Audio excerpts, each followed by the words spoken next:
Hello, my dear. Let's Why Medieval Monks Wrote in Tiny Margins for Fun. 5 hours of gentle storytelling. The Patient Scribes of Cluny Abbey. Marginal Notes and Midnight Lamps. The long silence before dawn. You are standing, in your imagination, within the massive stone walls of Cluny Abbey, sometime around the middle of the 12th century. You can almost feel the chill, the dampness of the limestone cloisters seeping through your woolen habit. Here, in the scriptorium, a long, vaulted hall with high, narrow windows, dozens of monks sit bent over their desks, quills in hand, laboring by the uncertain flicker of oil lamps. The hour is early, still black outside. The night office, matins, ended before dawn, and the monks have returned to their desks rather than their beds. You might find this schedule odd, perhaps even inhuman, but to them, it is simply the rhythm of obedience. Sleep comes in small intervals, woven between prayers, meals, and the slow copying of sacred texts. Each monk sits before a sloped writing desk. The desks are made of sturdy oak, polished smooth by generations of elbows and forearms. The benches are plain and hard.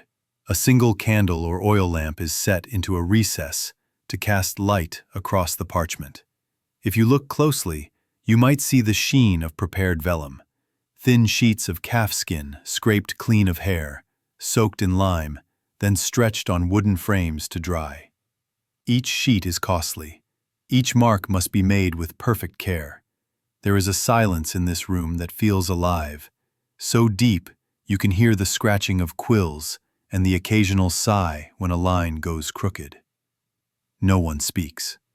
The rule of Saint Benedict governs every moment. Silence is discipline, an offering to God as worthy as the written word.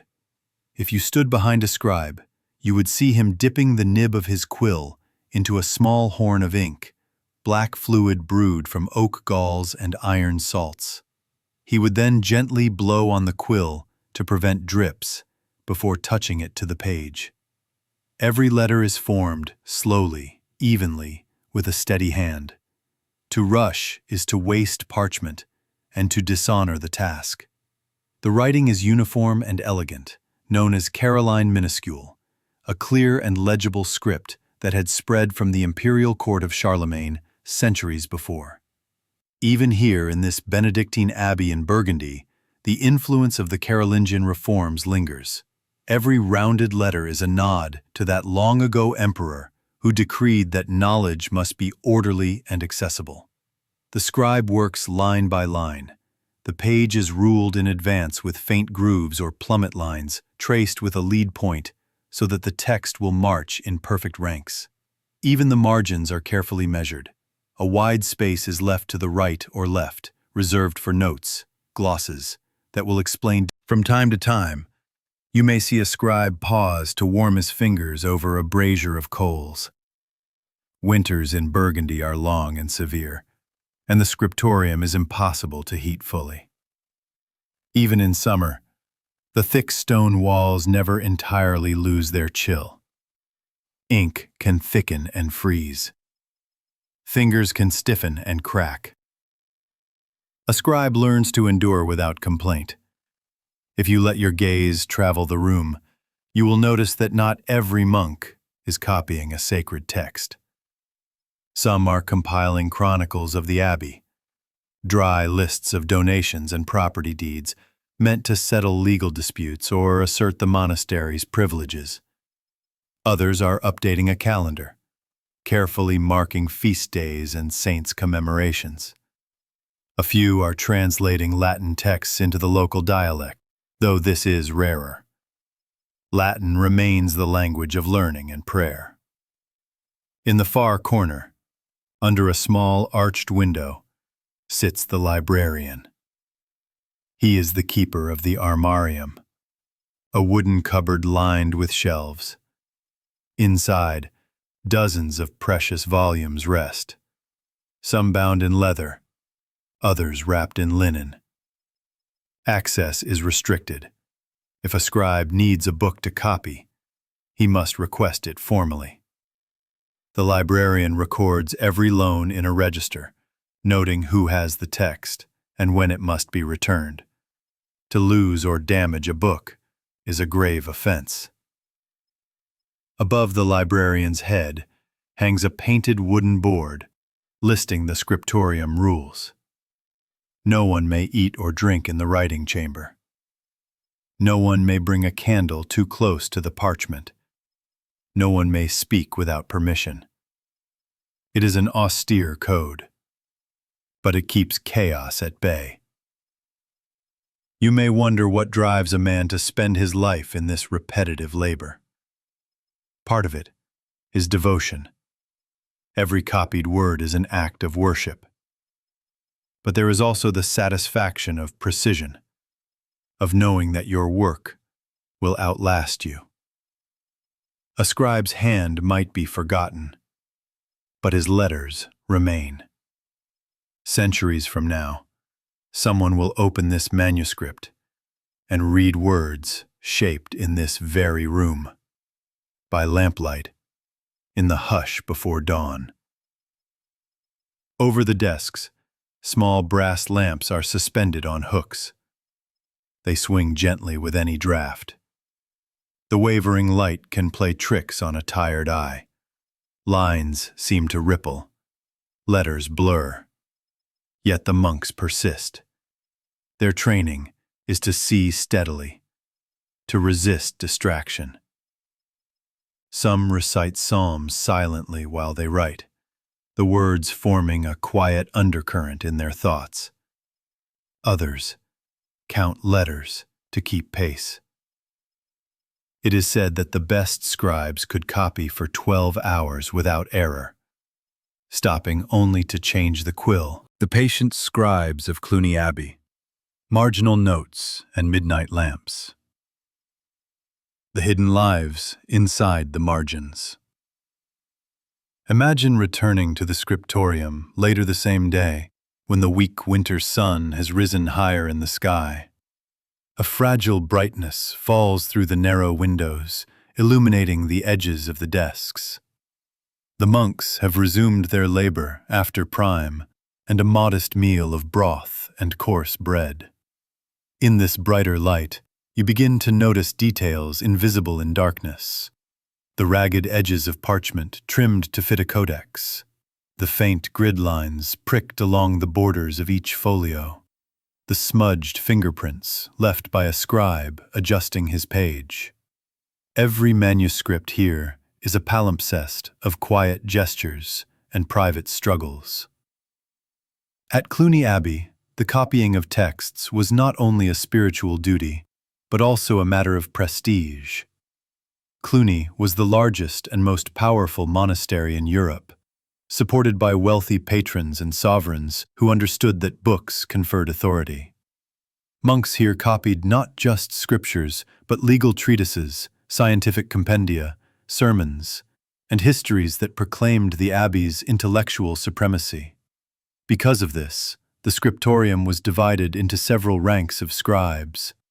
The most skilled monks copied important texts, Bibles, missals, and the great works of the fathers of the Church. Lesser scribes prepared charters, property lists, and internal records. Novices, still untrained, were given practice sheets, sometimes recycled parchment bearing scraped-off fragments of older texts. You might be surprised at how much of a monk's personality could seep into a manuscript. Though uniformity was the ideal, individuality persisted in the tiniest ways. The tilt of a letter, the flourish on a final stroke, the faint inconsistency in spacing. Over time, a trained eye could identify certain scribes simply by the rhythm of their lines. And then there were the margins, those wide, seemingly empty spaces that framed the main text. Far from being wasted parchment, margins were a second canvas. Here, glosses were added, notes explaining difficult words or offering alternative interpretations. Sometimes a marginal gloss could grow so extensive that it occupied more space than the text itself, wrapping around it like a vine. In Cluny's scriptorium, glosses were meticulously regulated. The prior decided which commentaries were acceptable and where they could be placed. But no rule could entirely constrain the human impulse to remark, clarify, or occasionally jest. If you lean over a scribe's shoulder in your mind's eye, you might see him carefully inscribing a gloss in a thinner, lighter hand, angled to distinguish it from the main text. A verse from the Psalms might be accompanied by a gloss citing Augustine's commentary, with another gloss cross-referencing. This layering of thought reflected the monastic view of knowledge as cumulative. Nothing stood alone. Every idea emerged from the soil of tradition. A single page might contain the words of an apostle, the clarifications of a church father, and the humble notations of a monk who never expected his own gloss to survive. Yet, sometimes the margins became a place of subversive wit. In several surviving Cluniac manuscripts you can find little figures: a man pulling a face, a dog chasing its tail, a dragon curled up as if asleep. These marginalia were added when the scribe had completed his main work, usually as a way to break the tedium. Though the rule forbade idleness and frivolity, these creatures crept into the margins all the same. One famous example from Cluny shows a small man in a cowl bending over a desk, writing, an image of the scribe himself. Next to it, he added a single line, Labor hic est sine fine. This work has no end. You can almost hear the weary amusement behind the words. The process of copying was governed by elaborate routines. Before starting, a scribe washed his hands in cold water. He recited a short prayer asking for clarity and humility. The parchment was inspected for imperfections. Holes or scars in the skin had to be marked so the scribe could work around them. Lines were ruled with a stylus. Then, only when everything was in place, would he begin. If he made a serious error, he was required to scrape away the ink with a curved blade. This process, called rasura, left a visible scar on the page, an indelible reminder of human frailty. Minor errors were sometimes left uncorrected, especially in less important documents. Over time, these small mistakes created variant readings that scholars today still debate. During long copying sessions, the scriptorium would be punctuated by brief periods of stretching and quiet movement. A monk might walk to the armarium to exchange a reference book, or carry finished sheets to the custos librorum, the keeper of books, who examined every page before it could be bound. At Cluny, the binding process was itself a laborious art. Sheets were gathered into quires, bundles of 4 or 8 leaves, then sewn together with linen thread. The quires were pressed between boards to flatten them. Wooden covers were shaped, smoothed, and sometimes covered in leather, or decorated with brass bosses to protect the edges. The finished book was heavy, a physical manifestation of knowledge. As the afternoon shadows lengthen across the scriptorium, the monks continue in near silence. You can hear a quill snap and the scribe mutter a prayer for patience. Another monk, just completing a long gospel manuscript, leans back and rubs his eyes. For many, this work would fill decades, a life measured in letters. Beyond the patient scribes of Cluny Abbey, marginal notes, and midnight lamps, the legacy of ink and silence. Picture the scriptorium the morning after a storm. The air inside is damp, smelling faintly of wet stone and lamp oil. Water drips from a high window arch, landing in a shallow clay basin. The monks are already at their desks, their cowls pulled close against the lingering chill. A fresh stack of vellum rests on a side table, its pale surfaces waiting to receive words that have been copied and recopied for generations. In this quiet chamber nothing seems to change, but in truth, every day carries the subtle motion of progress. A few more lines completed, a few more glosses added, a few more quills worn to stubs. The work of the Cluny scribes was never truly finished. Even as they labored over the Gospels or Augustine's City of God, new commissions were arriving, donors requesting Bibles to be presented to cathedrals, abbots ordering updated collections of canon law, nobles seeking histories of their ancestors.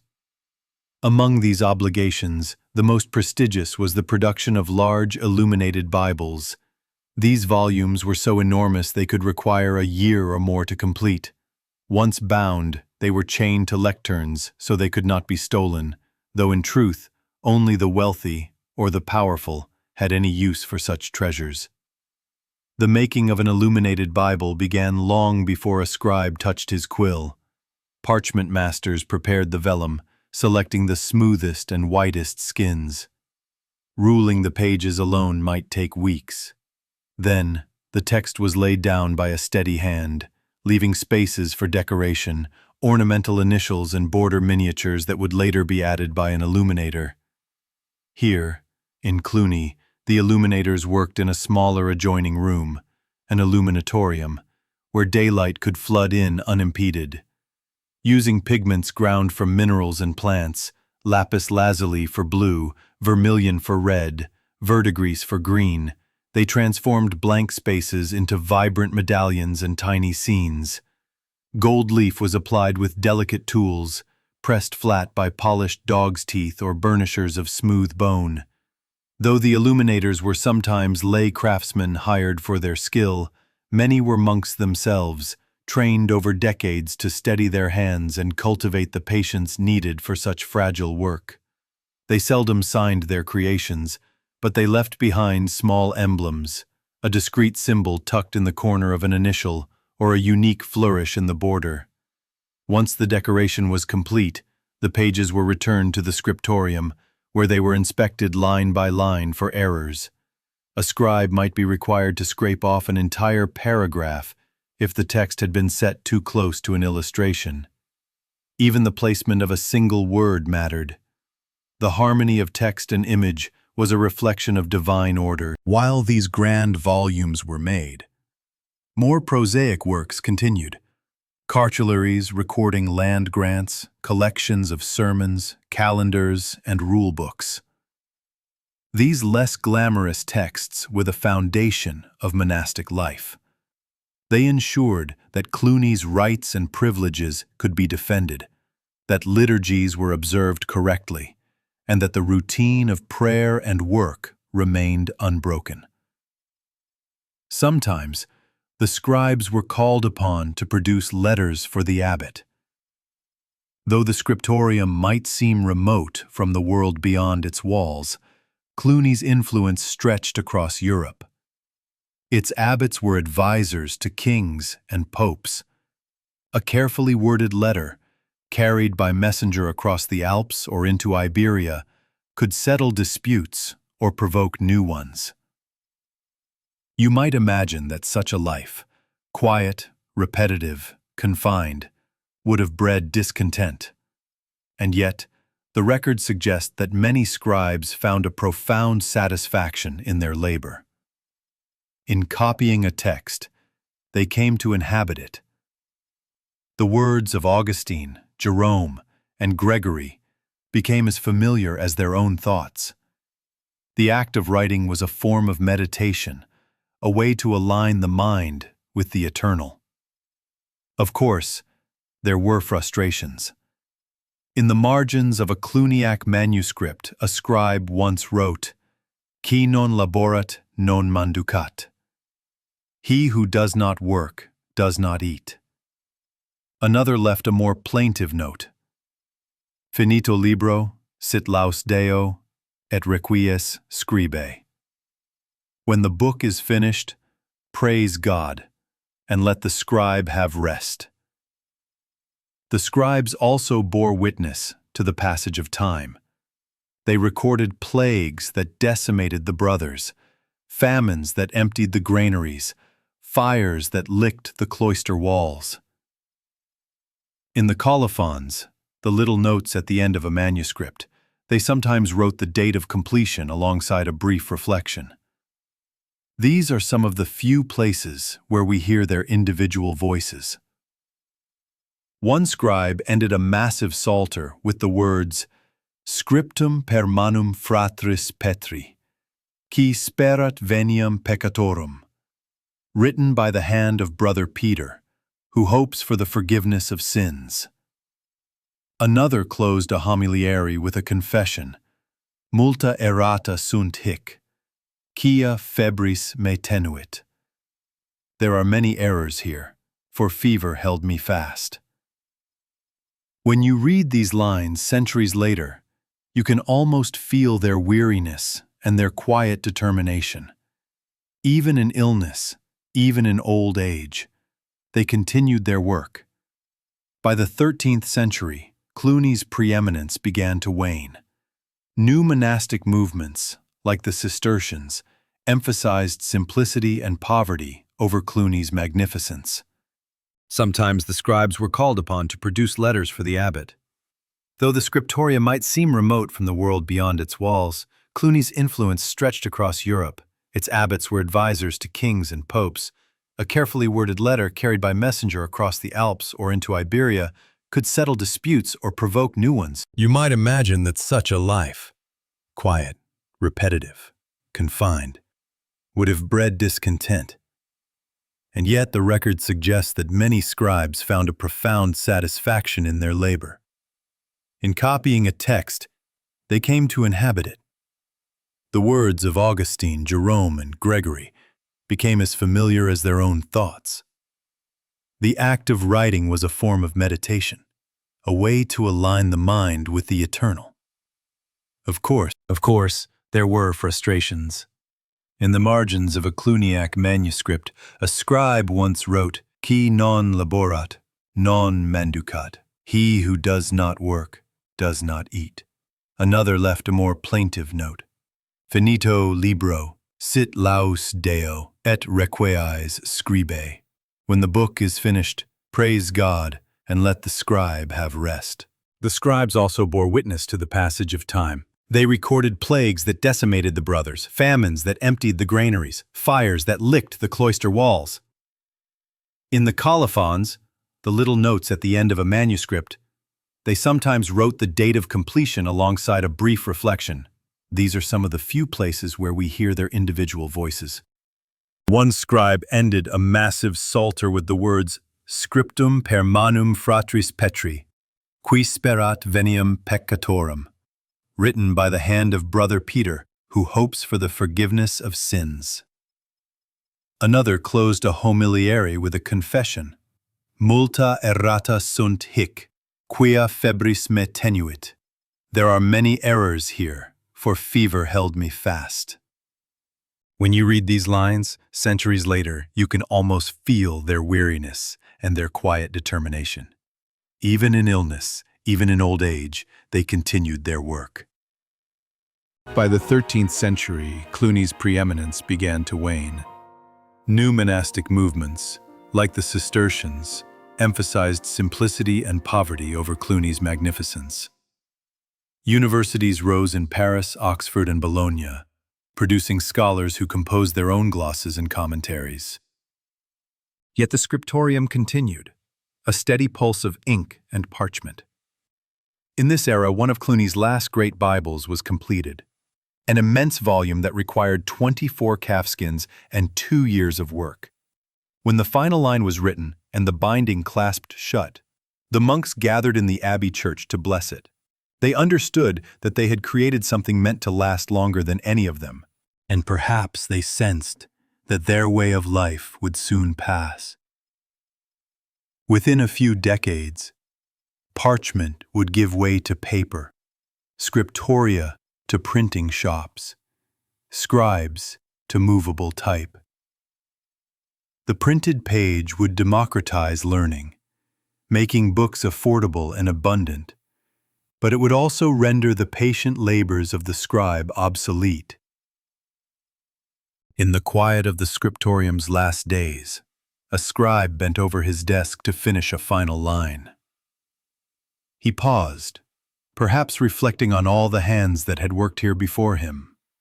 on the centuries of silence and devotion. Then he dipped his quill, smoothed the vellum, and wrote the closing words. The story is not long. If you imagine yourself standing behind him, you might feel the enormity of what was ending. Not just a profession, but a whole culture of memory and care. When he lifted his pen, the text complete, he did not know if it would survive fire, war, or neglect, but he trusted that for a time it would endure. And in that faith lay a quiet triumph. So, as you let this story settle in your thoughts, consider this. How many anonymous hands shape the knowledge we inherit? And how many stories were lost because no patient scribe remained to copy them, line by line, in the flickering glow of a midnight lamp? Parchment shortages, when sheepskins became priceless. The high cost of a blank page.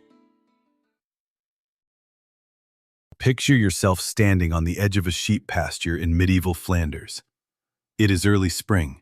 The grass is damp with dew, and the animals are clustered together, their warm breath rising in the pale dawn. You might imagine this scene as peaceful, but in truth, it was the quiet beginning of a long, laborious process that would end, not with meat or wool, but with parchment. The monks of Cluny and countless other scriptoria depended on the steady supply of sheepskins. Each animal could yield a single usable hide, and not every hide was suitable for fine work. Some were too scarred, others too thin or too coarse.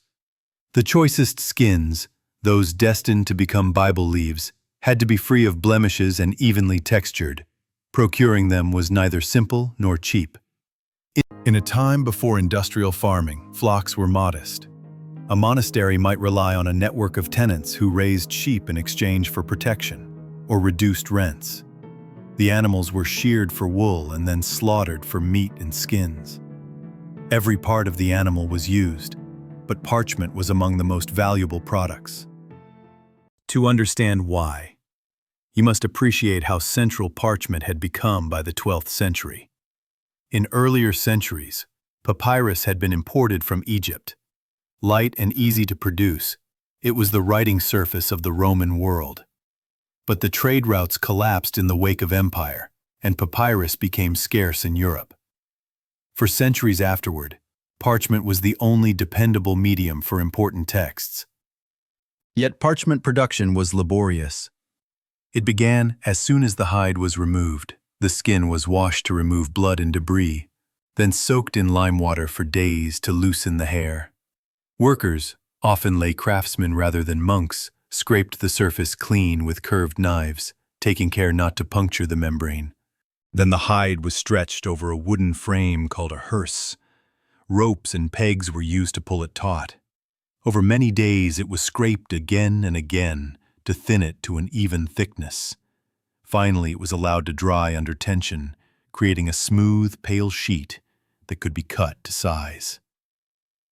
It was an expensive process.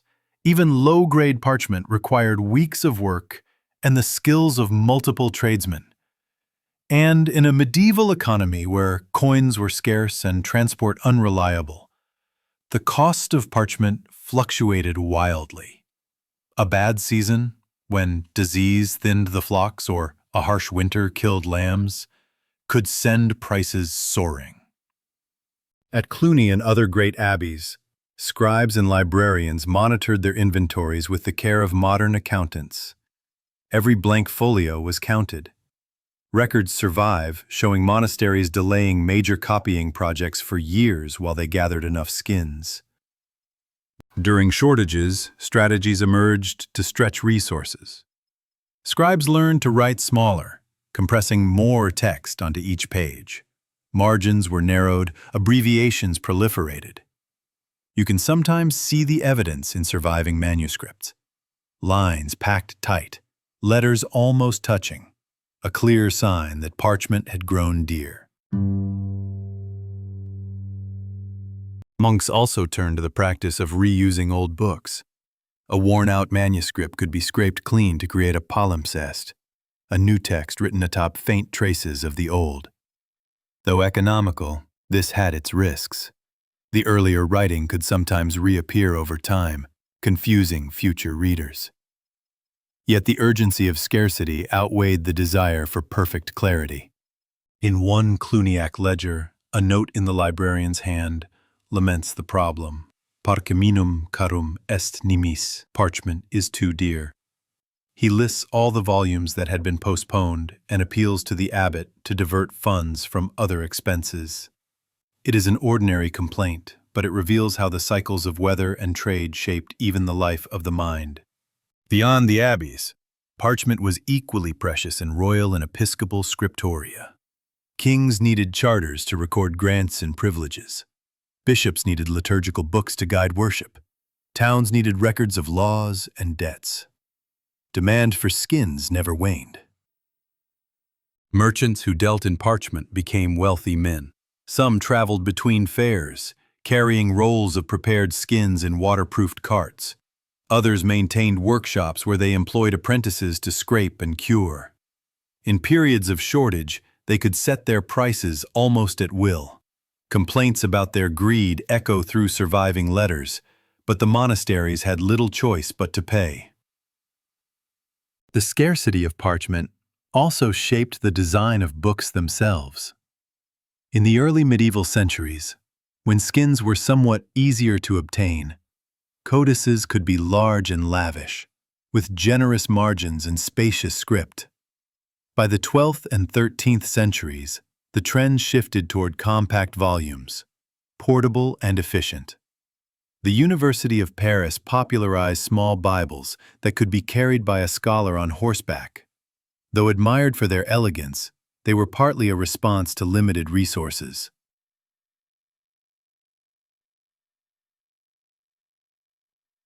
If you imagine walking the halls of Cluny, you would see evidence of this everywhere. Shelves contained thick folios chained in place, their bindings scarred by centuries of use. But alongside them sat modest volumes, slim, densely written, their covers plain. These were books made in times when skins were too costly to waste on decoration. Even in the process of preparation, nothing was discarded. Offcuts of parchment were used to bind the spines of codices or to reinforce covers. Scraps were glued into the joints of wooden boards. Strips of vellum became tags for indexing. Each fragment had a purpose. Among scribes, respect for parchment was almost superstitious. It was, after all, the medium through which the word of God reached the faithful. To deface it intentionally was a grave sin. To waste it through carelessness invited penance. Occasionally, you can see hints of these anxieties in marginal notes. One scribe apologized profusely for a blot that marred the margin. Ignose mihi, lector, quia parum circumspectus fui. Forgive me, reader, for I was not sufficiently watchful. Another scrawled a plea at the end of a quire. Domine, dona nobis sufficiens pergaminum. Lord, grant us enough parchment. As you stand in your imagination in the scriptorium, you begin to appreciate that a blank page was never truly blank. Behind every clean sheet lay the toil of shepherds, tanners, traders, and craftsmen. The monastic dream of knowledge depended on an unbroken chain of labor, from field to parchment to pen. When a scribe set his quill upon fresh vellum, he was participating in an economy that spanned kingdoms. A shortage of sheep in northern England might delay a gospel in Burgundy. A failed harvest in Flanders might postpone a missal in Rome. And so, though the work of the scribe appeared serenely detached, it was intimately bound to the fluctuations of weather, disease, and commerce. No monastery, no matter how wealthy, could escape these forces entirely. As you watch the monks at their desks, the candlelight flickering over the pale pages, you may find yourself wondering, how did they balance their faith in the permanence of their books with the uncertainty of supply? Did they ever imagine a time when other materials, paper, ink, and eventually print itself would reshape their labor forever. Parchment shortages, when sheepskins became priceless. Clever economies, and the quiet art of reuse. It is late afternoon in the scriptorium of Cluny Abbey. You stand near the doorway, watching as a lay brother carries in a bundle of prepared skins. They are stacked carefully, edges aligned, and wrapped in linen to protect them from the damp air. A monk at the desk, responsible for inspecting all materials, leans over to check each sheet against his ledger. He counts them slowly, fingers brushing the smooth surfaces, and notes the weight and thickness. Each skin is precious. The margins of his ledger are crowded with calculations, columns of costs, tallies of expected yields, estimates of how many more hides are needed to complete current commissions. Today, the scene seems quiet and orderly, but behind it lies the anxiety that always haunted medieval scribes, the fear of running out. During the 12th and 13th centuries, the demand for parchment grew faster than the supply. Monasteries competed with cathedrals, royal chanceries, and universities. Even small abbeys with modest libraries needed dozens of new codices every decade, lectionaries for the liturgy, psalters for the novices, cartularies to defend property rights.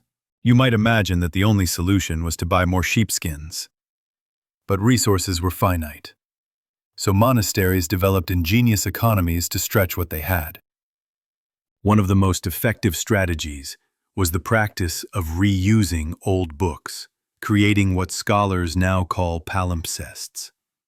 Imagine a scribe receiving a damaged manuscript, a volume of sermons perhaps, or an outdated copy of canon law. The text is faded, worm-eaten, or obsolete. He would first examine the pages to see if they could be salvaged. If so, he set about erasing the old writing. This was a delicate process. The scribe sprinkled the page with a fine dust of powdered pumice, then dampened the surface and scraped it with a lunellum, a crescent-shaped blade. The goal was to remove enough ink that the new text would be legible, but not so much that the parchment thinned or tore. When finished, the page often bore faint shadows of the original writing. Sometimes you can still see them, like ghosts beneath the later text. The medieval scribe had no way of knowing that future scholars would invent technologies, ultraviolet lamps and multispectral imaging, to recover those hidden words. In Cluny's records, dozens of palimpsests are mentioned. One monk carefully noted, "Liber vetus abrasus et reusatus," an old book, scraped and reused. These erased volumes were not always considered second-rate. On the contrary, they were sometimes used for significant works when resources were tight. The logic was simple: better to preserve a valuable text imperfectly than to leave it unwritten. Another method of economizing was to reduce the size of writing. If you examine a Cluniac manuscript from a period of shortage, you will notice how small the letters can become. Compressed script, known as microscopic minuscule. Scribes learned to abbreviate common words and omit redundant phrases. The result was a dense, efficient page, maximizing every inch of the precious skin. On Five the Past, some abbeys experimented with thinner parchment, called uterine vellum, made from the skins of unborn or newborn animals. It was extraordinarily fine, almost translucent, but also fragile and difficult to prepare. Though expensive, it could be stretched further, allowing more pages from fewer hides. The need to economize influenced not only materials but the format of books. Larger folio volumes, common in the early Middle Ages, gave way to more compact sizes. Quarto and octavo codices that required less parchment. Portability was a benefit, but cost was the real motivation. In times of acute scarcity, monasteries postponed less essential copying. Chronicles and homilies waited while missals and psalters took precedence. Even legal records, vital for defending property, or sometimes delayed. In the margins of one Cluniac inventory, a librarian wrote a terse note: Defertur usque ad provisionem, postponed until provision. You can almost feel the frustration behind these words. A scribe ready to work, held back by the absence of blank pages. Yet despite these constraints, the scribes of Cluny continued their task with remarkable consistency. The processes they used to make the most of their resources became an art in themselves, ruling pages with meticulous precision to avoid wasted space, trimming margins to the narrowest practical width, sewing together quires from mismatched offcuts, patching holes with tiny scraps, stitched in place like translucent windows. These repairs were functional, but they also carried symbolic weight. A damaged page restored was an act of reverence, an acknowledgement that the words it carried were too important to discard. Among the most evocative examples are the composite codices, books assembled from fragments of older volumes. Imagine a scribe carefully arranging leaves from 3 or 4 different manuscripts, reconciling their formats, and sewing them together into a new whole. No 2 copies were identical, and the patchwork construction is still visible today. The respect for parchment extended beyond the page itself. Offcuts and trimmings were collected and reused in ingenious ways. They became tabs, bookmarks, reinforcement strips, and labels for identifying volumes. Even the narrowest strip of vellum had value. In some libraries, scraps were woven together to create document pouches or glued onto the spines of bindings for extra strength. If you run your hand along the cover of a medieval book today, you might be touching the repurposed edge of some forgotten charter or sermon. The monks were not the only ones adapting to scarcity. In the cities, secular craftsmen refined the production of parchment to increase yields. New techniques in liming, stretching, and smoothing emerged. Traders established more reliable routes between sheep markets and workshops. Prices remained volatile, but a growing economy slowly eased the worst shortages. Yet the idea that a blank page could be a luxury never disappeared. Even centuries later, when paper mills began to spread in Italy and France, scribes and librarians hesitated to abandon parchment entirely. It was too familiar, too dependable, too bound up with the spiritual gravity of the written word. For the monks of Cluny, every blank folio carried layers of meaning. It was the result of countless hidden labors. The shepherd tending a lamb in the fields, the tanner scraping a hide, the merchant braving muddy roads to deliver his wares. When a scribe placed his hand upon it and began to write, he was participating in a chain of work that reached far beyond the cloister walls. In the hush of the scriptorium, as you watch the monks bending over their desks, you may sense that their meticulous economies were about more than thrift.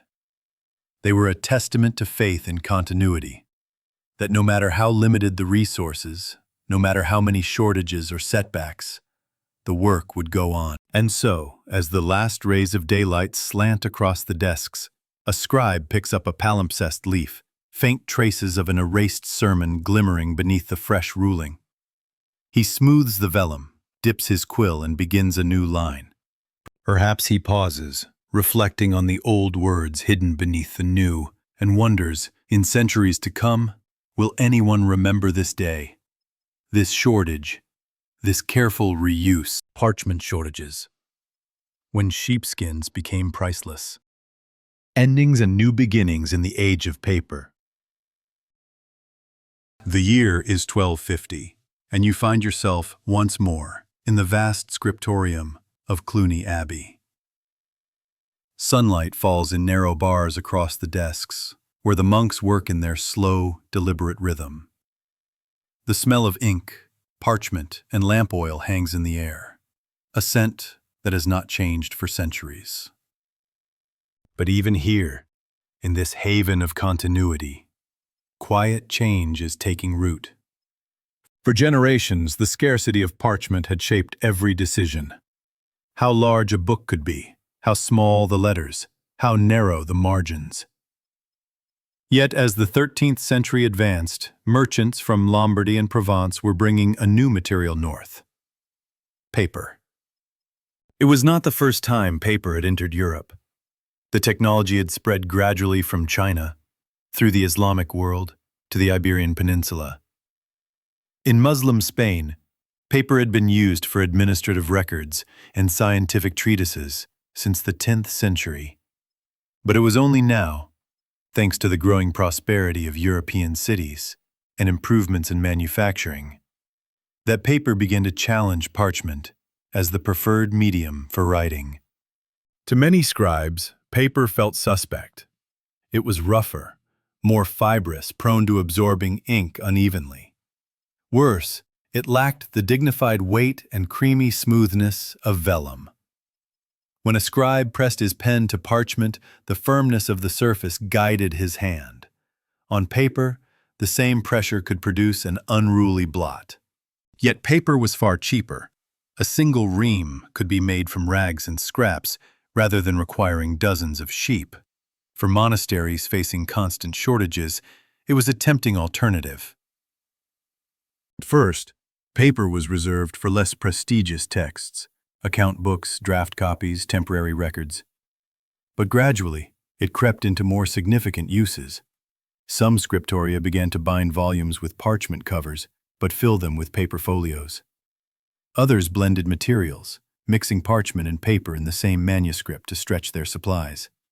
In Cluny's inventories, you find evidence of this cautious adoption. A 1263 ledger records the purchase of carta bombicina, cotton paper, to supplement parchment stocks. Another entry laments that prices for sheepskins had doubled after a harsh winter killed much of the flock. You can almost imagine the scribe weighing a sheaf of paper in his hands, feeling the strange texture, and wondering whether this innovation was a compromise or a liberation. But even as paper gained ground, it did not erase the reverence for parchment. Certain works, especially Bibles and liturgical codices, were still considered too sacred for anything but the traditional medium. A monk who spent years copying the Gospels might consider paper unworthy of the words it bore. Meanwhile, the practices developed during centuries of shortage continued to shape bookmaking. Even when paper reduced the cost of blank pages, scribes clung to their economies.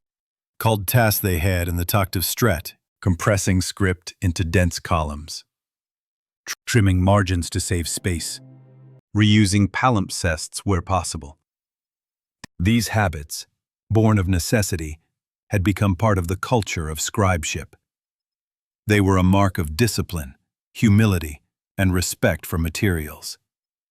As you watch the monks bending over their desks, you might notice that the tools have barely changed.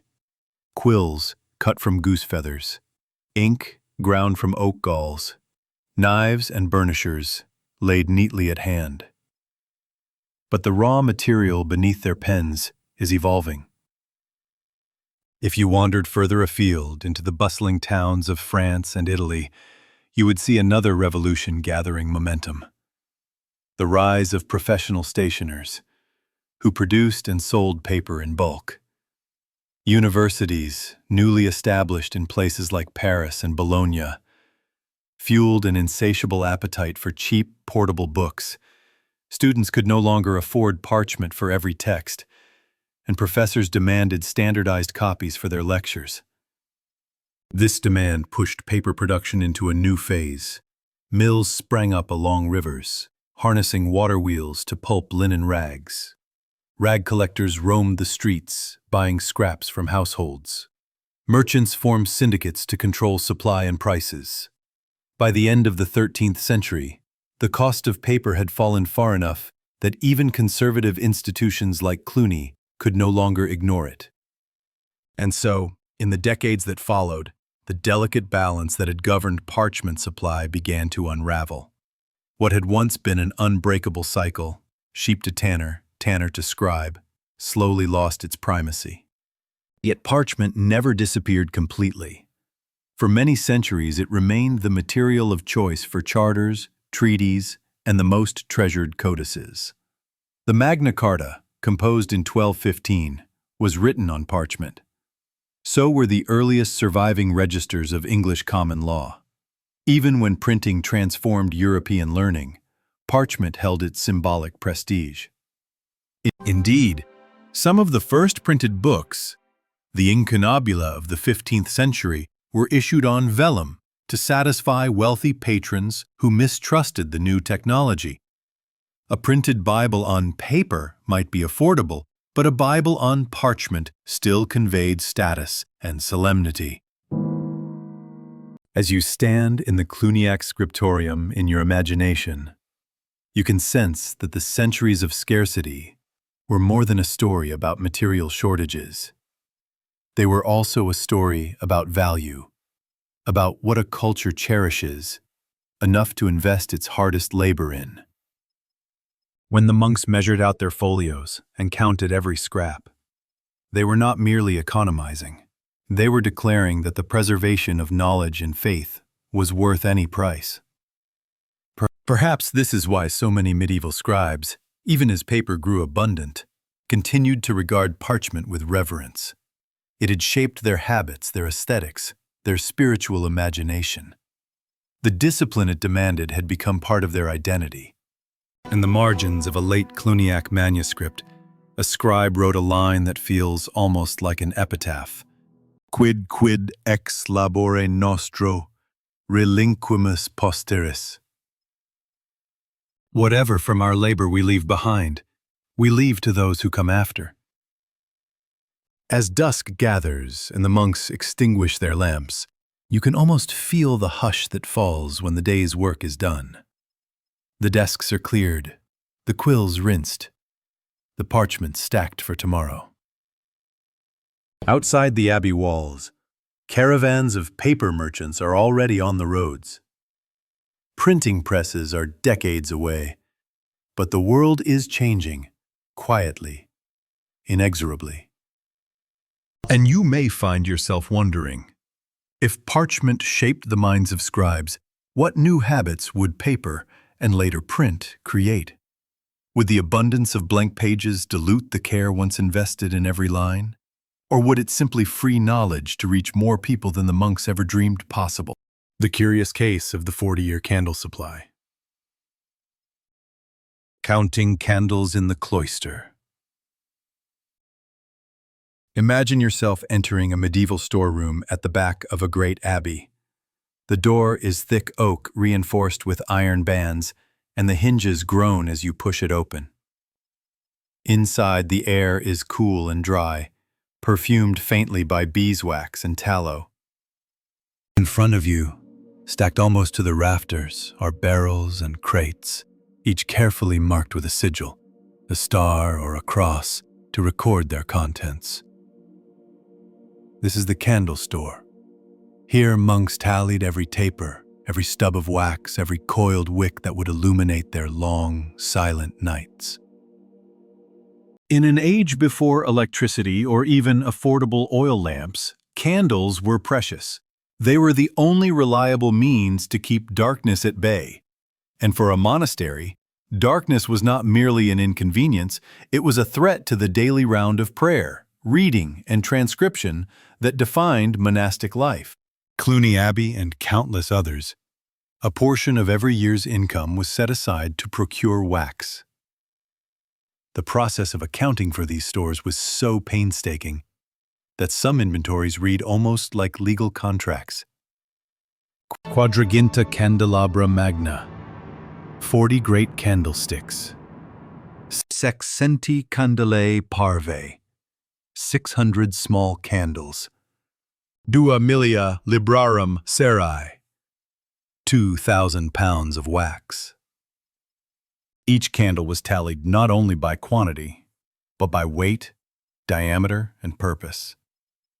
Some were reserved for the high altar, where their steady flames were thought to symbolize the constancy of divine grace. Others were for practical needs, illuminating the scriptorium, lighting the refectory, guiding the infirmers through darkened halls at night. This was no small expense. In prosperous monasteries, candle-making became a sophisticated enterprise in its own right. Apiaries were maintained to supply beeswax. Fields of flax were cultivated to produce strong, slow-burning wicks. Yet even with all this preparation, the supply was never truly secure. A poor harvest of flax could reduce the availability of wicks. A cold, wet spring could decimate bee colonies, and when shortages struck, the entire rhythm of monastic life had to adjust. Picture the scriptorium on a winter evening. The monks sit in rows, each bent over a manuscript. The only illumination is a line of candles set along the desks, their flames flickering in the draught. Every hour, a designated brother walks past with a long brass snuffer to trim the wicks and collect the drippings. Nothing was wasted. Melted wax was remolded into new tapers. Short stubs were fused together to form composite candles. Wicks too short to use were unspun and rewoven. The work was methodical, almost meditative. At Cluny, records show that the annual consumption of candles could exceed several thousand pounds of wax. In the great church, dozens of tall candles burned day and night, their collective heat softening the chill of stone walls. Even in smaller chapels, a pair of candles was kept lit in front of the altar at all times. And so, in an era when darkness was a force to be reckoned with, both literal and symbolic, the stockpiling of candles became a matter of strategic planning. In the early 12th century, Abbot Hugh of Cluny ordered a survey of the abbey's supplies. The document, still preserved in fragments, records an astonishing detail. The monastery had amassed enough wax and wicks to sustain its lighting needs for 40 years. Why such a surplus? Some scholars have speculated that it was a precaution against war or famine. Others believe it reflected Hugh's ambition to ensure that Cluny's rituals, its great processions, its midnight vigils, could continue unbroken even in times of crisis. Whatever the reason, the existence of a 40-year candle supply became a quiet marvel. Visiting dignitaries remarked on the storerooms, where rows of sealed barrels lined the walls, each marked with the year of its intended use. In an age when many communities struggled to afford even a few candles for their parish churches, this abundance seemed almost miraculous. But it was not merely wealth that made it possible. It was discipline. Every year, the brothers of Cluny set aside part of their resources, purchased fresh supplies, and rotated the stores so that none would spoil. The wax was carefully inspected, the wicks tested for strength and consistency. You might imagine this work as tedious, and in truth it was. But it was also a reflection of the monastic commitment to stability. The rule of Saint Benedict, which guided Cluniac life, emphasized order and foresight in all things. The candle store was no exception. Even so, the reality of managing such a surplus was far from simple. Wax was vulnerable to heat and moisture. Rodents could find their way into storerooms, gnawing through barrels to get at the fragrant, honey-scented hoard. Wicks could grow brittle over time. For this reason, the candle keepers, designated brothers entrusted with the care of the supply, kept meticulous records. Every pound was weighed at the time of storage and again when retrieved. Losses were noted in the margins of the ledger, and remedies devised to prevent recurrence. In winter, the work intensified. As darkness claimed more hours of each day, the demand for candles surged. The scriptorium consumed them faster than any other space. Here, monks labored through long evenings, copying texts by the unsteady glow of tallow tapers, when the more costly beeswax was rationed. Beeswax was always preferred. It burned cleanly, gave a steady flame, and produced less smoke. but it was also far more expensive. In periods of shortage, tallow candles, made from rendered animal fat, took their place. These burned with a harsher odor and tended to sputter. Yet for routine work, they were considered good enough. Sometimes you can glimpse the scribes' annoyance in their marginal notes. One weary monk scrawled, "O miser lumen, O wretched light." Another, less patient, wrote simply, "Fumus oculos meus cruciat." The smoke torments my eyes. Despite these discomforts, the work continued. If you stood behind a monk at his desk on a December night, you would see his face lit by candlelight, his breath misting in the cold. His hand would move steadily across the page, quill scratching on vellum, while shadows flickered on the walls. In those moments, the candles became more than mere utility. They were symbols of endurance, the commitment to sustain learning, and devotion against the encroaching dark. And as you consider this scene, you might find yourself wondering, what did it feel like to know that, no matter how long the night stretched, the light would not fail? Because somewhere in the abbey, a 40-year store of candles stood ready to feed each flame. The curious case of the 40-year candle supply. Ritual, symbol, and the business of light. If you step deeper into the storerooms of Cluny Abbey, you will notice that the candle barrels are not all alike. Some are simple casks of rough pine, bound with iron hoops. Others are polished chests with carved lids, each marked with a painted sign, indicating a special purpose. This is because not every candle was just a candle. Some were sacred objects, reserved for the most solemn moments in the monastic calendar. Others were tools, humble tapers to light a corridor or an infirmary bed. The division between them reflected centuries of tradition.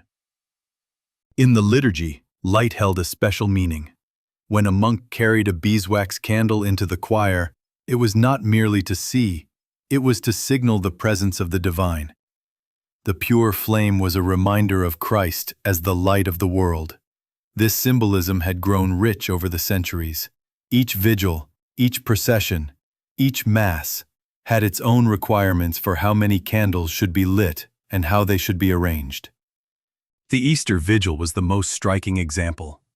At Cluny, the ceremony began in total darkness. Then a single flame was kindled from flint and steel, a deliberate echo of the resurrection emerging from the tomb. This fire was used to light the Paschal candle, an immense pillar of beeswax almost as tall as a man. The monks processed behind it, chanting as its glow spread to smaller tapers held by each brother. To sustain this tradition, the abbey devoted extraordinary care to planning and inventory. The Paschal candles alone consumed hundreds of pounds of wax each year. Additional candles were needed for All Saints, Christmas, Epiphany, and dozens of lesser feasts. The daily offices also required a baseline of light. At Cluny, the rule prescribed that 2 candles burned constantly before the high altar. Even when no service was held, these flames were never permitted to die. An unbroken sign of devotion that continued day and night. Qui haïssez-vous est que la dunie, les 2 jours qu'il est. Il le lui All these rituals required an immense quantity of wax. That is why, in addition to their own apiaries, the abbey relied on tribute and donations. Nobles sometimes offered wax as part of their obligations. In one surviving charter, a local count pledged an annual delivery of 600 libra cere purissime, 600 pounds of the purest wax. In the scriptorium, the demands were relentless. Unlike the church, which could be left in darkness between offices, the scriptorium required steady illumination from dawn until the last lines were copied in the evening. Here, every drop of wax and every yard of wick was measured out carefully. Monks had to be judicious with their light. During summer, when daylight lingered late, They might ration candles to the hours before sunrise and after sunset. But in winter, even the longest day was short. Candles burned constantly, and the daily ledgers recorded the toll with almost obsessive precision. Decim candele, magne, consumte hoc mense. 10 great candles consumed this month. Triginta candelae parve in usum scriptori. 30 small candles for the scriptorium. Reliquiae cere refusa et recocta. Remnants of wax melted and recast. Imagine how the air must have smelled. A mingling of beeswax sweetness and the acrid note of tallow. Over time, the soot would blacken the rafters and stain the parchment itself. If you handle a medieval manuscript today, you can sometimes feel the residue, a faint powder that once floated in the flickering air. The discipline with which the monks managed their supply was remarkable. Each candle was weighed before use and again when returned, because even the drippings and the charred stub could be repurposed. The trimmings were melted in small cauldrons and poured into molds to create fresh tapers. Wicks were saved, sorted by length, and spliced together if they were long enough to reuse. This frugality was not only economic, it was spiritual. Wastefulness, even in small things, was considered a failing. A careless monk who allowed a candle to burn unattended or left it dripping onto the floor might be reprimanded. In more severe cases, he could be assigned a penance. Among the brothers, a few were entrusted with special responsibility for this stewardship. They were known as the curiae, literally the wax keepers. Their duties extended beyond inventory. They oversaw candle making, inspected the wicks, and kept the storerooms secure. When shortages loomed, it was they who advised the abbot on rationing. You can picture them in the evenings, ledger in hand, checking each barrel and chest by lamplight. A small hammer was sometimes used to tap the casks, ensuring the wax had not softened or spoiled in the summer heat. In Cluny's records, there is mention of a Ciriarius, who served more than 40 years. He saw the abbey through famines and wars, his whole vocation bound up in the care of the monastery's light. His notes survive in the margins of old account books, tiny, cramped letters that tell a story of vigilance and constancy. In addition to wax and tallow, the abbey experimented with other materials. Rushlights, simple reeds dipped in tallow, were used in times of dire scarcity. Their thin flames burned quickly and unevenly.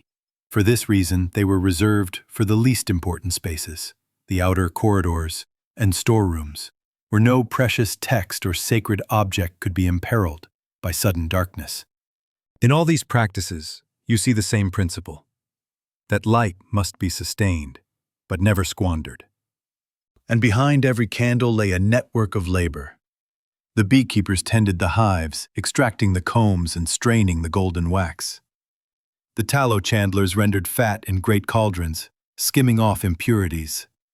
The wick weavers plied their trade, spinning linen threads that would burn slow and clean. Each barrel in the abbey's storeroom represented the invisible work of dozens of hands. It was this web of production and care that made the idea of a 40-year reserve possible. To the outside world, Cluny's candle supply seemed almost legendary. Pilgrims whispered of its abundance, and rival abbeys quietly envied it. But to the monks who kept the accounts, it was simply part of their discipline. The long, patient work of preparing for the unknown. And as you stand in your imagination among those barrels and casks, you may feel a flicker of curiosity. Did the monks ever truly believe that all their precautions could secure them against the darkness? Or did they know, in some unspoken way, that even the greatest store of candles was merely a promise, a fragile defense against the night? The curious case of the 40-year candle supply. The night the candles almost failed. Imagine it is the year 1147. Winter has settled over Burgundy in earnest. A brittle frost crusts the cloister walks, and every window pane glitters with ice. Inside the abbey, the warmth of the church and the kitchens is offset by the deep chill that seeps into every passageway. That year, Cluny's storerooms, so famously full, faced a crisis. The trouble began with an unusually warm autumn. At first, this seemed a blessing. The bees remained active, gathering nectar long into the season. But warm, damp weather also meant that stored wax softened and sweated, forming sticky drips that attracted insects and rodents. By the time the Cerearii discovered the problem, several barrels of beeswax had been irreparably spoiled. Rats had gnawed through wooden casks, tunneling inside to build nests. The damage was so extensive that entire stores had to be discarded. One can almost picture the dismay in the candle storeroom that day. The open barrels reeking of mildew and decay, the ruined wicks in sodden heaps. The monks set about cleaning the mess with quiet resignation.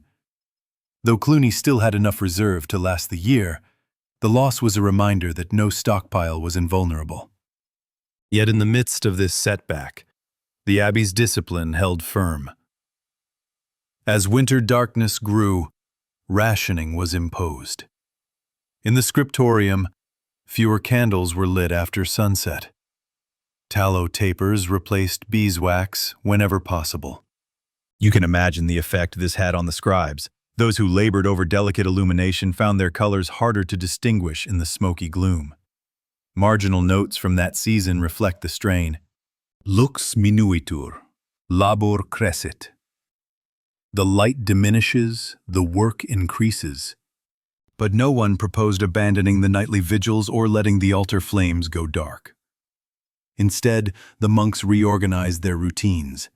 Candle drippings were gathered with even greater care. Wicks were stretched to their absolute limit before being discarded. In the chapter house, the abbot convened a council to decide how best to avoid future losses. The Cariari recommended that the oldest stores be rotated more frequently, even if this required extra labor. Other brothers proposed improved sealing of the barrels, or the construction of raised platforms to keep them clear of damp floors. All these measures were adopted. That winter became a lesson etched into the communal memory. Meanwhile, the symbolism of light grew more vivid as candles grew scarce. When a single beeswax taper was carried into the choir at Vespers, every eye followed its progress. In those weeks, darkness no longer felt abstract. It was a presence pressing close around the flickering boundary of the flame. And yet the 40-year store still existed, diminished but not destroyed. The following spring, new wax was purchased, hives were tended more carefully, and the abbey resumed its quiet accumulation of reserves. The monks' commitment to preparation reflected a deeper conviction. That life in the cloister was a continuous act of foresight. Even a moment's negligence could endanger centuries of labor. This discipline extended into every aspect of the abbey's economy. Just as wax was measured and weighed, so too were the harvests of grain, the yields of vineyards, the flocks of sheep. Each resource was part of a system designed to endure famine, war, and plague. It is easy to imagine a visitor, perhaps a young novice from a poorer priory, walking into Cluny's storeroom for the first time. He would see the endless rows of barrels and casks and feel a surge of awe. For him, the candle supply would seem a miracle, an emblem of the abbey's prosperity and faith. But for the older monks, it was never a matter of pride. It was a responsibility, handed down from one generation of Cerearii to the next. Among the records preserved from this time is a parchment inventory, updated each year in the same clear hand. On its last page, the scribe who compiled it added a brief reflection. Haec lucernae nostrae sunt, lumen contra noctem signum constantiae, labor manuum nostrarum. These are our lamps, light against the night, a sign of steadfastness, the work of our hands. That phrase captures the spirit of Cluny's long stewardship of its candles. It was not only about keeping the dark at bay, but about affirming that every small act of preparation carried meaning. As the centuries passed and the age of the great monasteries waned, some of these stores remained. In later inventories, scholars have found entries for candles purchased decades earlier, still carefully tallied, their labels yellowed but legible. Eventually, the rise of towns and the spread of trade brought more reliable sources of wax. By the 15th century, candle shortages were rarer. Yet the old habits persisted: the weighing, the rotating, the relentless accounting. When printing arrived, and books could be made by machine, some scribes surely felt a sense of relief. No longer did their weary eyes depend on the dim glow of a single taper. Yet the memory of the 40-year store survived as a quiet legend, a testament to what human patience and planning could accomplish. And as you imagine yourself standing in that cold, quiet storeroom, you might reflect on the paradox that the monks spent their lives preparing for a darkness that never quite arrived. Their surplus was both a shield and a statement, an act of faith that no matter how long the night grew, their flame would endure. The rules of monastic silence. Learning to speak without words. Imagine you have stepped into the cloister walk of a medieval Benedictine abbey. You see monks moving along the passage in their dark habits. They walk in pairs or alone, some carrying baskets of herbs, others with arms folded in their sleeves. Yet as you watch them, you notice something strange. No one speaks. This is no accident. In this abbey, as in thousands of monasteries across Europe, silence is the rule, not the exception. The practice began centuries earlier with Saint Benedict himself. When he wrote his rule in the 6th century, he emphasized that speech should be measured and rare. Taciturnitas, the habit of silence. According to the rule, monks were to guard their tongues as carefully as they guarded their hearts. Idle chatter was considered a distraction from prayer. Worse, it could give rise to gossip, quarrels, or pride. And so silence became part of the rhythm of monastic life. But this did not mean that monks never communicated. They simply learned other ways to share essential information, through gestures, signs, and the quiet discipline of reading each other's intentions. You might picture the novices, fresh from the secular world, struggling to adapt. Imagine a young man from a bustling market town where every transaction began with polite talk.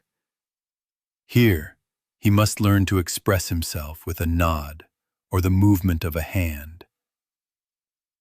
In many monasteries, a formal system of signs developed. Some were simple and intuitive, touching the mouth to indicate hunger, lifting an imaginary cup to signal thirst. Others were more elaborate, representing specific foods, tools, or tasks. At Cluny Abbey, the sign language was so sophisticated that a monk could order an entire meal without uttering a word. A movement of the fingers signaled fish. A hand cupped behind the ear meant cheese. If he wished for an egg, he would mimic the shape with his thumb and forefinger. These gestures were not improvised. They were taught systematically to novices during their first months in the cloister. In some communities, a written glossary of signs was kept, a sort of silent lexicon. This system ensured that silence did not impede the smooth running of the monastery. In the kitchen, the lay brothers communicated recipes and instructions without speaking. In the scriptorium, gestures directed the flow of copying and binding. Even in the infirmary, monks tended the sick in quiet cooperation. Yet the purpose of silence was not merely practical. It was spiritual. According to monastic thinkers, speech had power. Words could build up or destroy. They could distract the mind from contemplation. In silence, the monk was invited to turn inward, to attend to his thoughts and the presence of God. One early abbot compared speech to a running stream, beautiful, but liable to carry away whatever it touched. Silence, by contrast, was like a still pool, reflecting the sky. This ideal found expression in daily life. From Compline, the final prayer office before bed, until after prime the next morning, monks were bound to the grand silence. During those hours, no words were permitted at all, even by sign. If you walked through the dormitory at night, you would find the brothers asleep in their cells or rising to pray in the chapel, their movements careful and deliberate. No cough or footstep was allowed to disturb the hush. Even outside these hours, silence prevailed in certain spaces. The cloister walk, where monks read and meditated, was called the silentium. The refectory was quiet during meals. Only a single monk read aloud from scripture, while the others ate in contemplative stillness. Breaking this silence was not a trivial matter. A monk who spoke without necessity might be required to kneel in the chapter house and ask forgiveness. Repeated offenses could lead to stricter penances, extra fasting, exclusion from communal meals, or the loss of certain privileges. And yet, within these strict boundaries, there was a surprising gentleness. Silence did not mean coldness or isolation. On the contrary, many monks described it as a form of communion deeper than words. A brother might sit beside you in the scriptorium for years, never exchanging more than a few brief sentences. Yet in that shared quiet, you would learn the shape of his patience, the rhythm of his labor, the depth of his devotion. In this way, silence became a language of its own. Imagine yourself, now, as a novice entering this world. The first weeks are bewildering. You have questions you do not know how to ask. You burn to speak. About your family, your fears, your memories of life beyond the walls. But gradually, you begin to understand. You learn to read the small signs, the lift of an eyebrow, the angle of a head. You come to recognize when silence is a rebuke and when it is an embrace. Over time, you feel the chatter in your own mind begin to slow. The impulse to fill every pause with words diminishes.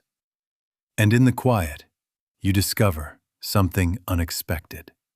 A sense of spaciousness, as if your thoughts have room to breathe. This is the first lesson of monastic silence. It is not an absence but a presence, an attentiveness that modern life seldom allows. And as you contemplate the long corridors and hushed refectories of the abbey, you might find yourself wondering, what would it be like to live in such a world for a year or a lifetime? Could silence itself become a kind of home? The discipline of quiet hours. If you wake before dawn in a medieval monastery, you will discover that silence has a different texture in the darkness. Imagine the dormitory, a long, high-ceilinged hall lined with wooden partitions. Each monk sleeps on a simple pallet, covered by a coarse blanket. No curtains divide the spaces. Privacy is not part of the monastic life. When the bell tolls for matins, you hear the soft rustle of cloth as the brothers rise. No one speaks. The only sounds are the creak of floorboards, the scrape of sandals, the sigh of cold air as the door opens onto the cloister. In this hour, the grand silence still reigns.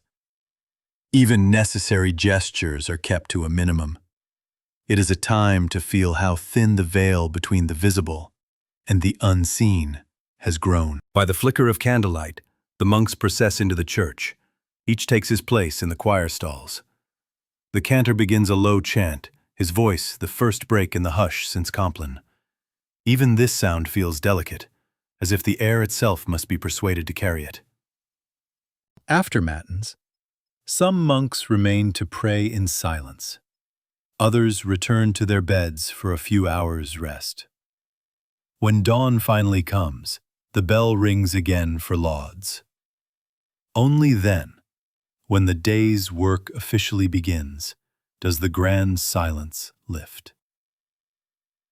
Yet even in the daylight, the discipline of taciturnus continues. One of the first tasks of the morning is the chapter meeting.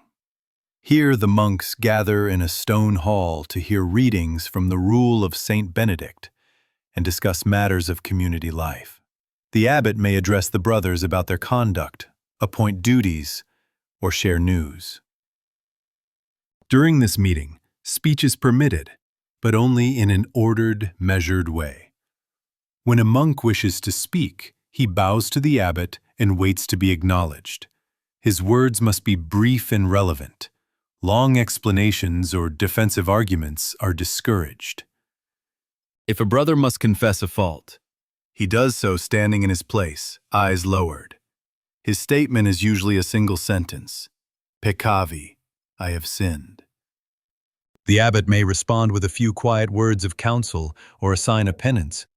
Then the meeting continues. Once the chapter ends, each monk departs to his appointed work. Some head to the scriptorium, where the day's copying awaits. Others tend the gardens, the apiaries, or the cellars. In all these spaces, silence resumes its place as the background to every activity. The scriptorium is perhaps the most striking example. Here, 30 or 40 monks may labor side by side for hours, each bent over parchment. The only sounds are the scratching of quills, the occasional snap as a pen nib breaks, and the subdued footfalls of the prior moving among the desks. If a scribe needs assistance, a fresh sheet of vellum, more ink, or guidance on a difficult passage, he does not call out. Instead, he raises his hand or makes a prescribed gesture. A designated brother, often called the armarius, comes to help. Over time, this restraint creates an atmosphere almost tangible in its intensity. To a visitor, the scriptorium may feel oppressive, even uncanny.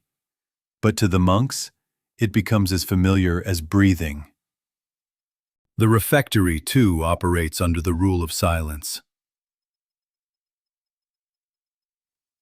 At the midday meal, the brothers file in and stand behind their benches until the abbot signals them to sit. A single monk climbs into a small pulpit set against the wall and begins to read aloud from a chosen text, usually scripture or the lives of the saints. While he reads, the others eat in silence. The sounds of wooden spoons against bowls and the soft murmur of the reader's voice blend into a rhythm that marks the passage of each day. This practice serves many purposes. It prevents idle conversation. It feeds the mind as the body is nourished. And it reminds the community that even the simplest acts, eating, drinking, are part of a greater discipline. Not all silence is equal. In monastic tradition, there are degrees of quiet.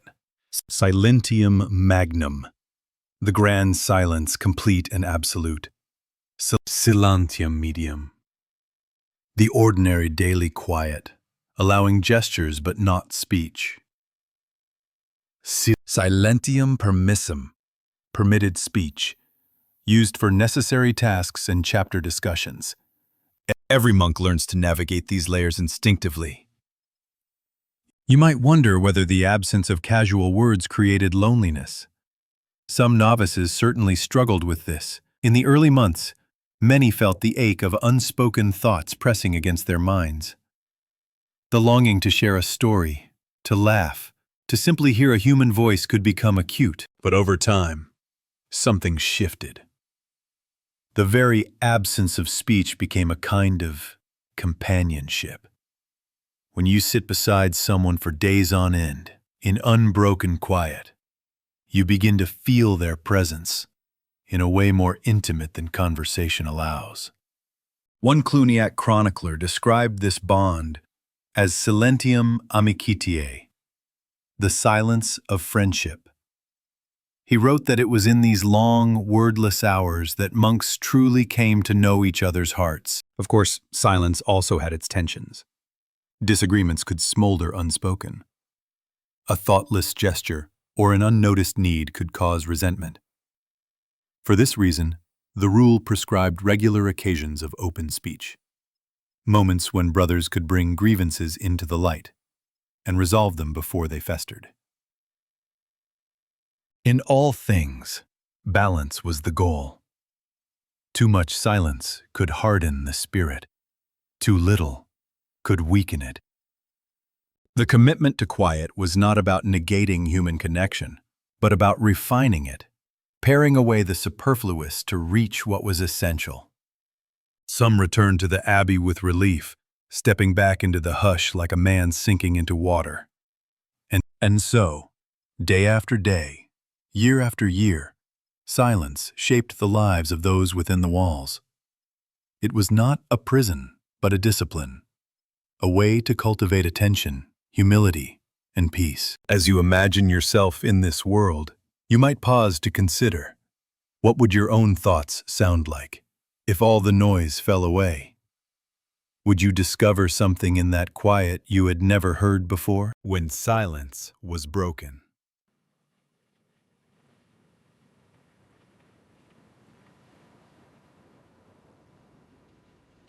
Imagine a late afternoon in the refectory. The winter light is waning, turning the stone walls a muted gold. The monks have finished their meal, and the reader has closed his book. One by one, they file out in silence. This quiet has persisted so long it feels like a second skin. Yet even in the most disciplined community, moments arise when silence must be broken. There were many reasons a monk might be permitted to speak. Urgent illness was one. If a brother collapsed in the cloister or began to choke during a meal, the rule allowed others to act and to call for help. Mercy, Saint Benedict wrote, must take precedence over observance. In other cases, a brief word of instruction or correction was necessary to prevent confusion or danger. A monk guiding visitors might speak in measured tones. A cellarer managing deliveries of grain or wine sometimes needed to give orders. But such exceptions were rare and always constrained by purpose. Even then, words were expected to be clear, brief, and gentle. You can imagine the tension a novice felt the first time he raised his voice in this environment. One chronicler recorded how a young monk, entrusted to tend the infirmary, cried out when a patient took a sudden turn. Later, the abbot gently reminded him, "Speak only as much as love requires, no more." The practice of measured speech shaped every part of monastic life. Even at deathbeds, when a brother was dying, the atmosphere remained hushed. A priest might whisper the final prayers, but the others stood in reverent silence, their presence a testament to the vow they had all embraced. This restraint extended beyond the cloister walls. When monks traveled, whether to oversee distant properties, attend synods, or carry messages, they often carried the discipline of silence with them. Medieval chronicles describe how a Cluniac delegation once passed through a busy town without uttering a word, moving in a line like shadows. Locals found this unsettling, and many whispered that these men must be holy, or perhaps bewitched. Yet the brothers themselves did not see silence as a marvel. To them, it was simply the habit of years, a discipline as necessary as prayer or labor. In times of conflict, this commitment was tested. Consider the Great Schism of the 11th century, when rival popes claimed authority. Cluny, like other great houses, was drawn into the controversy. Messages arrived daily. Letters, envoys, demands for support.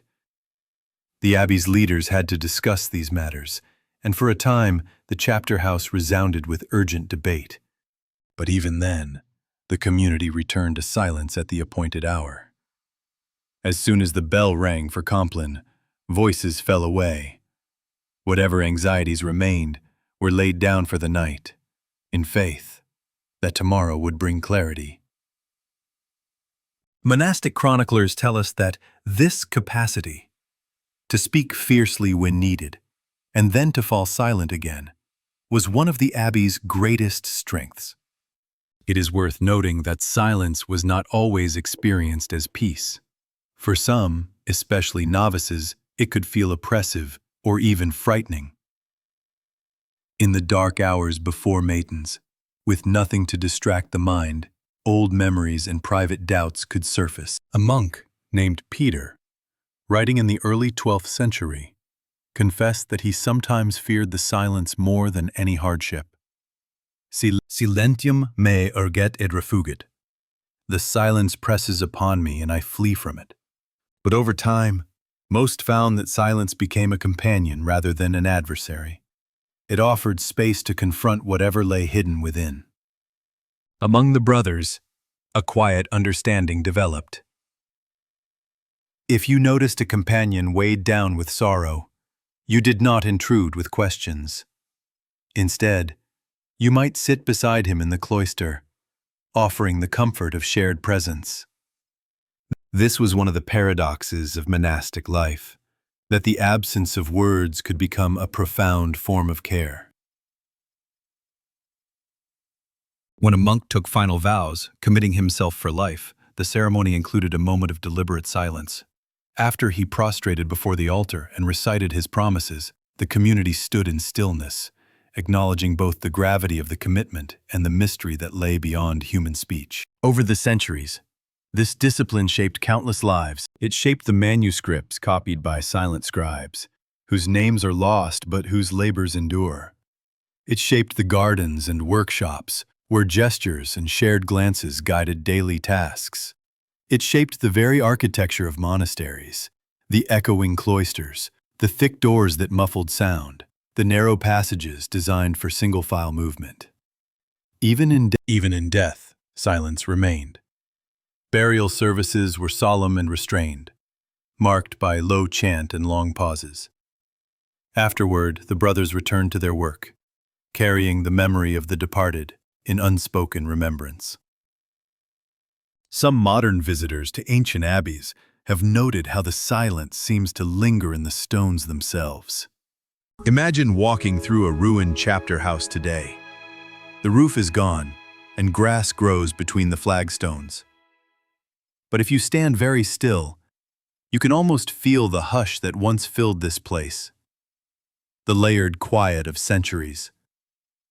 Perhaps that is the final lesson of monastic silence, that while words may vanish, the habits they shaped endure.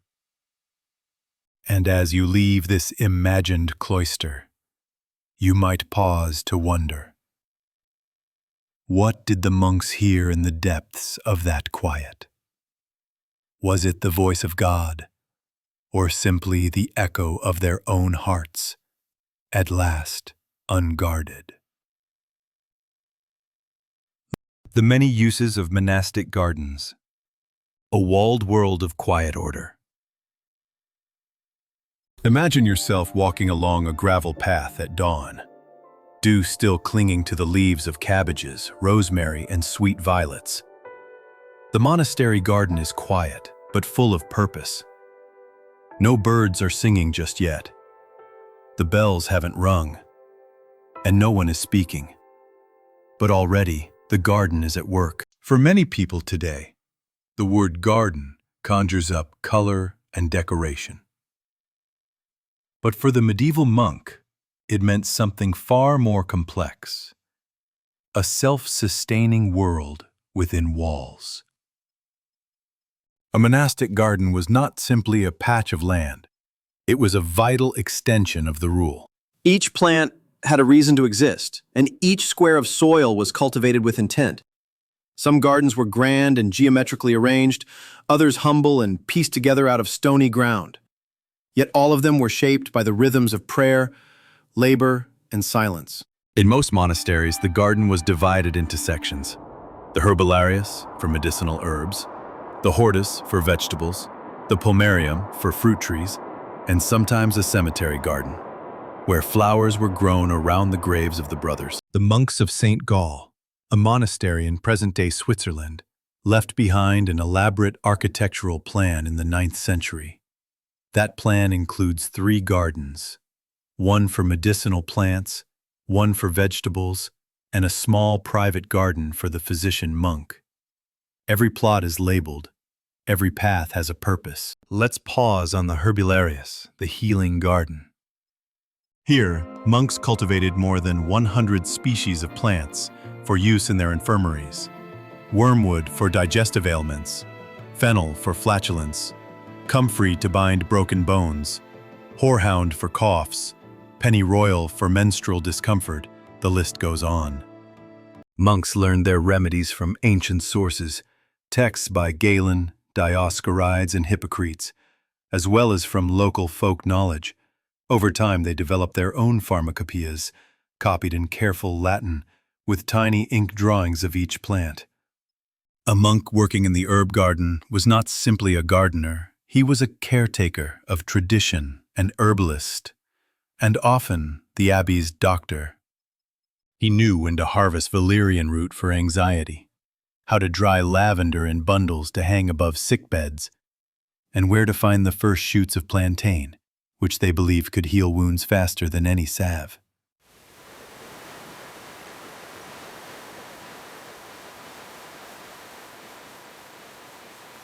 The herb garden had a rhythm of its own. At dawn, the dew was brushed gently from each plant to prevent rot. At midday, plants were checked for pests, done silently, with bent heads. In the afternoon, the cuttings were hung in cool stone cellars or ground with mortar and pestle into salves and tinctures. Further down the path, the hortus, the vegetable garden, was no less important. This was where the daily sustenance of the monastery came from. Meat was rarely eaten, so the monks depended on beans, onions, leeks, garlic, turnips, and lentils. Chard was prized, as was cabbage, which stored well in cool cellars. Each season required planning. In spring, the beds were dug and turned.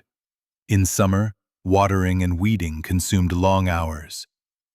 Autumn brought harvesting and preserving. Winter was a time of composting, fence mending, and quiet preparation. Monks used crop rotation long before the term existed.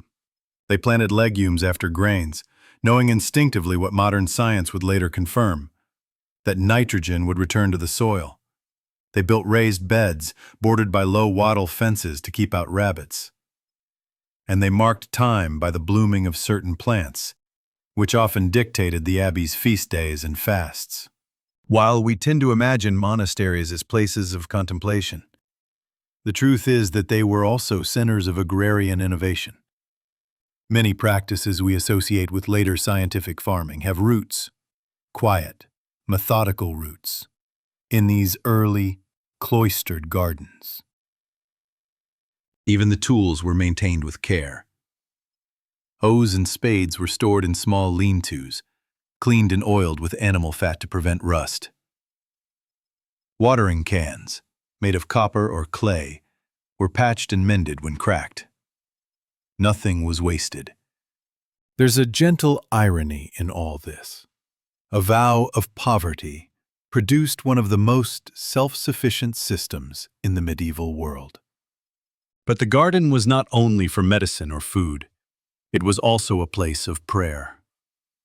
In some monasteries, a central garden was built just outside the cloister walk. Here a single tree might be planted, often an apple or a fig, representing the tree of life or the knowledge of good and evil. Around it, paths were laid in cruciform, dividing the grass into 4 green quadrants. This garden served no practical purpose. No herbs were grown here, no vegetables pulled from the ground.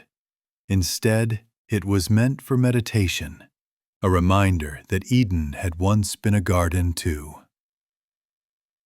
The monk would walk here after the midday meal, perhaps with a psalter in hand.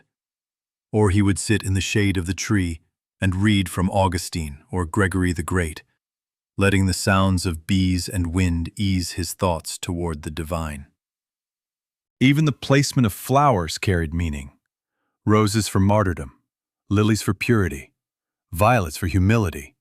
Each bloom became a quiet prayer. You might think of this as the quietest corner in an already silent world.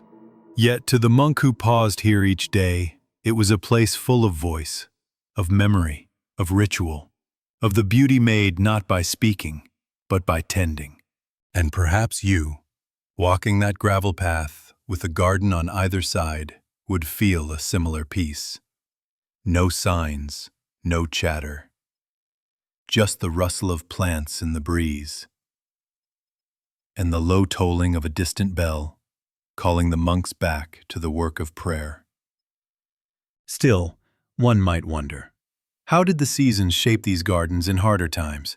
What happened when frost came early or blight struck the herb beds? Seasons of risk and resilience. In the monastic garden, time passed not by hours, but by the turning of the seasons. The monks did not use clocks in the modern sense. They used the sun's position, the tolling of bells, the blooming of herbs, and the sprouting of seedlings to chart the year. Nature's calendar was both their teacher and their taskmaster. And though their labor was quiet and methodical, it was never without risk. Farming, even in cloistered calm, is a gamble. An early frost could kill the tender greens of a promising spring. A sudden hailstorm could flatten a carefully nurtured cabbage bed in moments. Insects would arrive overnight, cutworms, beetles, aphids, chewing through leaves that had taken weeks to grow. And when disease crept into the garden, powdery mildew on beans, rust on leeks, or wilt on the onions, it could spread fast in the damp, stone-walled courtyards of the monastery. The monks could not call for outside help. They had no pesticides, no modern irrigation, and no fertilizer beyond composted waste and manure. All they had was memory, experience, prayer, and persistence. Yet these proved more durable than one might think. Each monastery had what we might now call agricultural memory. The slow, careful accumulation of local growing knowledge passed down from older brothers to younger. Brother Aelred, for instance, might remember that one patch of soil always retained frost longer than the others, and so beans should not be planted there before Easter. Brother Martin might have noticed that yarrow grew best along the garden wall, shaded in the afternoon, but lavender preferred full sun. In the absence of written gardening manuals, these observations were precious. Some monasteries kept handwritten notes. Rudimentary gardening calendars, notes in the margins of herbal texts, or weather diaries bound with prayer books. Many were lost to time. But a few still survive in libraries today, fragile and foxed with age. We find entries like, "In the third week before Pentecost, sow lettuces between the bean rows. Rain came hard on the feast of St. Cuthbert. Cabbages flattened, replanted on the morrow. Yarrow moved to the east bed after whitefly spoiled last year's salves." These aren't dramatic events. They're not wars or coronations. But they tell us something about the true lifeblood of the medieval monastic world. These monks watched and recorded not just stars or scripture, but slugs and sprouts and soil. It is in this diligence, this quiet, almost invisible form of resilience, that the spirit of the garden truly shines. Consider winter. For many abbeys, it was a time of scarcity. The garden lay dormant under frost. Nothing grew, the ground was hard. Wind pushed against cloister walls and rattled the shutters of the tool shed. In this season, the monks depended on what they had stored. Garlic braided and hung from rafters, turnips buried in sand-lined pits, herbs dried and packed into linen bags. The garden work did not stop, however. Beds had to be cleaned and covered, compost heaps turned, fences mended, tools sharpened. Even prayer had a gardening rhythm. Brothers asking for fair weather, a mild spring, protection against blight. Some monks carved devotional designs into wooden garden tools, crosses or fish motifs on spade handles, psalm verses etched onto the rim of a watering pot. The sacred and the practical blurred here. Work itself was prayer. Spring came with both relief and worry. The first shoots of nettle, wild sorrel, and dandelion were not discarded as weeds. They were eagerly gathered and eaten, the first fresh greens after a long winter. Each year the cycle repeated. The monks sowed beans and barley, thinned onions, trained the apple trees along latticework. They pollarded willows, collected ash for lye soap, and spread last year's compost with patient hands. In lean years, when harvests failed or pilgrims overwhelmed the kitchen, the garden became the first and last line of defense. Monks added water to stews, made tea from nettle and mint, and filled bellies with turnip porridge flavored only with thyme. Still, there was gratitude. Brother Godric of Norwich once wrote, "The garden gives even when it seems to withhold. What withers today returns in another form. Leaf into mulch, root into sweetness, seed into promise." Indeed, the monks believed gardens were miniature echoes of Eden. Imperfect and fragile, yes, but sacred nonetheless. And not just for food or medicine. There were also gardens designed for dye plants. Woad, which yielded a rich blue. Madder root for red. Weld for bright yellow. These dyes were used to color the robes of the brothers, the bindings of manuscripts, and the threads of altar cloths. Imagine a patch of woad, green and leafy, unremarkable. To the untrained eye, just another plant. But to the monk who would ferment its leaves in vats, who would stir the froth and watch the pigment separate, it was nothing short of alchemy. Even beauty had its place. Though utility ruled most of the garden, monks made room for simple flowers.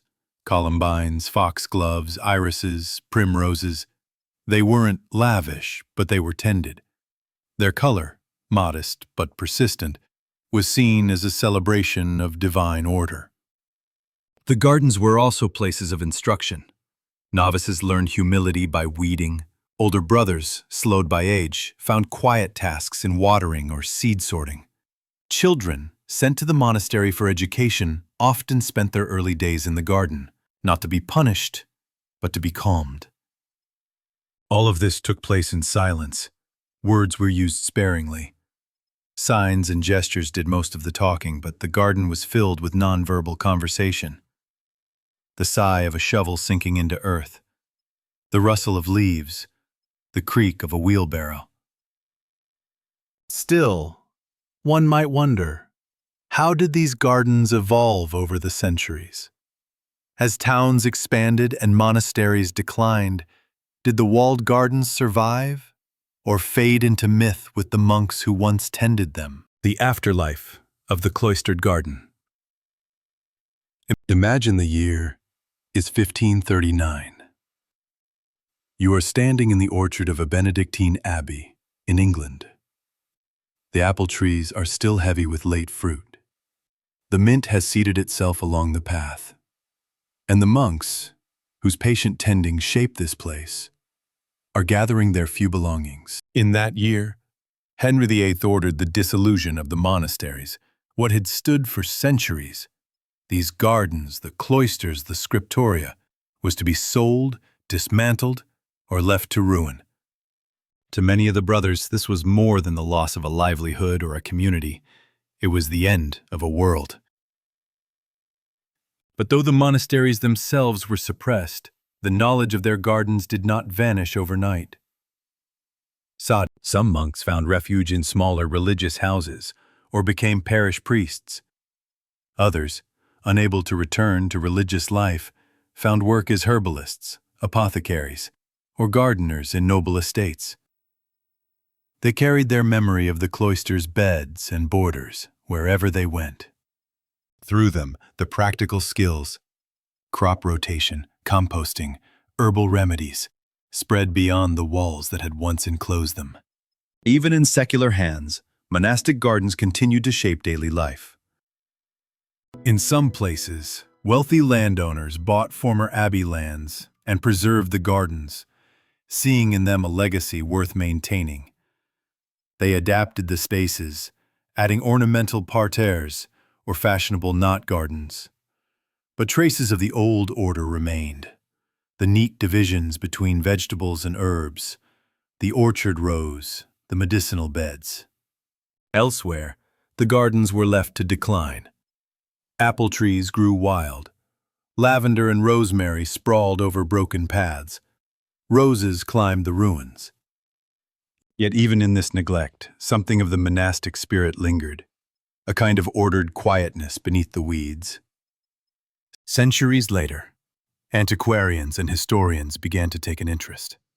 In the 18th and 19th centuries, visitors to ruined abbeys often remarked on the persistence of ancient plantings. A traveler to Fountains Abbey in Yorkshire wrote in 1790, "There yet grows a hedge of rue and mint from the gardens of the monks, though none remain to tend them." In the modern era, archaeologists have studied these spaces with care. At Glastonbury, for example, they unearthed the outlines of planting beds still discernible in the soil. Pollen analysis revealed what once grew there: beans, leeks, onions, and woad. These finds remind us that the monastery garden was not just a place of sustenance. It was a living record of knowledge, an archive written in earth rather than parchment. The influence of these gardens rippled outward. Botanical gardens, founded in European cities, often borrowed monastic practices: systematic planting, the use of raised beds, and the careful labeling of specimens. The earliest pharmacies and apothecaries were staffed by men who had learned their craft in cloistered herbalaria. Even the language of gardening retained traces of monastic Latin. Terms like hortus and herbularius lingered in professional manuals well into the modern age. And so, though the monks themselves disappeared from many landscapes, their methods survived. But beyond the practical legacy, there is something subtler, a sense of what it meant to dedicate one's life to the patient tending of life itself. For in the garden, monks expressed their theology as much as their agriculture. They believed that every plant, no matter how humble, bore witness to divine order. The growth of a bean sprout, the ripening of a fig, the healing properties of sage, these were not accidents. They were signs of a world shaped by intention and grace. Monastic writers returned to this idea again and again. Aelred of Rievaulx described the garden as a school of patience. Hildegard of Bingen, who supervised vast herb gardens, called plants companions to mankind. Albertus Magnus wrote that the garden was the first form of contemplation.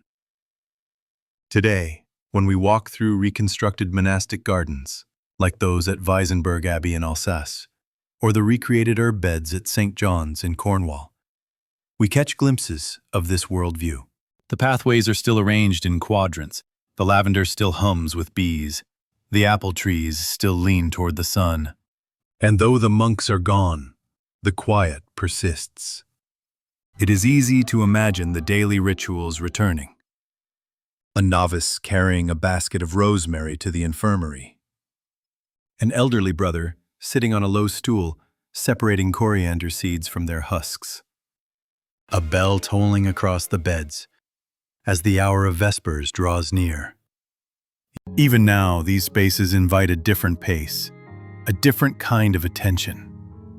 They remind us that usefulness and beauty need not be opposed, and that silence, far from being empty, can be filled with the steady work of tending. Perhaps that is why monastic gardens continue to inspire. They are not merely historical curiosities, they are testaments to what can be built over centuries by patient hands and devoted hearts.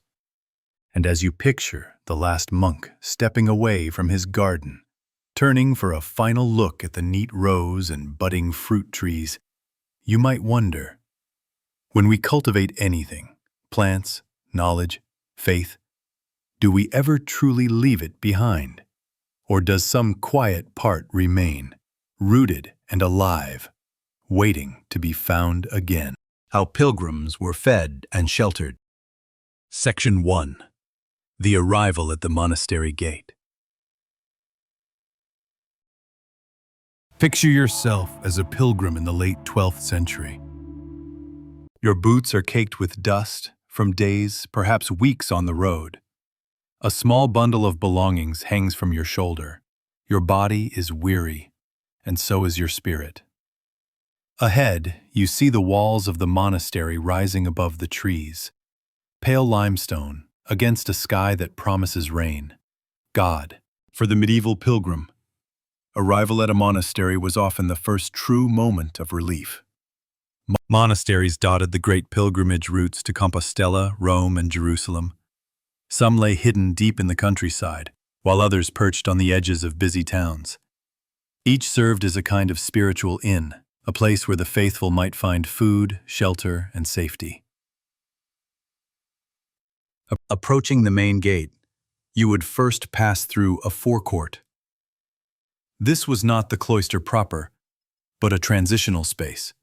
Here, carts were unloaded, horses tethered, and merchants sometimes allowed to trade with the cellarer, the monk responsible for provisions. But for pilgrims, the process began with a ritual of humility. At the gatehouse, you removed your hat or hood. You spoke your purpose. Peregrinus sum, I am a pilgrim. Depending on local customs, you might show a token of your destination, a lead badge of St. James, a palm frond for Jerusalem, a scallop shell for Compostela. The porter, an elderly monk or a trusted lay brother, greeted you. He would ask a few questions to confirm your intention. Was this truly a journey of devotion? Had you been sent for penance? Did you carry letters of introduction? These questions were not just formalities. They protected the monastery from thieves and impostors who sometimes claimed to be pilgrims to gain free lodging. Once satisfied, the porter would ring a bell. From within the cloister, the guestmaster, the hospitaller, would arrive. The rule of Saint Benedict required that all guests be welcomed as if they were Christ himself. This was no empty piety. Monastic records show that thousands of pilgrims pass through these gates each year, their names noted in long, careful lists. The hospitaller led you into the xenodochium, the guest house. Some monasteries had large, separate buildings for this purpose, especially those near major routes. Others simply set aside a few chambers along the outer wall. The guest house might be plain, whitewashed walls, straw mattresses, a single hearth, or it might be surprisingly comfortable, with carved wooden benches and woven hangings that softened the chill. The first duty was to wash away the road's grime. In the entryway stood a basin. Sometimes a lay brother would pour water over your hands. In more formal abbeys, a monk would kneel to wash your feet. This was an act of humility, echoing Christ's washing of the apostles' feet. A reminder that every pilgrim, however poor, deserved reverence. You would be offered a simple meal: bread, broth, sometimes cheese or beans, depending on the monastery's resources. If you were ill or frail, The infirmerer, who oversaw medical care, might be summoned. He would assess your condition, perhaps bringing a tisane of sage or mint, or a poultice for sore joints. In this moment, you were neither stranger nor burden. You were a guest. After eating, you were shown your sleeping place. Beds in the guest house were arranged side by side, each with a coarse blanket. Privacy was unknown, but after nights spent by the roadside, even the simplest cot felt luxurious. If you arrived late, a small lantern guided your way. In winter, the fire was banked to last until dawn. The monastery also offered protection from the dangers of travel. Bandits, wild animals, the unpredictable whims of weather. Inside these walls, you were safe. Still, there were rules. Pilgrims did not wander freely into the cloister. The inner life of the monks remained separate, governed by silence and prayer. The guest house had its own chapel, or oratory, where visitors could attend Mass without disrupting the monastic hours. Code. Meals were taken apart from the brethren, though sometimes the abbot might invite notable guests to dine in the refectory. Chronicles record royal pilgrims sharing bread with monks, the occasion solemn but quietly festive. For the common pilgrim, though, the guest house remained the center of life. The daily rhythm was simple: morning prayers, breakfast, perhaps a blessing before continuing the journey. If you were too ill or weary to travel, you might remain for several days. Some monastic records mention pilgrims convalescing for weeks, slowly regaining strength. In some places, a small purse of coins or a piece of bread for the road was pressed into your hand.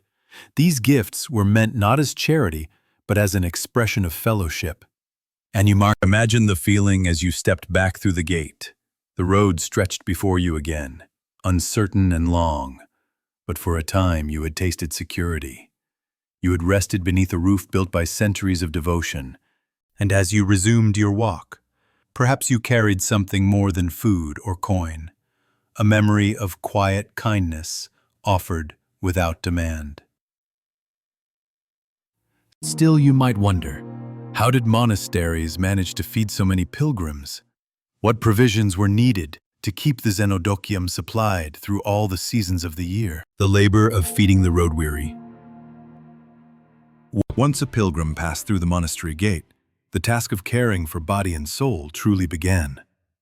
Tozdon Ra, providing food for guests, was no simple matter. Monasteries varied in size and wealth, but even the humblest were expected to keep their xenodokium stocked. Imagine a Benedictine abbey with 100 monks. On a busy pilgrimage route, such as the Road to Santiago, hundreds of pilgrims might arrive in a month. During holy seasons, that number could double. How did the monastery prepare for such constant need? It began in the granary, the great storehouse of the abbey. Here sacks of barley, rye, oats, and wheat were stacked in rows, each harvest carefully recorded in ledgers. These stores were not only for the monk's table, but for guests and the poor. Leonti, bread was the foundation of almost every meal. Some abbeys employed lay bakers, men who rose before dawn to grind flour and heat massive stone ovens. Others entrusted this labor to the monks themselves, rotating duties so no brother spent too many weeks away from prayer. Baking was an all-day effort. First, dough had to be mixed, often with little yeast, relying on long fermentation. Then it was shaped into loaves, marked with a cross or the abbey's emblem, and slid onto the hot stones. When pilgrims arrived in numbers, bakers increased their output. Monastic accounts sometimes record days of triple baking, when ovens ran without pause and flour was measured out by the stone weight. After bread came pottage, the universal dish of the medieval poor.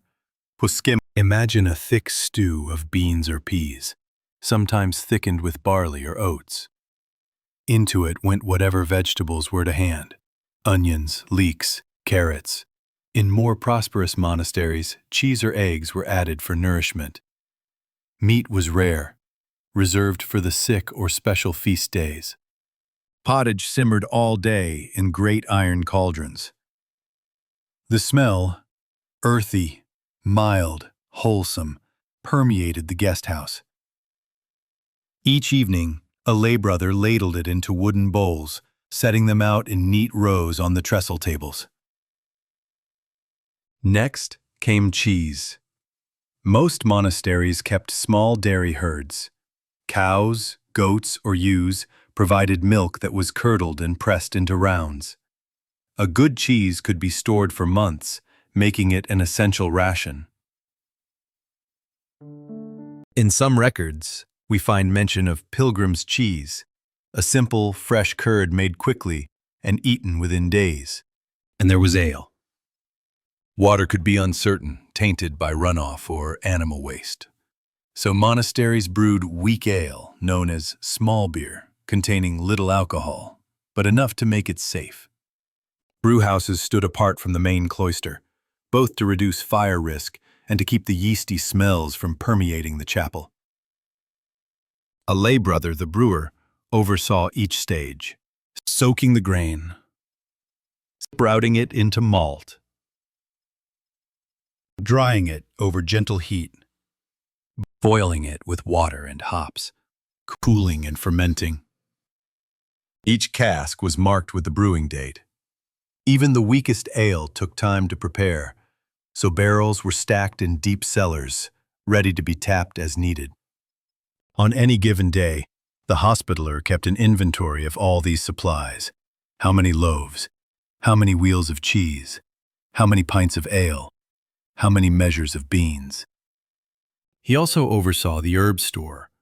Dried sage and mint were used to flavor pottage or to prepare simple teas for ailing travelers. Some monasteries kept small vineyards, but wine was precious, reserved for sacramental use or for honored guests. Alongside the food itself were the tools of hospitality. Wooden trenchers and bowls, carved and scrubbed smooth. Horn spoons and knives kept in clean baskets. Linen cloths to cover the tables. Lamps and candles to light the meals in winter's early dark. Taxing carefulness, as the monks considered it a duty of reverence to ensure even the humblest pilgrim received clean utensils and an orderly table. No matter how crowded the guest house became, meals were served with care. There was no scolding for those who ate slowly or needed extra help. Chroniclers described the hospitaller moving quietly among the guests, offering a word of comfort or fetching a second ladle of broth. One might imagine a bustling scene. The clink of spoons against bowls, the murmur of travelers trading stories, the steady footsteps of lay brothers carrying loaves and pitchers. Yet this hospitality came at a cost. Feeding pilgrims taxed the monastery's resources, especially in lean years. Some abbeys imposed limits, 3 days of food and lodging, no more, so that supplies would not run out. Others relied on donations from wealthy patrons to replenish the granaries. There were times when the monks themselves went without richer fare so the sick or elderly pilgrims could have extra. Hospitality was not only charity, but a test of faith and discipline. To give without grumbling. To serve without distinction between rich and poor. To see each traveler as a bearer of grace. These were ideals set down in the rule, and not always easy to practice. Still, the monasteries kept their doors open. Year after year, season after season, they welcomed the weary. In the winter, this meant special challenges. Fires were lit early. Extra straw was laid over the cold floors. Thicker pottage, rich with dried peas and winter onions, was prepared to warm chilled bodies. At dawn, a monk or lay brother would walk the perimeter, checking for travelers who had collapsed just short of the gate. Chronicles record more than one pilgrim saved this way, lifted from the snow and carried inside to recover by the hearth. When the bells rang for matins, the monks filed into the church. But the guest house remained watch. A brother always stayed behind to tend the sick, refill the lamps, and offer what comfort he could. Still, one might ask, what happened when a pilgrim died within these walls? How did the monastery care for the souls and bodies of those who never rose to continue their journey? The last rest before the longest journey. Despite every effort, the warm hearth, the clean straw bedding, the simple nourishment, some pilgrims did not rise again. Their journeys had been too long, their bodies too frail, or their illnesses too advanced to be mended by rest alone. In the medieval world, death on pilgrimage was understood as a holy passage. The road itself was a form of penance and devotion, and to die in that state was considered blessed. Still, the monks saw it as their solemn duty to tend the dead with the same care they gave the living. When a pilgrim breathed their last, the news was carried swiftly to the infirmary, the monk responsible for the sick, and to the hospitaller, who oversaw the guest house. A bell was tolled, not the full peal reserved for a brother's passing, but a measured, steady chime that told all within earshot. A soul had departed. The body was washed in warm water, a final act of dignity. If the pilgrim had carried tokens of their intended shrine, a scallop shell, a leaden badge, or a wooden staff, these were cleaned and set beside the corpse. Their modest belongings were inventoried. Perhaps a small purse of coins, a worn psalter, or a scrap of cloth from home. The monks recorded these items carefully in their ledgers. If the pilgrim's identity was known, letters might be sent to relatives or to a sponsoring parish.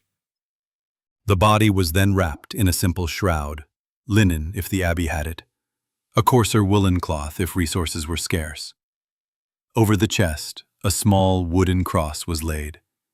Not a presenta. Depending on local custom, the monks held a vigil through the night. By candlelight, they chanted psalms beside the bier. The guest house chapel would echo with the slow, low voices rising in prayer. De profundis clamavi ad te, Domine. Out of the depths I cry to you, O Lord. At dawn, the funeral mass was celebrated. Even for a stranger, the monks offered the full rite, believing that no soul was unknown to God. The burial itself often took place in the cemetery garden, a walled plot set aside from the monks' own graves. Here, pilgrims and paupers shared the earth in quiet equality. Trail, cloet. Some abbeys maintained a special section for pilgrims, marked by rows of modest wooden crosses. Others simply laid the body in the most recently prepared grave, covering it with earth and a blessing. A record of the burial was entered into the necrologium, the monastery's book of the dead. Though the pilgrim might have been nameless in life, here their passing was preserved among the memory of countless others. If any possessions remained, coins or small keepsakes, they were held for a year and a day. Should no claimant appear, they were used for alms or for maintaining the guest house. In this way, the monastery became the last refuge for travelers who never returned home. But not every end was sorrowful. Many pilgrims recovered, rested, healed, and continued on to their destination. Chroniclers describe the joy when a bedridden traveler rose at last, ready to resume the road. Blessings were spoken over them, a final meal provided. Sometimes, a staff or shoes were repaired by the monastery's craftsmen. And so the cycles continued. Arrival, rest, departure, or for a few, the final rest. Beyond the care of the body, there was the matter of the soul. Monasteries took this obligation seriously. For a pilgrim who died within the walls, masses were offered regularly. On the anniversary of their death, their name, or a simple note of an unknown pilgrim, was read aloud in the chapel. These prayers were believed to ease the soul's passage, a final gift given by strangers. And what of the monks themselves? How did they perceive the endless stream of the weary and the dying? Some left records. Elred, a 12th century Cistercian, wrote, "The road teaches humility, and the guest house teaches compassion. Each day we meet ourselves in the faces of the travelers, our own hunger, our own longing, our own mortality. Others simply noted the burden. Chroniclers recount seasons when famine or plague pressed the monastery beyond its limits. Yet even then, the rule demanded that no pilgrim be turned away lightly. Indeed, this tension between scarcity and charity, fatigue and devotion, defined much of monastic hospitality. In quiet hours, the guest house might empty for a time, beds stripped, floors swept, the pottage pot cleaned and set aside. The hospitaller would sit alone, ledger open, tallying the dwindling stores and making plans for the next arrival. But never for long. The road always sent more. Imagine the threshold of the guest house door, smooth with centuries of footsteps. How many thousands passed over it, carrying their hopes, their aches, their unspoken prayers. To the monks, each was a living testament to faith's endurance. And so the work continued. Food prepared, beds readied, hands extended in welcome. Today, when we visit the ruins of these monasteries, it is tempting to see only the stones, the arched doorways, the roofless chapels, the traces of cloister walks. But if you stand still, you might sense something quieter, persisting. A memory of countless meals served to the hungry. A lantern held aloft in a cold dawn. A final blessing whispered over a stranger. All of it, a quiet testament to the idea that hospitality is not merely a courtesy, but a vocation, an act of faith that in welcoming the traveler, one welcomes the sacred. And perhaps, as you imagine the pilgrim stepping back onto the road, or being laid gently into the earth, you may wonder, what remains of us when our journey ends? Is it the path we traveled, or the kindness we received along the way? The secret life of medieval scribal errors. Ink, parchment, and the peril of a wandering mind. Picture a long wooden bench, smooth and pale with the wear of countless elbows. Above it, a narrow window filters thin daylight onto a row of slanted desks. Here, in the scriptorium of a medieval monastery, scribes sit with quills poised over parchment. Their work seems serene. Quiet figures in cowled robes, their faces bent to the page. But beneath this tranquility lies a story of human frailty, slow tedium, and the endless hazard of distraction. Each manuscript copied here was a labor measured in months or years. From the first letter of Genesis to the final Amen of Revelation, the scribe's duty was simple in theory. Copy every word exactly as written. In practice, this was never as easy as it sounded. That is 23-1 skill in being alone, bold, and... First, consider the materials. Parchment was expensive. Carefully scraped sheepskin or calfskin, bleached and stretched on frames, a single large Bible might consume hundreds of hides. Each leaf had to be smooth, free of holes, and properly ruled with faint lines to guide the script. Ink, too, was no small matter. Scribes mixed it themselves, combining oak galls, strange, knobby growths plucked from trees, with iron salts and gum arabic. The mixture darkened over hours, turning from pale gray to near black. If prepared poorly, it faded or flaked from the page, and all the effort was wasted. Quills were trimmed from goose feathers, hardened in hot sand and cut to a sharp point. A scribe might spend half an hour just shaping the perfect nib. All this before a single letter was written. When finally the scribe began, he did so under the watchful eye of the armarius, the monk in charge of the scriptorium. Silence was enforced. The only sounds were the scratch of quills and the occasional cough. Yet concentration often frayed. Imagine yourself copying a psalter for the 10th time in your career. The same verses, the same cadences of praise and supplication. Your body cramped from hours of sitting, your eyes blurred, your thoughts drifted, to supper, to the weather, to memories of home. This is when errors crept in. Some were simple lapses. A skipped word. A line copied twice. A passage begun in the wrong place. Scribes had names for these mistakes. Haplography. Accidentally omitting a letter or word. Ditography. Repeating a letter or word.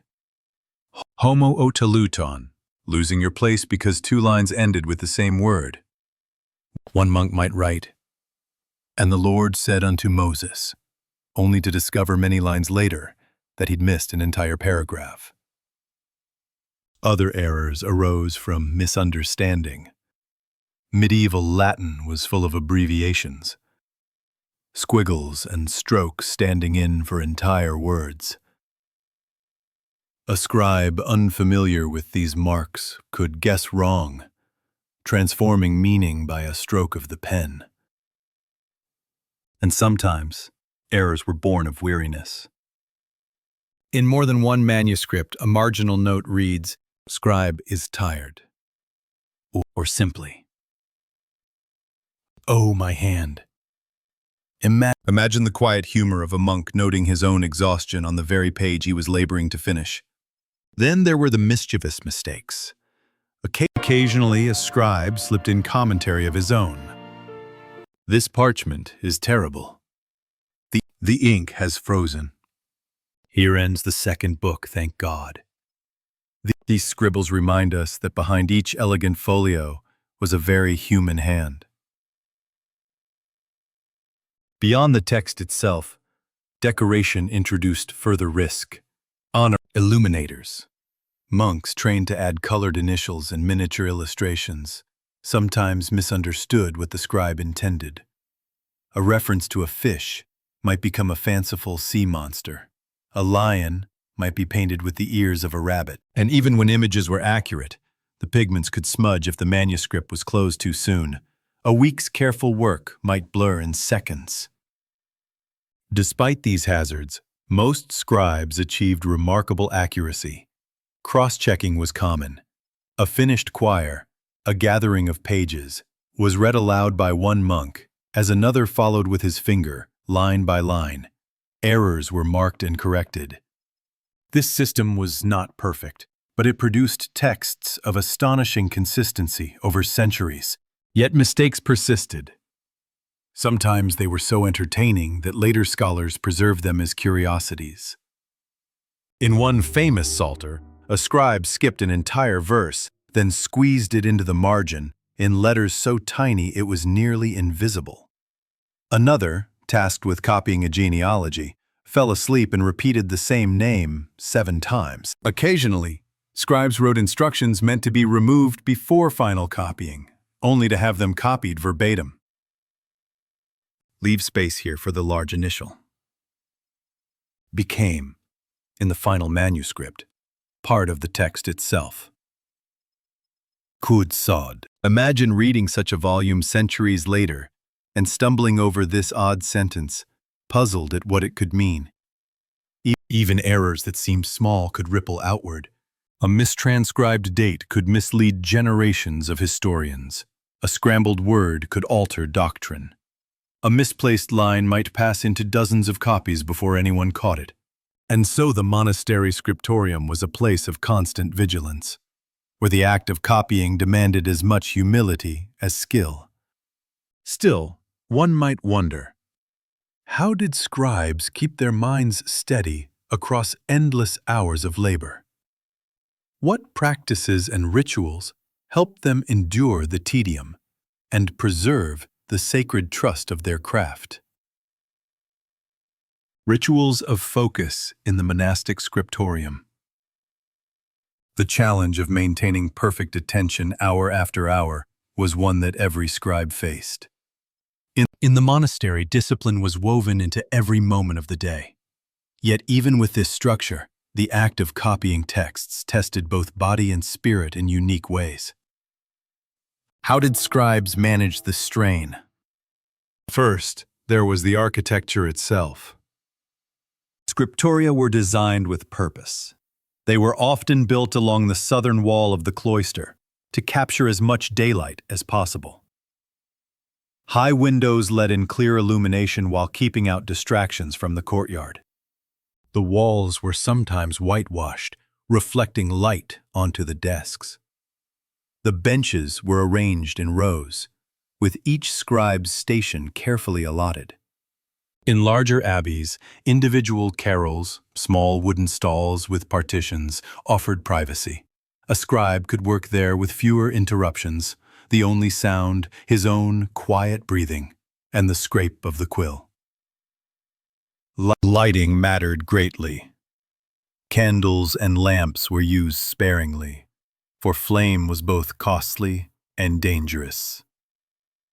In winter, the scriptorium might open later in the morning and close early in the afternoon to make the most of the pale northern sun. But even with the best arrangement, the hours were long. Scribes observed set times for work and rest. The rule of Saint Benedict required that no one be overburdened.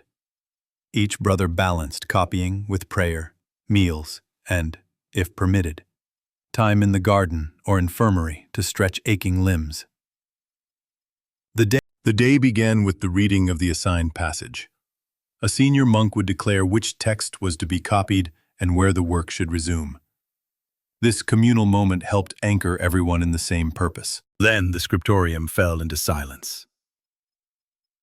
In that hush, scribes developed personal rituals to maintain focus, reciting a short prayer before beginning each quire, asking for clarity of mind and steadiness of hand, marking progress in the margins, noting the day, and sometimes even the hour. A scribe might write, "Here I began this quire, on the feast of St. Blaise," wearing a hood pulled low, blocking peripheral vision and creating a sense of seclusion. Sharpening quills at regular intervals, both to keep the line crisp and to punctuate the long hours with small acts of preparation. Breaks were strictly timed. When the bell rang for terce or sext, the 3rd and 6th hours after dawn, scribes laid down their pens and joined the community for prayer. These pauses gave the mind a moment's rest and returned the body to movement. But even with discipline, the mind wandered. Fatigue was the most common adversary. Imagine hours bent over a single sheet, each letter requiring deliberate motion. Eyes blurred, shoulders stiffened, the parchment's texture began to feel endless. Scribes sometimes confessed these struggles in marginal notes. "Pray for me, for I grow weary." This work has lasted many weeks, and yet they persevered. One practice that helped was the colophon, a small note at the end of the manuscript. Here, the scribe recorded not only his name, but his feelings about the work. Here ends the book. Thanks be to God, who gave me the strength. If any error be found, let the reader forgive. These brief sentences offered release, a chance to acknowledge the strain, the hope of accuracy, and the inevitability of imperfection. Some monasteries had customs to ease the burden further. In Cistercian houses, scribes rotated duties. One week might be spent copying, the next in the garden, the next in study. This variety prevented exhaustion.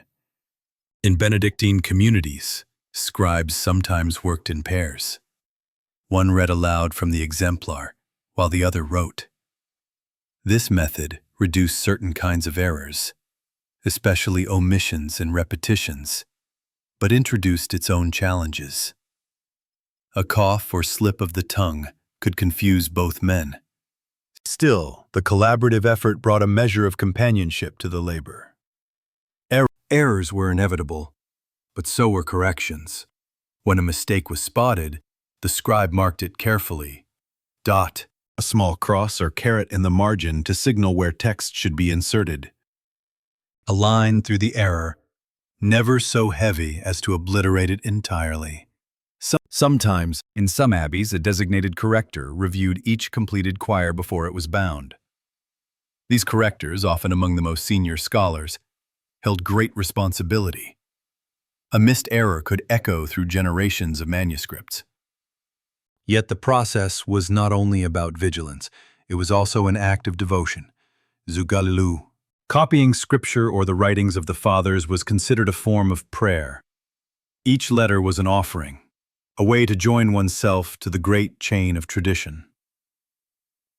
One 12th century scribe wrote in his colophon, "In this labor I find both trial and peace, for though the hand tires, the mind is made humble." We tend to imagine medieval scribes as drudges, crushed beneath monotony. But for many, the scriptorium was also a place of quiet transcendence.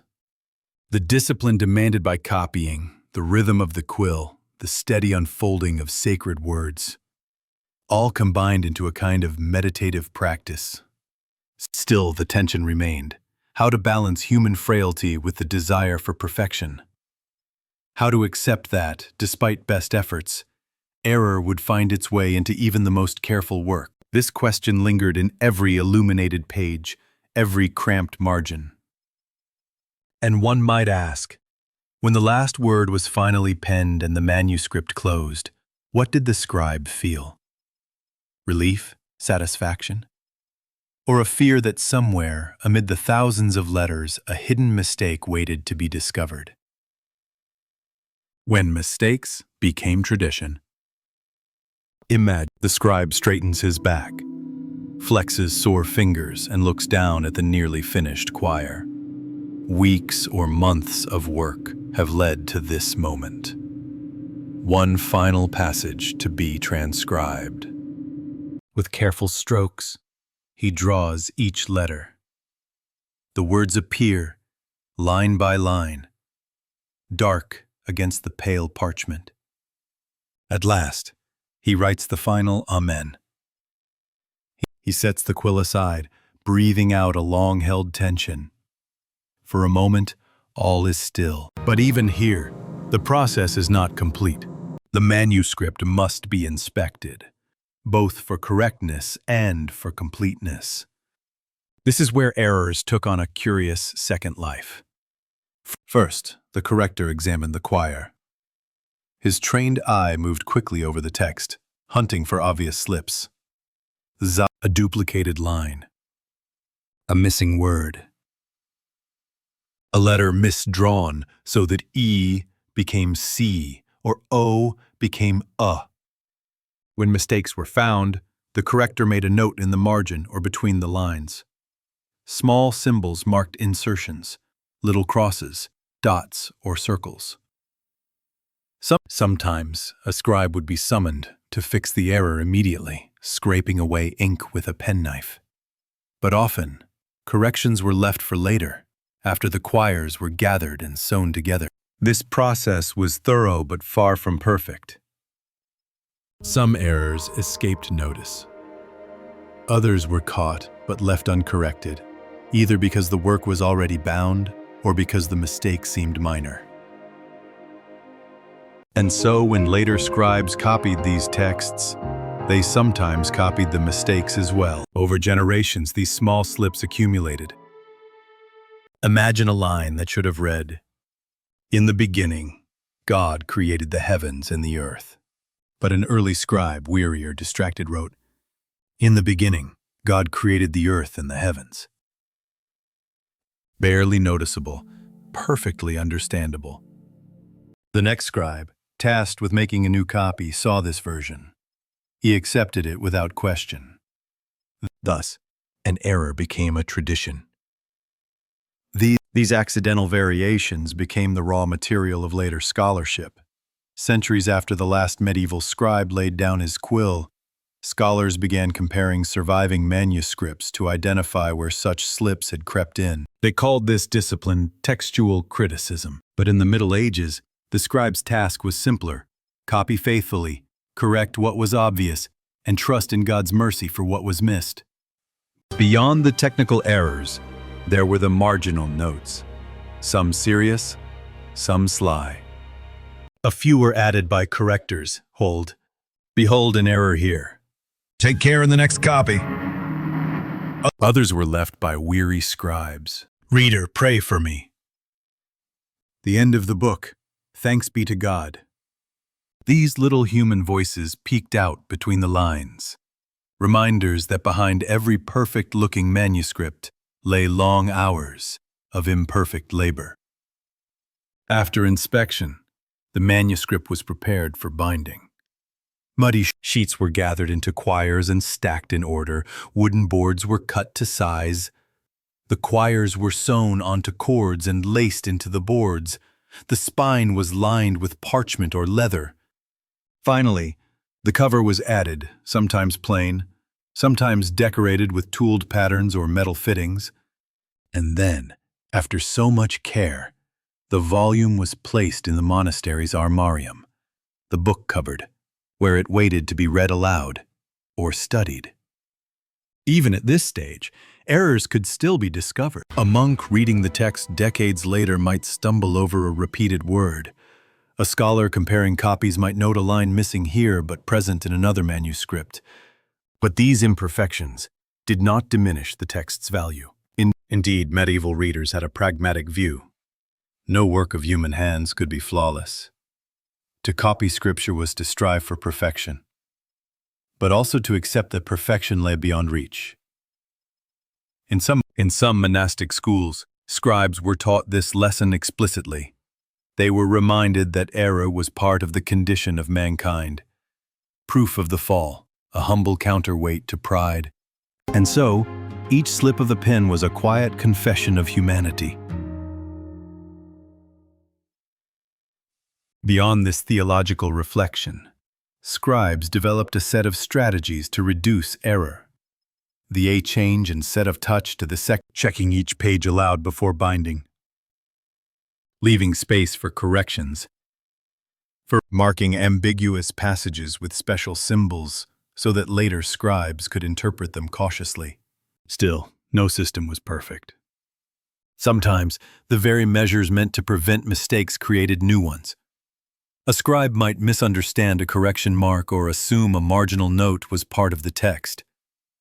One of the most famous examples is called the scribe's dilemma. In a Latin text, a marginal note read, "Nota bene, non legitur hic." Note well, do not read this here. The next scribe copied it into the main text as if it were part of the sentence. The result was a line that scholars centuries later struggled to make sense of, proof that even vigilance could not defeat confusion entirely. And yet, these peculiar errors are part of what makes medieval manuscripts so endlessly fascinating. They are not only repositories of sacred words, but records of human endurance. Each miscopied syllable is a glimpse into the scribe's long vigil. His tired eyes, his cramped hand, his longing for the bell to toll the end of the day. At last, when the manuscript was declared finished, the scribe added a final colophon. Here ends the work, written with care and fear, that no error remain. A prayer as much as a statement of fact. And then he closed the book, set aside the quill, and left the scriptorium. Imagine the quiet of that chamber after he had gone. The rows of empty benches, the faint smell of ink and parchment lingering in the air. In that stillness lay the sum of countless hours of labor, some of it careful, some of it weary, all of it sincere. And perhaps, as you picture the scribe's final bow over his work, you may wonder, when you hold a book today, flawless, machine-printed, what is lost without those human traces? What stories do we forfeit when no weary hand remains to slip an error into the margin, or to whisper a humble confession in the last line of a page? How medieval inns actually worked. The inn at the crossroads. Picture yourself traveling along a rutted road in the English countryside in the late 13th century. The sun is sinking behind hedgerows. You have walked or ridden for miles since dawn. Your limbs ache. The soles of your shoes are thin as paper. Ahead, a low building emerges from the dimming light. A timbered inn with a swinging sign creaking above the door. Perhaps it bears the painted symbol of a rose, a stag, or a sheaf of barley. These signs were crucial, for most travelers could not read. Inns were essential nodes of medieval travel. Unlike monasteries, which offered lodging out of religious duty, inns were businesses catering to merchants, pilgrims, messengers, and the occasional knight in need of a bed and a meal. Some inns were quite small, little more than a farmhouse with a room set aside for paying guests. Others were substantial enterprises, built at crossroads or on the edge of market towns, offering stabling for horses and rooms for dozens of travelers. When you stepped across the threshold, you entered a space at once familiar and unpredictable. The first thing to strike you might be the smell. A mingling of smoke, ale, and damp wool cloaks drying near the hearth. The floor was usually of packed earth, sometimes strewn with rushes to soak up spills. A long trestle table dominated the main room. At its head sat the innkeeper, a man or woman who kept watch over all transactions, from the purchase of supper to the tallying of stabling fees. The innkeeper's authority was nearly absolute. In an age before consistent regulation, each host set the terms, the price of lodging, the cost of hay for your horse, the portion of meat you would receive with your pottage. Prices were meant to be fair, but there was always room for haggling. If you arrived after dark, the fee might rise mysteriously, justified by the difficulty of tending to latecomers. Travelers learned to ask around before choosing an inn, for the reputation of the host was as important as the state of the beds. After your arrival, you would be shown to the main hall, or, if you could pay extra, to a private chamber. Private rooms were few and prized. Most guests slept in shared spaces, fully clothed, wrapped in their own cloaks. Some inns offered straw pallets, others provided simple wooden bedsteads with thin mattresses stuffed with chaff or wool. Clean linens were rare. You might find the bedding already occupied by fleas or lice, an accepted discomfort of the road. Even so, a bed indoors was preferable to sleeping in a roadside ditch. Once you had set down your bundle, you would return to the main room to eat. Supper was served communally. The innkeeper or a servant ladled pottage into earthen bowls. This pottage was a familiar mixture, beans or peas thickened with grains and flavored, when possible, with a scrap of salted meat or a pinch of herbs. If the inn had an attached kitchen, and many did, the meal might be more ambitious. Roasted fowl, fresh bread, a soft cheese made on the premises. But simple fare was the rule, especially in small country inns. Drink was another matter. Ale was ubiquitous. Brewed on site or purchased from local brewers, It was consumed by all ages. Stronger wine was imported at great cost and reserved for wealthier guests. In the evening, the inn filled with talk, news of roads and weather, rumors of politics, boasts of bargains struck at the market. Merchants compared prices for wool and grain. Pilgrims discussed the state of the shrines they had visited. If a bard or minstrel was in residence, music might accompany the meal.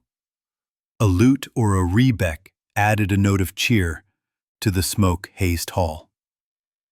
Yet inns were not merely places of respite. They were also crossroads of information. Travelers carried letters, contracts, and gossip from town to town. The innkeeper was often the unofficial chronicler of the district, learning of births, deaths, and scandals, long before any official proclamation. Some innkeepers also served as money changers or brokers. If you carried silver from a distant shire, you could exchange it for local coin, though never without a fee. The hall of the inn was an unruly democracy. Knights might dine beside merchants, pilgrims beside carters. Everyone shared the same fire and breathed the same smoke. Yet distinctions of status were never entirely absent. Wealthier guests might have their own table, or at least better cuts of meat and cleaner cups. A subtle choreography unfolded as travelers found their places in the pecking order of the road. After the meal, the fire was banked low. Guests unrolled blankets or spread cloaks over pallets. The last murmurs of conversation dwindled. Only the restless shifting of bodies and the occasional snore disturbed the darkness. But the innkeeper remained watchful. Doors were barred against thieves. Candles were doused to reduce the risk of fire. If a guest took ill, the host was expected to summon help or offer such remedies as could be found in the kitchen. A draught of ale spiced with ginger, a poultice of herbs, or simply a quiet corner in which to wait out the fever. Inns were places of necessity, not luxury. Yet they offered something precious to the medieval traveler. The reassurance that, no matter how rough the journey, a threshold awaited with food, warmth, and shelter. Still, one might wonder, how did an inn sustain itself through lean seasons, or when war and plague made travelers scarce? What agreements and strategies kept the doors open year after year in a world where fortune could change overnight? To understand how medieval inns endured the unpredictability of fortune, you must first appreciate their fragile economics. An inn was not a guaranteed source of prosperity. Even in bustling towns, competition was fierce and profit margins narrow. Along remote stretches of road, an inn might see only a handful of guests each week. To survive, innkeepers relied on a blend of practical strategies, community agreements, and sometimes sheer luck. Licenses and custom. First, many inns required a license to operate, a charter or permission from the local lord, bishop, or borough authorities. This license granted the right to offer lodging and sell food and drink. In exchange, the innkeeper often paid an annual fee or a portion of revenues. This arrangement helped regulate prices and maintained a degree of oversight. But enforcement was inconsistent. In smaller villages, a family might run an unlicensed alehouse that doubled as an inn, offering beds to travelers when the harvest was poor and cash was needed. These informal establishments were common and often tolerated, provided the host did not attract complaints. For more established inns, a license also conferred legitimacy. A traveler arriving at a licensed inn could expect, though never fully rely upon certain standards of cleanliness, honesty, and security. Seasonal challenges. The inns faced a yearly rhythm of feast and famine. Summer and autumn brought the greatest traffic. Pilgrims on the road to shrines, merchants moving goods after harvest, and lords traveling to attend courts or fairs. During these months, every pallet might be occupied. Ale barrels emptied rapidly. The kitchen worked late into the night. But winter could be grim. Heavy rains flooded roads. Snow blocked passes. Many travelers stayed home until spring. In lean times, some inns closed altogether, shuttering doors and waiting for warmer weather. Others survived by diversifying, selling surplus ale to neighbors, renting stable space, or serving as local meeting halls. A few inns, especially those near manors, received stipends from wealthy patrons to remain open year-round, ensuring that messengers and officials could find shelter even in the dead of winter. Food and supplies. Keeping an inn stocked was a feat of planning. Grain and legumes were purchased after harvest and stored in bins or barrels. Salted meat, pork, beef, or mutton, was laid up in casks. Root vegetables were kept in cool cellars. Ale was brewed in large batches, with new barrels constantly prepared to replace those drawn down. Spoilage was an ever-present risk, and a careless brew could sour, ruining a month's profit. Bread was baked daily, usually from a mix of wheat and rye. Travelers expected it fresh, but in hard times, hosts stretched supplies by serving more pottage and less bread. Candles and lamp oil were purchased in bulk before winter. Firewood was gathered and stacked, ready for the cold months when a single hearth had to heat a hall full of sleepers. Labor and family ties. Running an inn was often a family enterprise. The innkeeper's spouse, children, and servants all contributed. The wife might manage cooking, brewing, and the accounts. Sons worked the stables, carried water, and repaired wagons. Daughters cleaned, served meals, and tended the hearth. Hired labor was expensive, so many inns relied primarily on kin. When business swelled, neighbors or day laborers were called in to help. This reliance on family created a measure of resilience. Even when profits were meager, everyone shared the burden and the thin rewards. Security and reputation.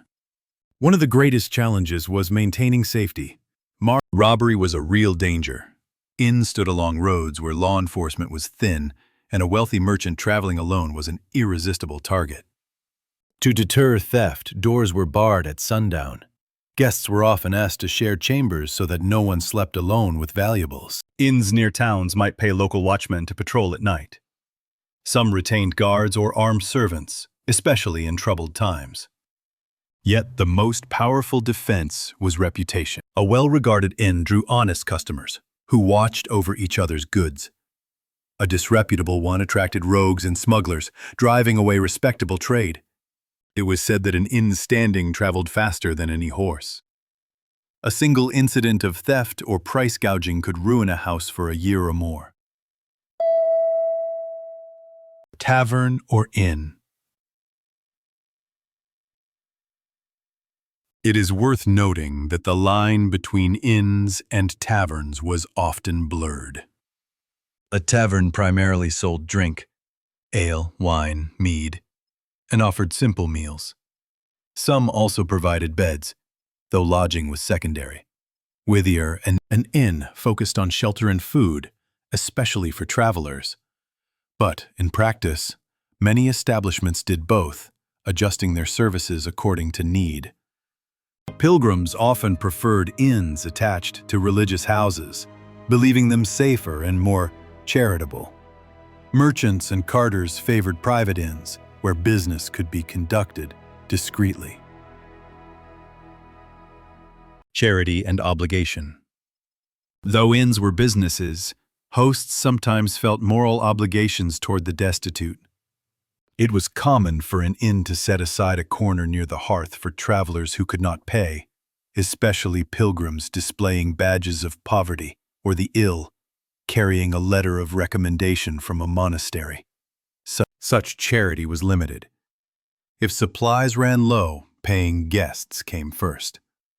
But no innkeeper wished to gain a reputation for hard-heartedness.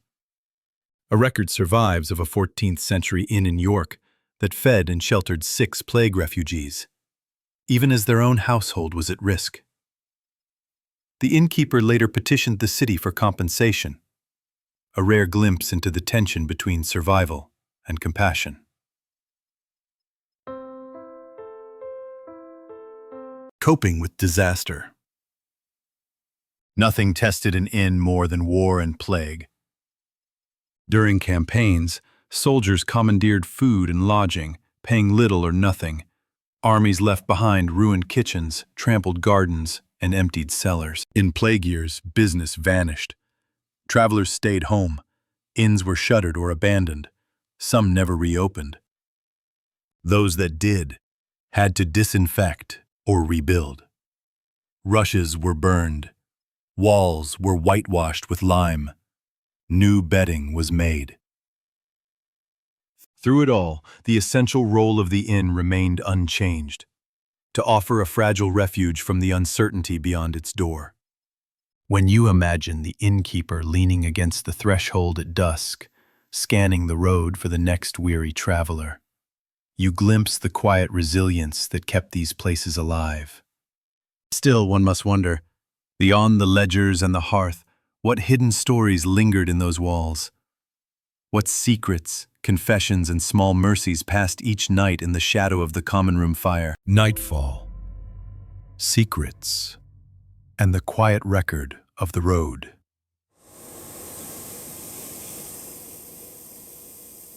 Night was when an inn truly came into its own. After darkness fell, and the door was barred, the world beyond seemed to recede. Inside, the glow of the hearth made an island of warmth and familiarity. For a time, travelers could set aside the perils of the road. Yet even in repose, life inside the inn was never still. You might imagine the scene. A long hall shadowed by roof beams, the fire sputtering low, the scents of ale and wool lingering in the air. The last embers cast a dull red glow across the trestle tables, where empty bowls and crumbs bore witness to the evening's meal. In corners and alcoves, guests claimed their resting places. Some unrolled blankets and laid their heads on saddlebags. Others leaned against walls, arms folded, cloaks pulled tight. But not everyone slept at once. The innkeeper remained alert, listening for disturbances. A cough that signaled illness, a whispered argument over debts, the creak of the shutters in the wind. Though the inn was nominally private, the reality was more porous. Secrets traveled easily when walls were thin and every sound carried in the dark. Gossip and confession. It was common for travelers to trade stories before sleep. A merchant from York might speak of new taxes on wool. A pilgrim would share the latest miracle attributed to a distant shrine. A carter grumbled about tolls on the bridge ahead. Sometime, after a few mugs of ale, a guest might lower his voice and confide some personal sorrow. An inheritance lost, a quarrel with kin, the fear of a sickness that could not be named aloud. These confessions often faded by morning, as if the fire had burned them away. But the innkeeper, listening from the shadows, remembered. Inns were, in a way, repositories of unrecorded history, the quiet ledger of lives in motion, of ambitions rising and falling along the roads of the kingdom. Shadowy transactions. Not all dealings were so innocent. The relative anonymity of the inn made it a convenient place for private bargains. Smugglers met here to arrange the movement of contraband wool or spices. Messengers from rival lords exchanged coded phrases and sealed letters. Occasionally, spies pretended to be simple traders, gathering information under the guise of harmless conversation. An astute innkeeper learned to read the small signs. A glance held too long, a purse exchanged by sleight of hand, a sudden silence when a stranger entered. Yet most innkeepers knew when to look away. It was safer not to ask questions. If you were the best for second care, the dawn ritual. Morning began early. Before first light, the hall stirred to life again. Servants relit the fire, swept the floor, and set out bread and ale for breakfast. Horses were fetched from the stable, saddled and fed. Guests stretched their stiff limbs, checked their purses, and sought out the innkeeper to settle their accounts. Payment was often a mixture of coin and barter. A merchant might offer a bolt of cloth in lieu of silver. A carter left a promise to pay after his delivery. A pilgrim gave a small relic or token, hoping it would serve as partial satisfaction of the bill. The innkeeper kept a ledger, a parchment roll or a wax tablet, recording who owed what, which debts were settled, which names would be remembered if they failed to return. Before departure, travelers often shared one last cup of ale, or a fragment of news. Some left small coins for the servants. A few paused at the threshold, offering a nod of gratitude that might never be spoken aloud. Then the door opened. The road beckoned once more. A record in the walls. Centuries later, archaeologists would find traces of these lives: a broken pottery cup in a hearth, an iron key lost beneath floorboards, scraps of parchment with lists of debts and provisions. No chronicles recorded the names of most who passed through these inns. Yet they formed the true backbone of medieval travel. The countless, ordinary people who carried goods, stories, and dreams from one market town to the next. For the innkeeper, there was always another day, another arrival at dusk, another meal to prepare, another set of secrets to be heard and then forgotten. This quiet continuity was the inn's greatest virtue. In a world where roads were treacherous and weather could turn cruel, the inn offered the smallest measure of certainty: a place to eat, a place to sleep, a place to be, if only for a night. Neither entirely stranger nor entirely known. Rest Body, by Reflections on Hospitality. We often romanticize the medieval inn as a place of adventure and intrigue. And while danger and conspiracy sometimes unfolded within those walls, most nights were simply an exercise in survival. The work of the innkeeper was unglamorous: hauling water, tending fires, placating quarrelsome guests, counting pennies, and worrying over whether the next season would bring profit or ruin. Yet it was also a form of stewardship. The innkeeper held the threshold between the road and the hearth. No traveler knew what they would find until they crossed it. Some found a welcome, others found suspicion. All found a mirror of their own station and reputation. When you imagine the closing of the door at night, the final hush as the fire burned low, you glimpse the quiet dignity in this work. It was a dignity measured not in wealth or glory, but in the patient maintenance of order. The keeping of beds, the brewing of ale, the small kindnesses shown to strangers. So, when next you pass an old stone building that once served as an inn, pause a moment. Picture the countless footsteps that crossed that threshold, the weary faces turned toward the fire, the hands that counted out coins in the uncertain dawn. Perhaps you will wonder, if the walls could speak, what stories would they tell, and which would be worth hearing, not because they were grand or scandalous, but because they were simply, quietly, human.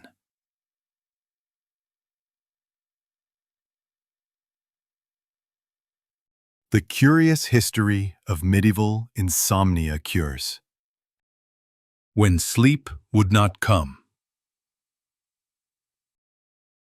Imagine yourself lying in a narrow wooden bed in a small stone chamber. It is the year 1320. Outside, the wind presses against the shutters, sifting cold drafts through the chinks. The straw mattress beneath you crackles when you shift, yet it is not the cold that keeps you awake. Your thoughts chase each other in circles. Unfinished chores, worries about the next harvest, memories of an argument at market. The candle you blew out hours ago still scents the air with cool tallow. You turn on your side. You pull the blankets tighter, but still sleep will not come. This was a familiar predicament for medieval people. Though we often imagine their lives as so laborious that slumber arrived as soon as the sun set, in reality, insomnia was common. Monks described it in their letters. Physicians wrote treatises on its causes. Ordinary people, peasants, merchants, and noble women alike, sometimes lay awake for hours. The reasons were many. Some were physical. Pain from old injuries or arthritis, hunger when harvests failed, coughing or fevers. Others were mental or spiritual. Anxiety over debts or disputes. Fear of thieves or demons who might slip into the chamber at night. Guilt or sorrow that refused to be soothed. Because sleep was seen as a necessary balance to waking life, God's gift to restore the mind, its absence was troubling. A person who could not sleep was thought to be at risk of illness, madness, or worse. So across medieval Europe, people turned to an astonishing variety of remedies, medical theories. They believed that health arose from the balance of four humors: blood, phlegm, black bile, and yellow bile. Insomnia was usually blamed on an excess of heat and dryness in the body. If you could cool and moisten your constitution, sleep would return. This theory led to elaborate advice. Dietary adjustments, avoiding hot, dry foods such as garlic, onions, and strong wine. Instead, one was urged to eat lettuce, chicory, or endive, plants believed to induce sleepiness. Herbal preparations. Physicians prescribed syrups made from poppy seeds, violet flowers, or lettuce distilled into honeyed decoctions. Bathing. Warm baths, scented with chamomile or rose, were recommended before bed to soothe the senses. If the problem persisted, more interventionist treatments followed, bleeding a small quantity of blood from the forearm, or applying cupping glasses to draw out excess heat. These measures might seem strange to modern sensibilities, but they were underpinned by a consistent logic. Illness was imbalance. Balance could be restored through diet, regimen, and careful manual therapies. Household remedies. Not everyone had access to physicians or apothecaries. Most people relied on simpler, home-based solutions. Lullabies and prayers were among the gentlest remedies. Mothers sang to wakeful children, repeating verses that asked the Virgin to send peaceful dreams. Adults, too, sometimes murmured psalms when the mind refused to quiet. Household herbals offered recipes passed down through generations. A common preparation was a sachet of dried herbs, lavender, chamomile, and rose petals, tucked under the pillow. If this failed, a cup of warm milk with honey might be taken. Some households kept a little poppy syrup, used sparingly. A few drops on bread could bring drowsiness, though everyone knew too much was dangerous. Other folk practices took on a more superstitious cast. In parts of northern France, people believed that insomnia arose when a witch's spirit perched on the sleeper's chest. To ward off this invisible tormentor, a pair of iron shears was placed beneath the pillow, or a broom laid across the threshold to confuse malevolent forces.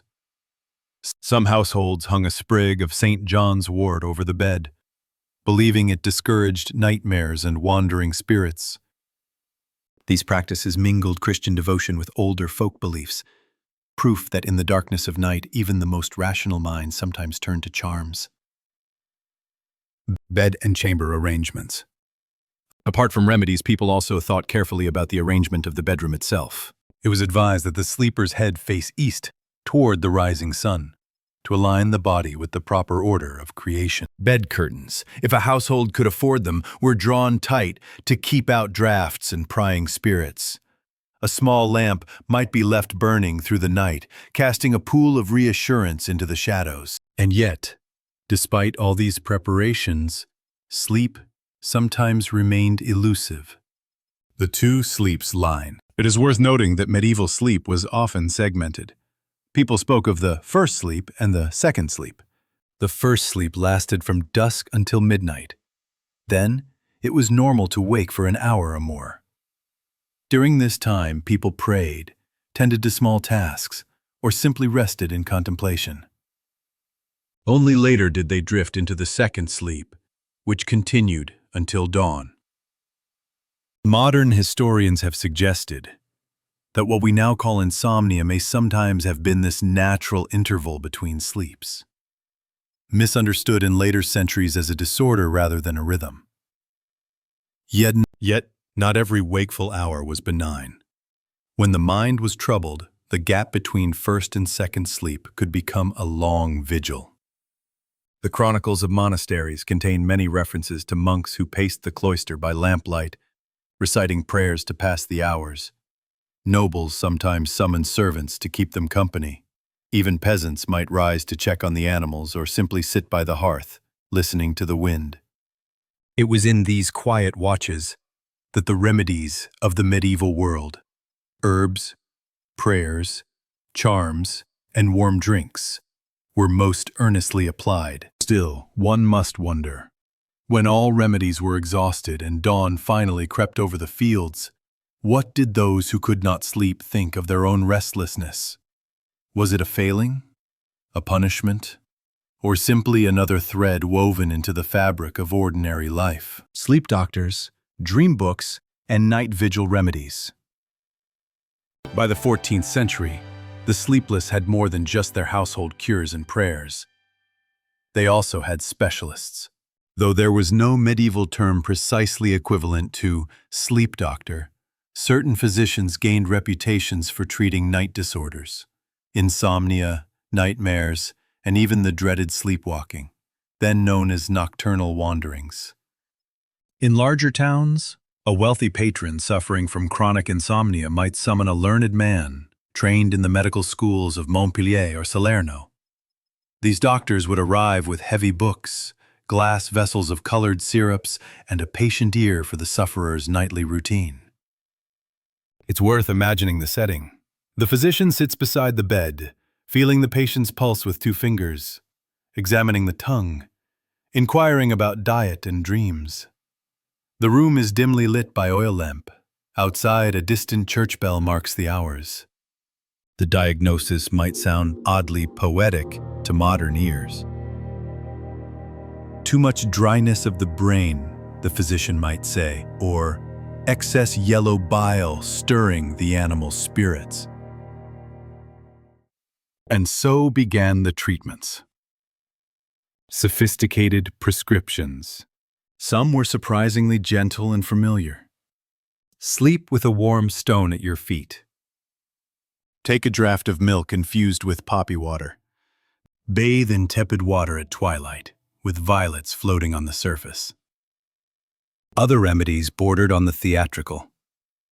One French manuscript describes a treatment in which the sufferer lies beneath a canopy infused with the scent of crushed lily and hyssop, while a servant reads passages from Psalms aloud in a slow, measured voice.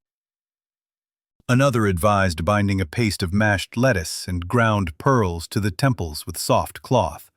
It's not clear which part was supposed to bring sleep, the cooling lettuce, the weight of the bandage, or the imagined calming powers of pearls. Of course, pearls were expensive, so many adapted these treatments with more common materials. Crushed eggshells and chalk would do in a pinch. Dream books and sleep omens. As insomnia persisted, so too did fascination with the world of dreams. In medieval belief, dreams were not just subconscious clutter, they were potential messages. Some thought they came from God, others from demons, and still others from humoral imbalance. Books of dream interpretation, known as somnia, circulated widely. They were often consulted by the sleepless. One might read that dreaming of falling teeth foretold sickness. Dreaming of rain indicated a coming reconciliation. Dreaming of wolves could mean one's enemies were scheming. These books were often read during the wakeful hour between first and second sleep, as people tried to make sense of the images that passed through their minds. And yet they could also fuel anxiety. If a troubling dream lingered into morning, a person might worry it was a warning not only from the divine, but also a reflection of their inner imbalance. Thus, some sleep cures became dream cures. One 15th century English charm advised a sleepless person to write their bad dream on a scrap of parchment, then burn it while reciting a prayer to Saint Dymphna, patron of mental tranquility. Another said to place the written dream beneath one's pillow, folded 7 times, to trap the restless thought and keep it from returning. The role of saints and shrines. For those with chronic sleeplessness, physicians and herbs sometimes gave way to faith. Across Europe, certain saints were believed to intercede in matters of sleep. Saint Dymphna, mentioned earlier, was invoked against anxiety and nightmares. Saint John the Evangelist, often associated with visions and dreams, was prayed to by those who feared what sleep might reveal. Saint Benedict, the father of monastic discipline, was a favorite among monks suffering from sleepless vigils. Pre-forma, with a Pravod slate robe, pilgrims occasionally journeyed to shrines dedicated to these saints, leaving offerings such as small linen pillows, sprigs of herbs, or wax figures representing a sleeping person. In Germany, at the shrine of Saint Matthias in Trier, some visitors lay down in the chapel overnight, hoping the sanctity of the space would bring them rest. These were known as bed pilgrims. Even at home, people sometimes recreated these rituals.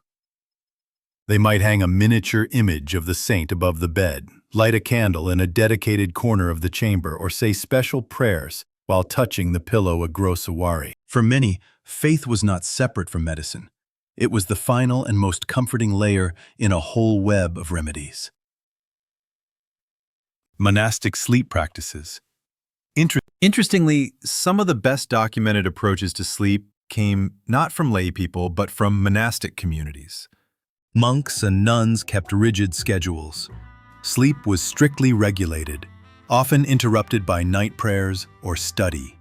Despite this, they developed thoughtful strategies to ease wakefulness. In the Rule of Saint Benedict, written in the 6th century and still influential in the 14th, there is an understanding that sleep must be honored, even if it is modest in duration. Monks whose minds wandered were told to repeat memorized psalms until drowsiness returned. Others used rhythmic physical repetition, walking slowly in the cloister, fingering prayer beads or tracing letters with the fingertip on wooden boards. In some abbeys, herbal remedies were kept in the infirmary for brothers who struggled to sleep, infusions of valerian, woodruff, or crushed poppy. Notably, these communities did not stigmatize insomnia. It was treated as a kind of spiritual challenge. One monk wrote that his sleepless nights were like being held gently in the hand of God, though my body longed to rest. When all else failed. Yet for all these remedies, medicinal, spiritual, and otherwise, some people simply endured.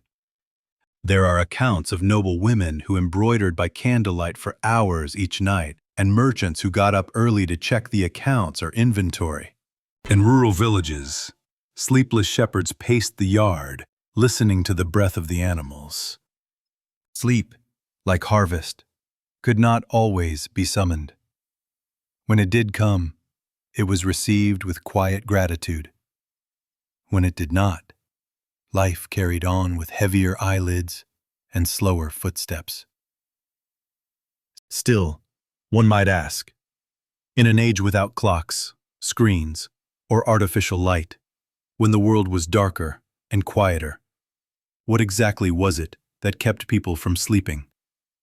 And if they lay awake not from overstimulation, but from the ordinary burdens of life, what did those wakeful hours teach them? About fear, faith, and the simple longing for rest. The slow triumph of sleep. Imagine, it is the hour before dawn. The wind has fallen still. The candle is guttered out. You lie in your bed, limbs heavy, but mind still quick, waiting for the first hints of light behind the shutters. This last hour of the night was often the hardest for the sleepless. The remedies had been tried, herbs and prayers, warm milk, soft singing, yet sometimes none of them was enough to force sleep upon a stubborn mind. Even so, this pre-dawn stillness could be a kind of consolation. The hour of reflection.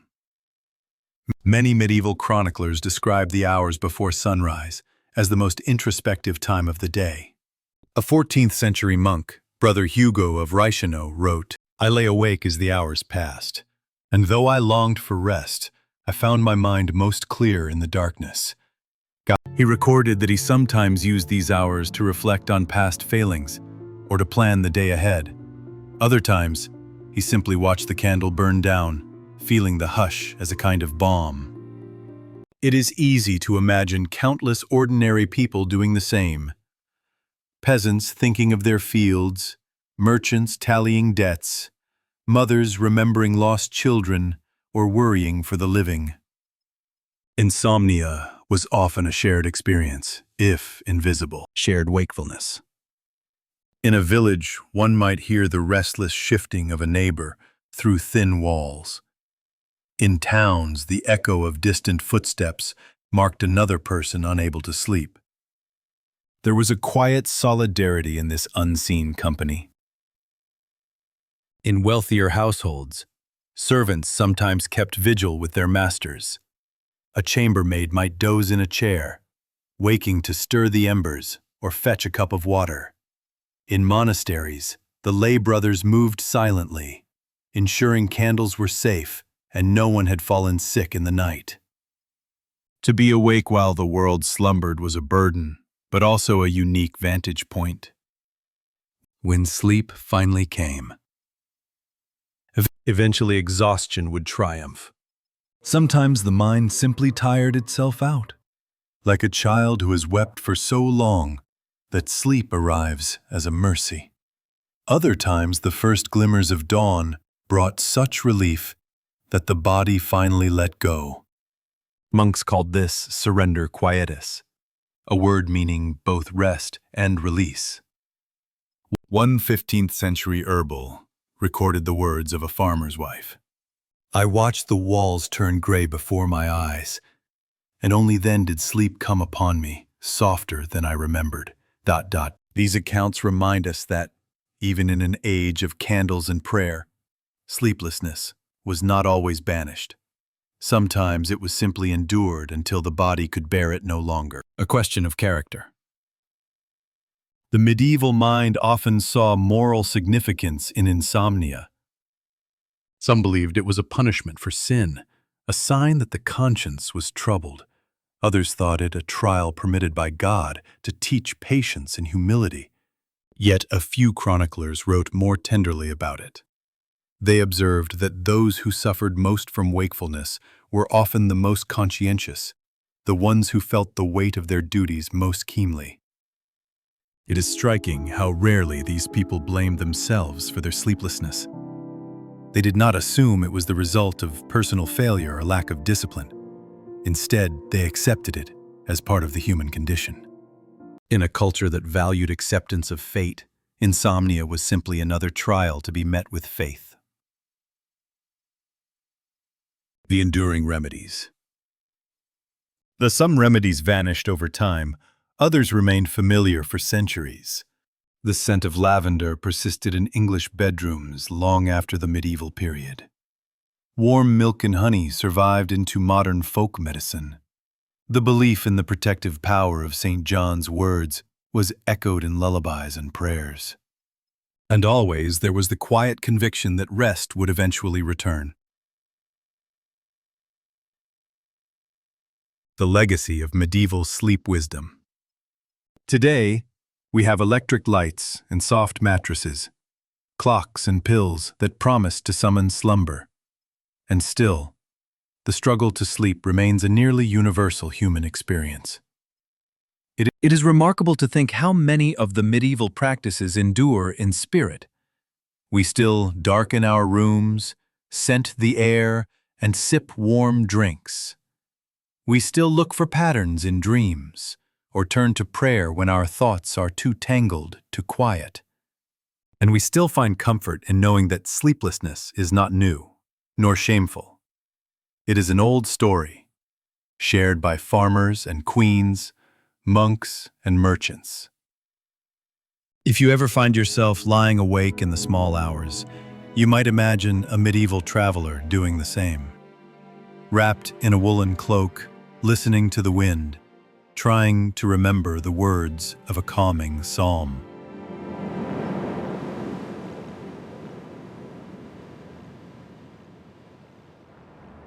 And perhaps it helps to know that sleep always came at last, sometimes as an answer to prayer, sometimes as a simple yielding to fatigue.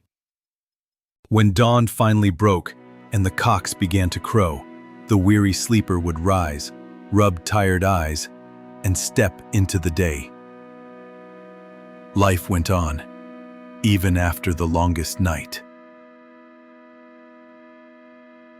A last reflection.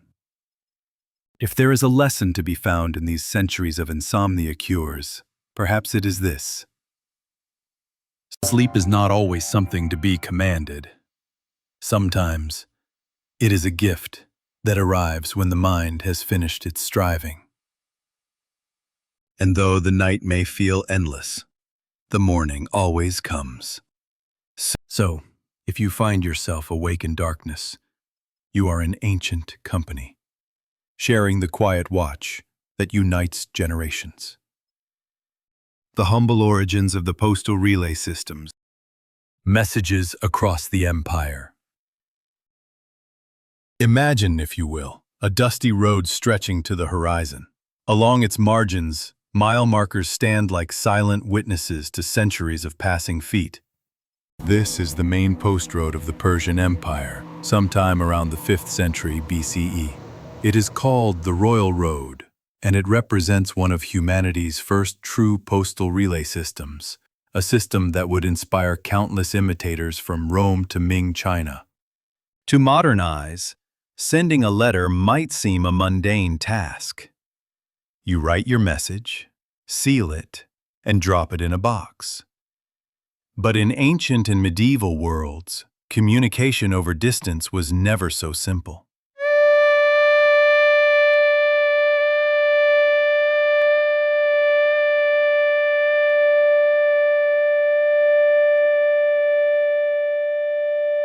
Messages were precious, sometimes more valuable than the goods they accompanied, and the infrastructure to carry them was among the most sophisticated technologies of the age. The Achaemenid model. The Persian king Darius I, who reigned from 522 to 486 BCE, is credited with formalizing this first great relay network. The Royal Road ran nearly 2,700 kilometers, from Sardis in Asia Minor, modern-day Turkey, all the way to Susa near the Persian Gulf. Along this span were stations called chapar-khaneh, relay posts spaced about a day's ride apart. At each station, fresh horses waited. Couriers, called angaros, arrived, dismounted, and passed the sealed dispatch to the next writer. Herodotus, the Greek historian, famously wrote of this system. Neither snow, nor rain, nor heat, nor darkness of night prevents these couriers from completing their appointed course with all speed. This sentence, more than 2 millennia later, would inspire the unofficial motto of the United States Postal Service. But beneath the poetry lay painstaking logistics. Each relay station required stables and feed for dozens of horses, housing and provisions for the riders, clerks to record arrivals and departures, guards to protect the messages and the station itself. Every detail was accounted for. The Persian court depended on timely reports from satraps, governors, in the provinces. Without this steady stream of information, an empire stretching across 3 continents would have splintered in months. Speed and security. How fast could such a system be?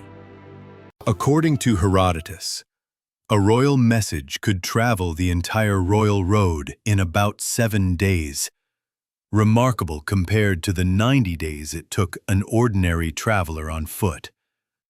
Security was another paramount concern. Seals, pressed in wax or clay, authenticated the sender's authority. A broken seal meant the message had been tampered with and could not be trusted. Some dispatches were so sensitive they were committed to memory. A trusted courier would ride with nothing in hand, carrying the orders entirely in his mind. To intercept or harm a courier was to commit treason. The penalties were severe, ensuring that most roads remained safe for official traffic. Rome's cursus publicus. Centuries later, the Roman Empire adopted and refined this idea. Augustus, the first emperor, formalized the cursus publicus, the public way. This vast postal network included relay stations, mutatanies for changing horses and rest stations, mansiones for lodging couriers overnight. Distances were measured with remarkable precision. Along the great Roman roads, milestones, milliaria, showed travelers exactly how far they had come. At its height, the cursus publicus could deliver messages across hundreds of miles in mere days. The emperor might sit in his palace in Rome and receive near-current reports from the Rhine frontier, though at enormous cost. The efficiency of this system was legendary, but it was also exclusive. Only state business qualified. Military orders, tax reports, and official decrees. Private citizens could not simply hire the cursus publicus for their own correspondence. Still, news traveled indirectly. Merchants, pilgrims, and soldiers carried letters for friends, spreading information in a slower but more personal fashion. The challenges of the relay system. Though ingenious, relay systems faced constant obstacles. Roads washed out in spring floods or choked with winter snows. Horses sickened or died. Bandits or rebels attacked the stations. Corruption crept in. Station managers sold fodder on the side or demanded bribes for prompt service. Maintaining the system required discipline and oversight. Imperial inspectors traveled the roads to audit each station's readiness. When the Roman Empire weakened in the West, this infrastructure decayed. By the 5th century CE, the cursus publicus had become patchy. Roads fell into disrepair. Stations emptied. And messages once carried in days now took weeks or months. China's relay mastery. Meanwhile, far to the east, Chinese dynasties developed their own remarkable relay networks. By the Tang dynasty, 618 to 907 CE, China's imperial couriers could cover 600 miles in 5 days using fast horses and relay posts. The system was called Yichuan, and relied on official passes, without which no courier could claim a fresh mount. Like Rome and Persia, China maintained records at every stop. One Tang official lamented that even with all this efficiency, messages were sometimes delayed. Though the horses are swift, men's intentions may still be slow. A medieval revival. As Europe entered the medieval period, relay systems never vanished entirely, but they shrank in scope. Carolingian rulers, particularly Charlemagne, tried to revive a more regular network, but local fragmentation made consistent operation difficult. Instead, messengers traveled between castles and monasteries, relying on the goodwill of hosts along the way. Letters moved slowly, sometimes carried by merchants, sometimes entrusted to pilgrims. Even so, certain roads became known as the most reliable. A 13th-century English chronicler described the road from London to Canterbury as so constant in traffic that no man needs fear loneliness there. It would not be until the rise of stronger centralized states, like the Capetian kings of France and the Plantagenets in England, that more systematic courier networks began to return. But the idea never disappeared. Even in the most fragmented eras, people still yearned to send news, to knit the far corners of a kingdom together with words. A universal need. At its heart, the relay system, whether Persian, Roman, or Chinese, was an answer to the same timeless need. How can we be far away and still remain connected? In every age, someone sat down by lamplight to write a letter. Someone else waited, perhaps hundreds of miles distant, to read it. The relay was the thread that bound them. And so the dusty roads that bore couriers at all hours were more than simple highways. They were the arteries of empires and the secret passageways of the human heart. Still, you might wonder, what did it feel like to stand by the road, watching a rider approach at full gallop, dust rising behind him, and to know that in his satchel lay words that could change your life forever? Life along the post roads. Imagine the life of a station keeper on the Roman Cursus Publicus, posted at a lonely relay near the Alps. Each day begins before dawn. You rise to feed the horses, inspect the saddles, and look over the ledgers that record every message, every change of mount, every meal of grain.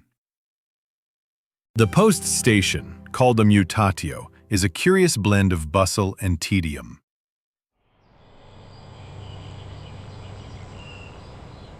Days or even weeks may pass with only a trickle of official traffic. Then suddenly a flurry of couriers arrives, one after the other, each carrying dispatches sealed with the imperial sigil. Station duties. Your duties are simple but unending. When a courier gallops in, you help him dismount. Note the time in your ledger and take possession of the message. You fetch a fresh horse, strong, fed, and rested, and watch the rider vanish again into the distance. Sometimes, you offer a bit of cheese or bread. Sometimes, if the weather is foul, you invite the courier to rest briefly by your hearth. But only briefly. Speed is everything. In exchange for these labors, you are exempt from certain taxes and have the right to call on local farmers for fodder or labor when the station falls into disrepair. This small power is resented by your neighbors. Some grumble that you grow rich on imperial stipends. Others envy your privileged access to news. Yet station life is not glamorous. You spend long hours inspecting hooves for injury, repairing harnesses, and keeping watch for bandits. A messenger's perspective. If you were the courier instead, your life would be equally repetitive and dangerous. Many were hired from hardy rural families, accustomed to riding in all weather. Your whole livelihood depended on your endurance and speed. The work was exhausting. Riding a day's stretch, delivering your dispatch, collecting the countersign, then waiting for orders to return. In bad weather, the road became a mire of sucking mud. In winter, icy passes could trap a horse or break a leg. Some relay roads were safer than others. Along the Mediterranean coast, couriers enjoyed mild winters and generous hosts. But in the Balkans or the Alps, you rode always with an ear cocked for wolves. Despite the perils, these messengers took pride in their mission. A courier bearing the emperor's dispatches was a symbol of imperial order, proof that Rome's hand reached into the most remote provinces. Other civilizations, other couriers. It is worth noting that not every relay system was Roman or Persian. In the Inca Empire, relay messengers were called chasquis. These agile runners carried knotted cords called quipu, a kind of textile record, to transmit information along the empire's astonishing network of roads, the kapak nun. Every few kilometers, a relay station called a tambos provided shelter and supplies. A chasqui would run, hand off the message, and rest. In this way, messages could cover hundreds of miles from Cusco to the farthest outposts. Unlike their Roman counterparts, chasquis traveled mostly on foot, relying on endurance rather than speed alone. In Mongol lands, the yam system functioned similarly. Under Genghis Khan, an immense network of relay posts allowed mounted couriers to cross Eurasia faster than any other civilization of the time. Marco Polo marveled at these stations, stables stocked with thousands of horses, each ready at a moment's notice. It was a formidable logistical feat. Secrecy and seals. Seals were not merely decorative. They were the guarantee of authenticity. In Rome, a leaden seal bearing the emperor's likeness was attached to dispatches. In Persia, clay seals impressed with royal symbols were favored. Breaking a seal without authorization could mean death. The station master was responsible for verifying seals before releasing the message to the next courier. Any suspicion of tampering would trigger an inquiry. Because of this, each station became a small fortress of discipline. A lapse in vigilance could unravel the network's integrity.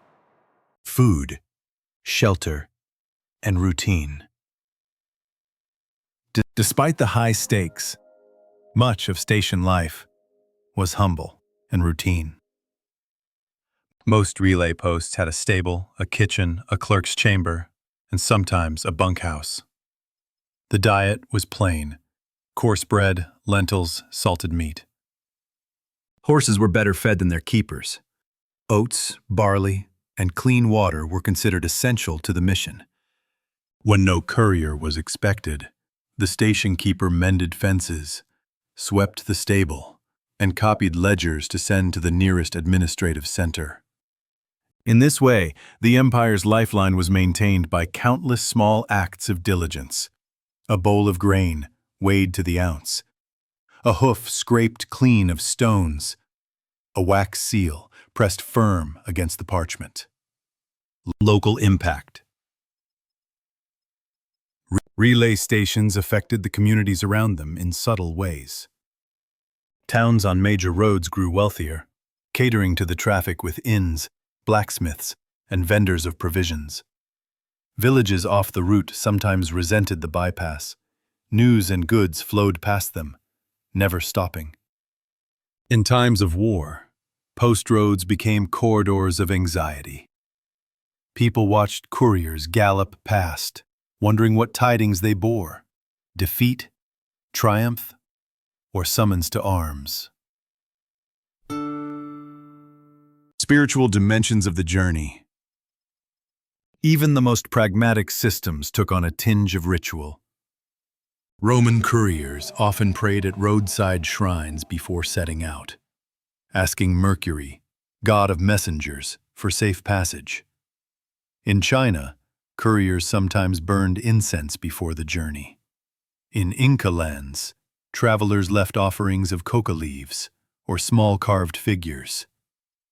These gestures remind us that for all their discipline, these networks were still human endeavors, undertaken with hope, fear, and devotion. The Night Riders. Much of this work happened in darkness. To ensure maximum speed, messengers traveled day and night, relying on torches, moonlight, and memory. Night riders became a familiar sight.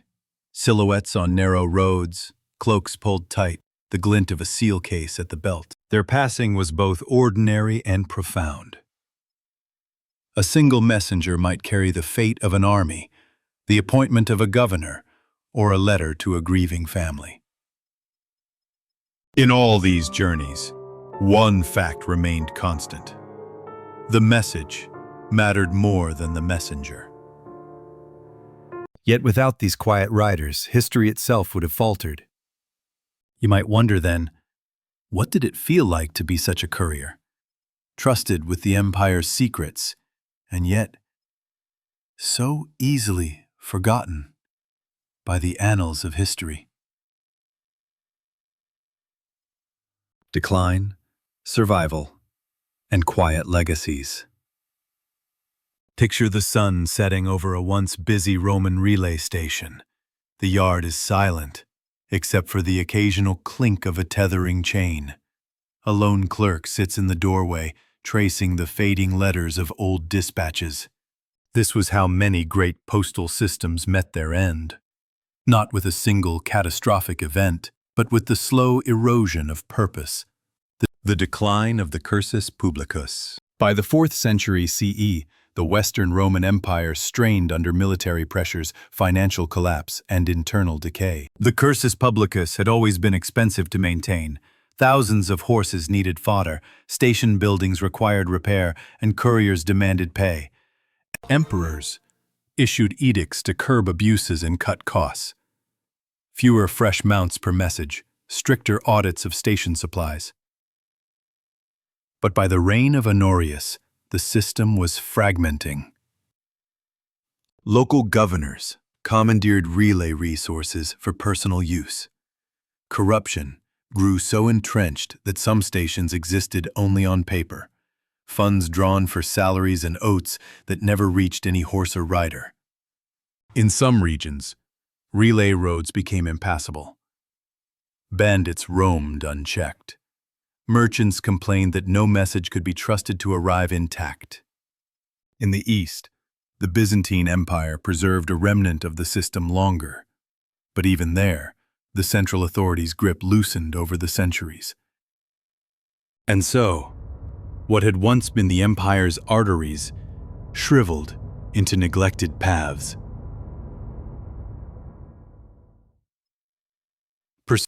Yet the idea of the relay never fully disappeared. When Charlemagne rose to power in the late 8th century, he revived certain aspects of the Roman post. Imperial messengers, cersoras, traveled between Aachen and Rome, bearing papal correspondence and royal decrees.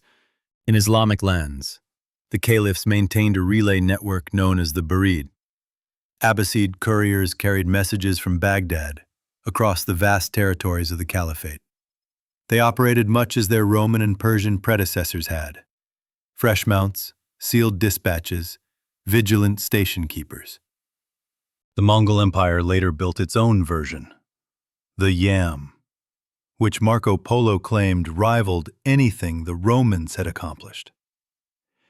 Even in medieval Europe, the relay concept resurfaced whenever centralized authority was strong enough to enforce it. The private post.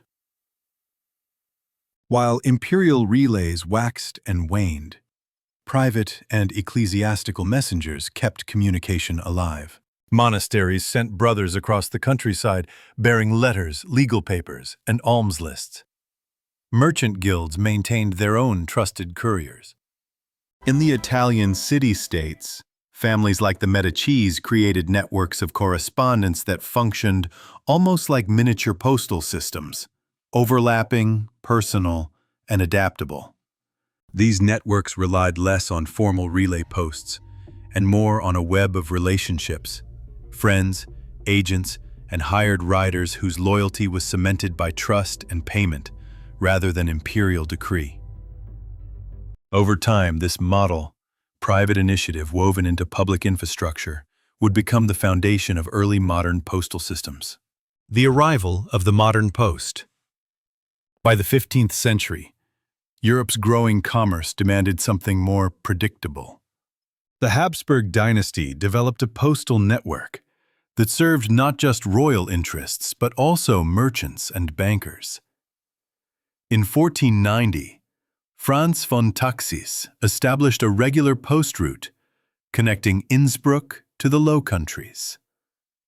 This enterprise, later known as the Thurn und Taxis Post, was among the first to offer regular service to paying clients. Their riders carried small brass horns to signal their approach.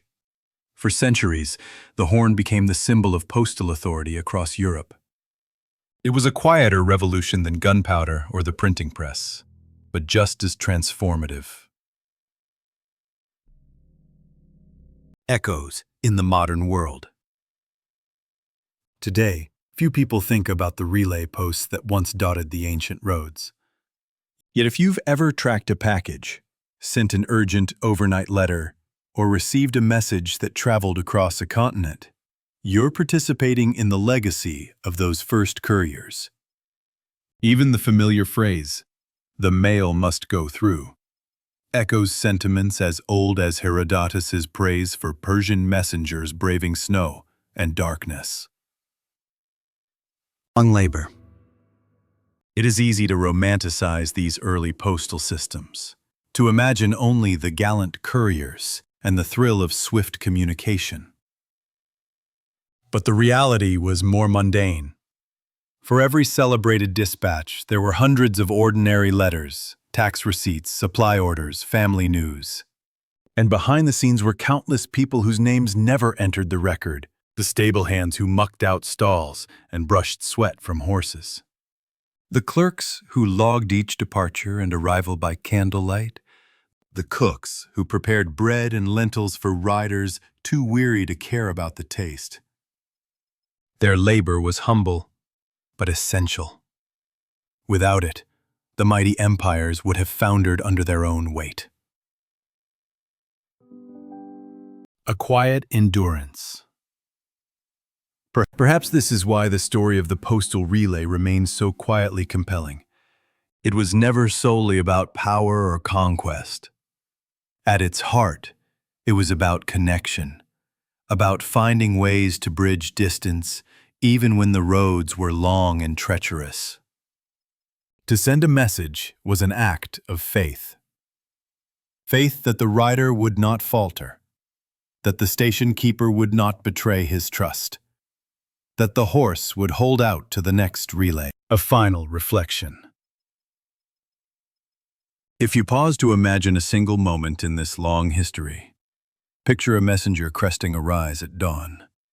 Behind him lie a dozen relay posts, each with its own small dramas and routines. Ahead, a destination he may never see again.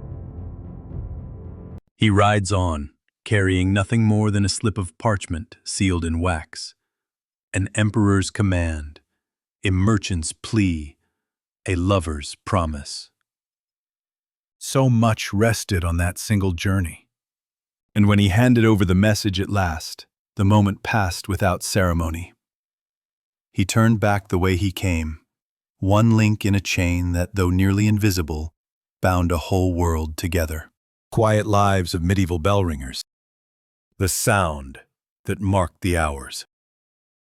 Picture yourself standing in a cold, narrow stairwell, spiraling up the bell tower of a medieval church.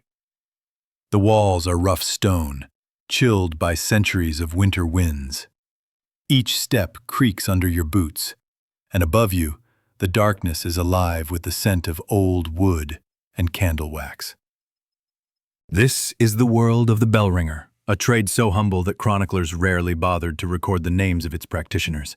Yet for nearly 1,000 years, these men, and sometimes women, were the heartbeat of the towns they served. A bell's authority. The medieval town did not run by clocks. The bell tower was the clock.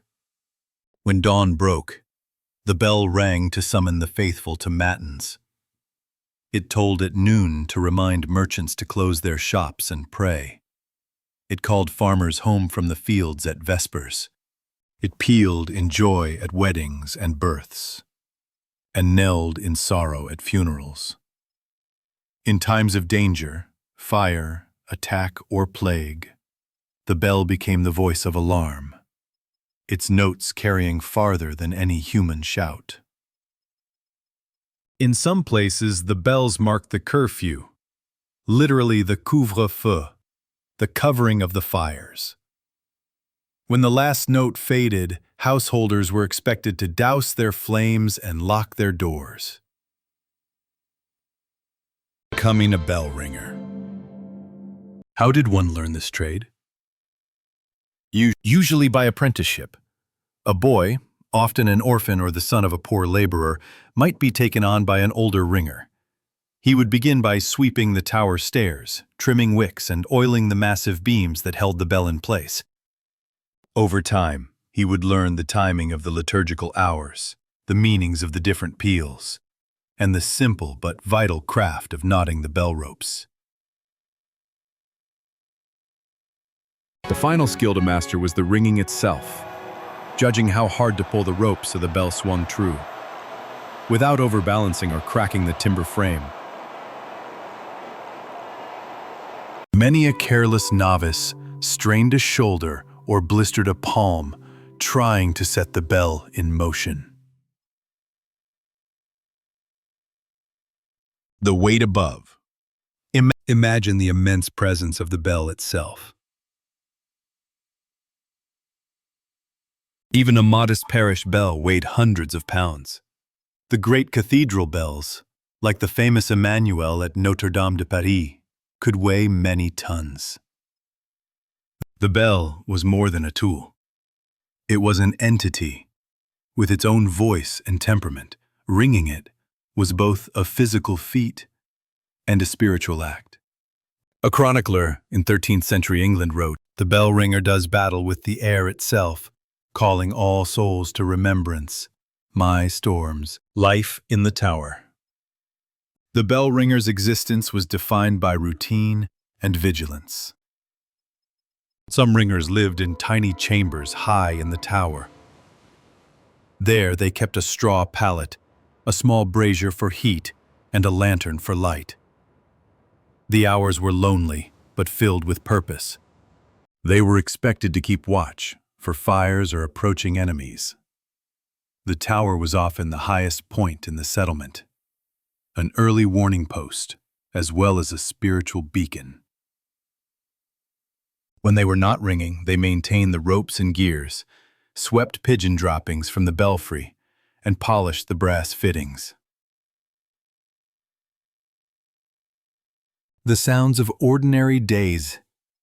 To the townspeople, the bell was simply part of life, a presence so constant it often went unnoticed. At dawn, the low tolling blended with the crowing of roosters.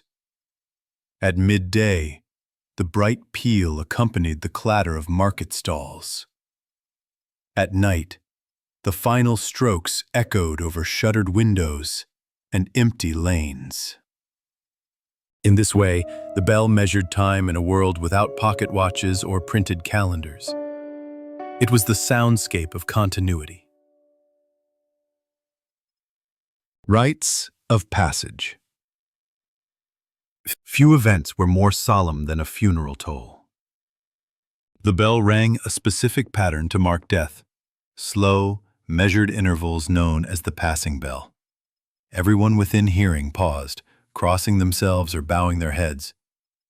For weddings, the same bell rang in a joyous, faster sequence, called the peal of gladness.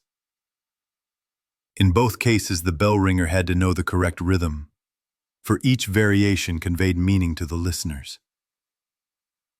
Some bells were believed to ward off evil. When storms approached, the ringer might sound the weather peal, thought to disperse thunderclouds. A trusted witness. Because of their position, bell ringers often served as unofficial chroniclers. From the tower they could see the fields, the roads, and the river. They witnessed everything that entered or left the town: merchants' caravans, returning armies, pilgrims on the long road to holy sites. In times of siege, the bell tower became a watchtower. The ringer kept vigil, relaying signals to defenders below. Even in peace, he might be summoned to testify in disputes, his word trusted because of his vantage point and his known sobriety. The bell's craftsmanship. Behind each bell was an entire hidden world of craftsmanship. Bell founders were highly specialized artisans who traveled from town to town casting these great instruments. The process was painstaking. First building a core of brick and clay, then shaping a wax mold over it, then encasing the mold in another shell. When molten bronze was poured in, the wax melted out, leaving the hollow shape. The bell's tone depended on its size, thickness, and the exact mix of metals, usually a blend of copper and tin. When a new bell was cast, the entire town gathered to witness its raising. The first ringing was both a test and a blessing. Imagine the awe as the rope was pulled and the bell's deep voice rolled across the rooftops for the first time. The ringer's quiet authority. Though bell ringers were never wealthy or famous, their role conferred a certain quiet authority. They held the keys to the tower. They knew when fires broke out, when storms approached, when the lords returned. They were the keepers of the hours, the unseen hands behind every moment marked by sound. But you might wonder, how did it feel to live so near the bell's voice that it became part of your very thoughts? Did the ringer hear its echo in dreams, or feel its vibration in the bones, even long after the peal had ended? Seasons of sound and silent vigil. Imagine the turning of the seasons as seen from the bell tower.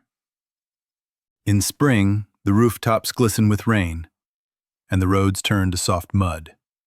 You ring the bell to announce the first sowing, the Easter Mass, and the solemn fasts of Lent. Summer brings dust and heat.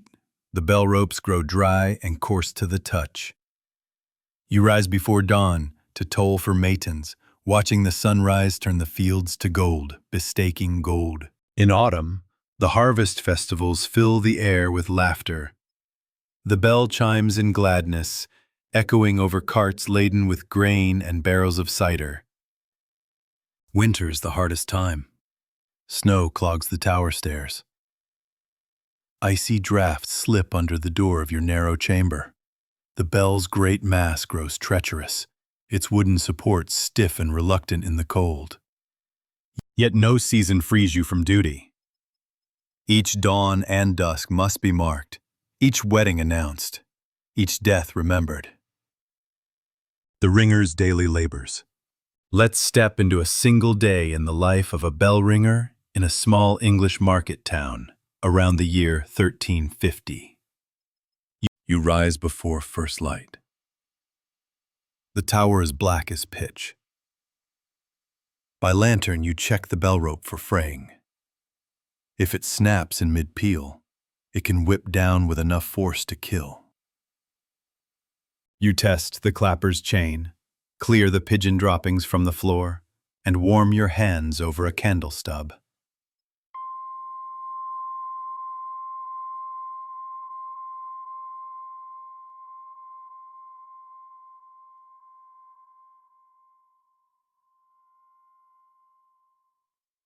Then you ring the morning bell, 6 solemn strokes to wake the town and summon the clergy for matins. Afterward, you descend to the nave, help the sexton sweep the flagstones and polish the candle holders. At noon, you ring the Angelus bell. This midday peal reminds everyone to pause in their labors for a prayer. Field hands, market hawkers, even the reeve counting out taxes in the guild hall. In the afternoon, you might carry messages between the parish priest and the reeve, or help dig a grave in the churchyard. At dusk, you climb the tower again for vespers. Your hands are cracked and cold, your stomach rumbling, but the rhythm of the hours carries you forward.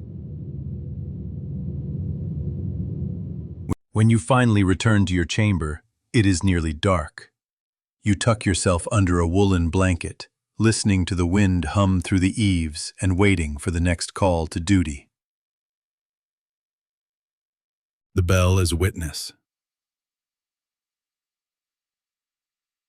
The bell tower stood as the town's tallest structure. From its parapet, you could watch every procession and every misfortune. The approach of merchants with pack mules, the wedding guests streaming through the gate, the somber line of mourners following a bier. In times of danger, the tower became the eye of the town. When rumors of plague arrived, you were among the first to see carts piled with straw and hear the whispered prayers of travelers begging for admittance. When the river rose in spring floods, you watched the brown water swirl over the fields and edge closer to the walls. The bell marked all of it, sometimes joyfully, sometimes as a lament. Rites and superstitions. The bell's voice held both spiritual and superstitious power. It was believed that ringing the bell during a thunderstorm could disperse storm clouds and drive away lightning. Many bells were inscribed with Latin prayers or the names of saints, thought to imbue them with protective qualities. Some townspeople believed that hearing the passing bell too many times in a year was an omen of ill luck. Others claimed that a bell cast on a feast day would ring truer and more beautifully. Because of these beliefs, the bell ringer was respected, sometimes feared, as a kind of intermediary between the human and divine. The secret knowledge. Every bell had its quirks. A ringer learned them by feel and by ear. The way the rope pulled slightly to the left before the clapper struck. The hollow note when the clapper was cold. The resonance that grew deeper in damp weather. No two bells sounded quite the same. Experienced ringers could identify which church or abbey was sounding a call just by listening to the distance and timbre. Even the intervals between strokes carried meaning. A death toll was slow and spaced, a wedding peal bright and hurried. This knowledge was passed down from master to apprentice, never written but always remembered. Festive peals. Of all the ringer's duties, the most joyful was the celebration peal. When the harvest was gathered, when a noble child was born, or when the king's peace was proclaimed, the bell rang in complex sequences called changes. In some regions, ringers competed to invent elaborate patterns. They prided themselves on never repeating the same sequence twice during a festival. These festive peals could last hours. Villagers danced in the square below, their steps matching the rise and fall of the bell's voice. For a few precious days, the hardships of life were forgotten, replaced by music that belonged to everyone. Burial toll. But in the quiet months of winter, funerals were more frequent. The burial toll was the ringer's heaviest burden. You rose in darkness, tied the rope around your wrist, and counted the strokes. 3 for a man, 2 for a woman, 1 for a child. Neighbors would listen for the pattern and know without asking who had passed. In those moments, the bell was no mere instrument. It was the town's conscience. Loneliness and service. Living so close to the bell meant a life apart. Yet this solitude carried a quiet dignity. You were the keeper of the hours, the voice that called the living to their duties and the dead to their rest. Even when no one thanked you, the bell continued to speak, and you continued to listen. Sometimes, in the small hours before dawn, you might wonder, did anyone truly hear the bell's call? Or had it become merely the background hum of their lives? Small dust, was your service known to God, or only to the wind? The fading of the bell, and the echoes that remain. The centuries turned slowly. As towns grew into cities, and the medieval world gave way to the early modern age, the bell tower, once the absolute ruler of the hours, began to share its throne with something new: the mechanical clock. It arrived quietly. First, a few noble houses or civic halls fitted clock faces onto their outer walls. These machines ticked with astonishing regularity, driving brass hands around numbers painted in faded reds and blacks. No longer did one have to wait for the bell's call to know the hour. One could simply look. At first, bells and clocks coexisted peacefully. In fact, many early clocks didn't chime on their own. They were still rung by human hands or by bell ringers, who now took their cue from the gears and levers rather than the position of the sun. But change is rarely swift in quiet places. In small villages, bell ringers continued their rounds for decades after clocks arrived. People still trusted the bell, more than the cold certainty of a metal hand. After all, the bell could express tone and feeling. A wedding peal did not sound like a fire warning, even if they occurred at the same hour. Yet, gradually towers were retrofitted with hammer mechanisms. Iron arms were set to strike at precise intervals. The need for human ringers diminished. Some ringers adapted. They became caretakers of the clock itself, oiling gears and resetting weights. Others took up sexton duties, maintaining churchyards or lighting altar candles. But for many, the trade quietly vanished. No headlines marked the end. No sermons mourned their passing. The job that had once been vital, measuring every heartbeat of communal life, simply faded into the background. Still, echoes of their work endured. The rituals they had preserved for centuries became embedded in local customs. Towns still rang bells for funerals, festivals, and danger, even if it was a mechanical hammer doing the striking. Legends and reverence. Over time, legends grew around famous bell ringers. In some regions, old men were remembered for their dedication, having rung the bell every day without fail for 50 years. Folk stories tell of a ringer who sounded the alarm during an invasion only to be struck down at his rope, or of another who refused to leave his tower during a fire, choosing instead to toll the final bell as the flames rose. Whether true or embroidered by memory, these tales spoke to a deeper truth, that people respected the quiet service of the bellkeeper. In France, certain bells were even given names, as if they were living members of the town: Maria, Clara, Gabriel. In England, parish records often listed the bell as a line item worth protecting, repairing, and even blessing. The bell as memory. Even today, bells linger in our lives. You hear them in schoolyards, where lessons begin and end not with a person's voice, but with a chime. You hear them on ships, marking the watch hours of sailors.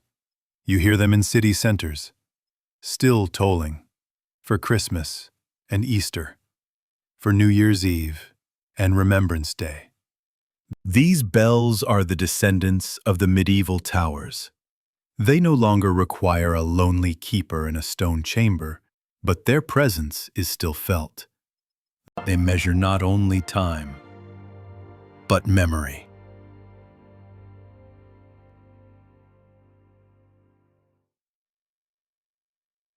Modern bell ringers. Strangely, the art of bell ringing has never entirely died. In parts of England and the Low Countries, change ringing is still practiced by hobbyists and church volunteers. It is not simple. It requires strength, timing, and rhythm. Whole communities gather to rehearse long sequences with names like Plain Bob Minor and Cambridge Surprise Major. Modern bell towers sometimes host teams of ringers, each at their own rope, coordinated like dancers, pulling in time. The sound is still physical. You feel it in your chest. It takes you back to something older than newsprint, older than electric light. What the bell knew. It is tempting to think of bell ringing as a menial task. But over time, bell ringers bore witness to the most important events of ordinary people's lives. They marked the hour when a child was baptized, when a baker wed his bride, when a widow laid her husband to rest. They heard the first bells of war and the last bells of peace. They felt the ropes in their hands as snow fell, as kings died, as plagues swept through the streets below. They were not the voice, but they gave the voice form. Even now, somewhere in a quiet countryside, a church bell still rings by hand. Perhaps the ringer is elderly, forgotten by most, but still she climbs the steps. Still she grips the frayed rope and rings the morning hour. She is the last of her line, maybe, but she does not forget. A final toll. So when next you hear a bell, pause. Let its sound wash over you like it did for the townspeople of so many centuries ago. Remember the hand that once pulled the rope, the straw pallet in the tower, the candle flickering in the wind, the silence between each chime. And perhaps ask yourself, how many lives passed beneath that tower, never knowing the name of the one who marked their moments in sound? Why 17th century people thought pineapples could cure melancholy. The arrival of a strange fruit. Imagine the year is 1650. You are an apothecary's apprentice in London, standing in the dim back room where jars of dried herbs crowd the shelves. The air smells of camphor, cinnamon, and musty parchment. One morning, your master returns from the docks carrying a curious prize. A golden, spiky fruit unlike anything you have ever seen. It looks almost like a giant pine cone carved out of wax. This is your first glimpse of the pineapple. A fruit so strange, so precious, that it will soon become an object of obsession.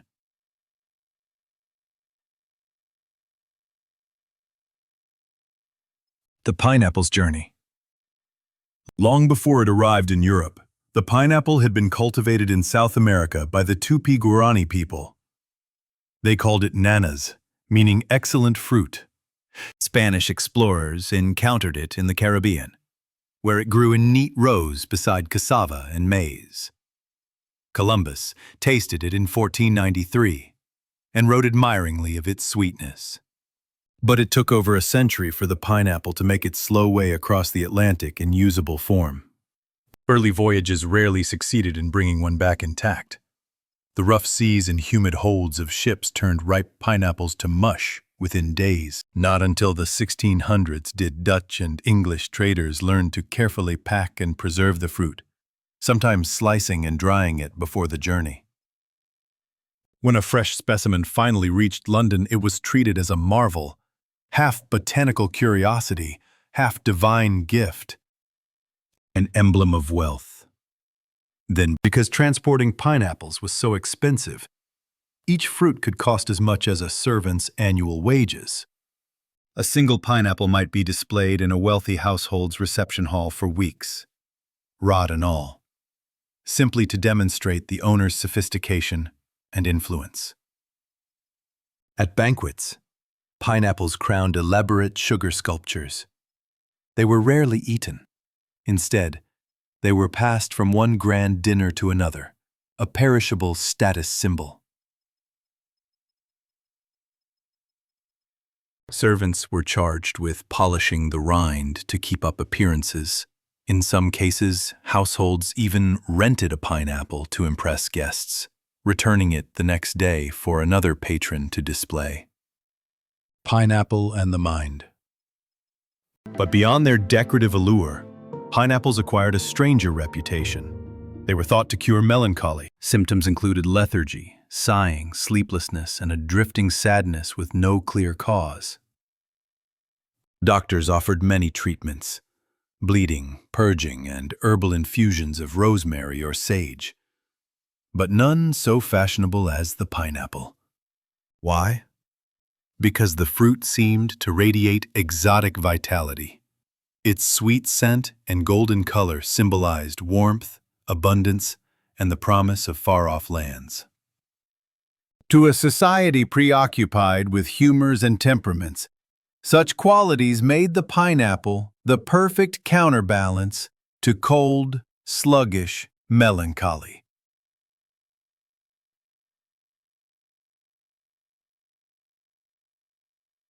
Recipes and remedies. Apothecaries devised syrups and conserves made from pineapple pulp, blending it with honey, ginger, and sometimes fortified wine. These concoctions were sold as restoratives, taken by the spoonful to brighten the mood and invigorate digestion. One 1663 pamphlet claimed, "A conserve of ananas, taken at the rising of the sun, shall revive the spirits, banish heaviness, and restore a briskness to the mind." Whether these remedies worked is impossible to know. But for the anxious gentry of Restoration England, the pineapple's rarity alone conferred a sense of potency. The theater of the apothecary. Imagine your master displaying the precious fruit behind his counter. Clients would peer through the glass, marveling at the curious object. Some asked if it was a kind of giant nut. Others inquired whether it might be poisonous. Your master would smile, weighing it solemnly on his brass scale, and explain that the pineapple was an aromatic cordial, a gift of nature to dispel the vapors of gloom. Even the way he wrapped it, nestled in waxed cloth, tied with red ribbon, transformed an ordinary piece of fruit into an almost sacred relic. Melancholy in the age of discovery. Part of the pineapple's allure came from the wider mood of the time.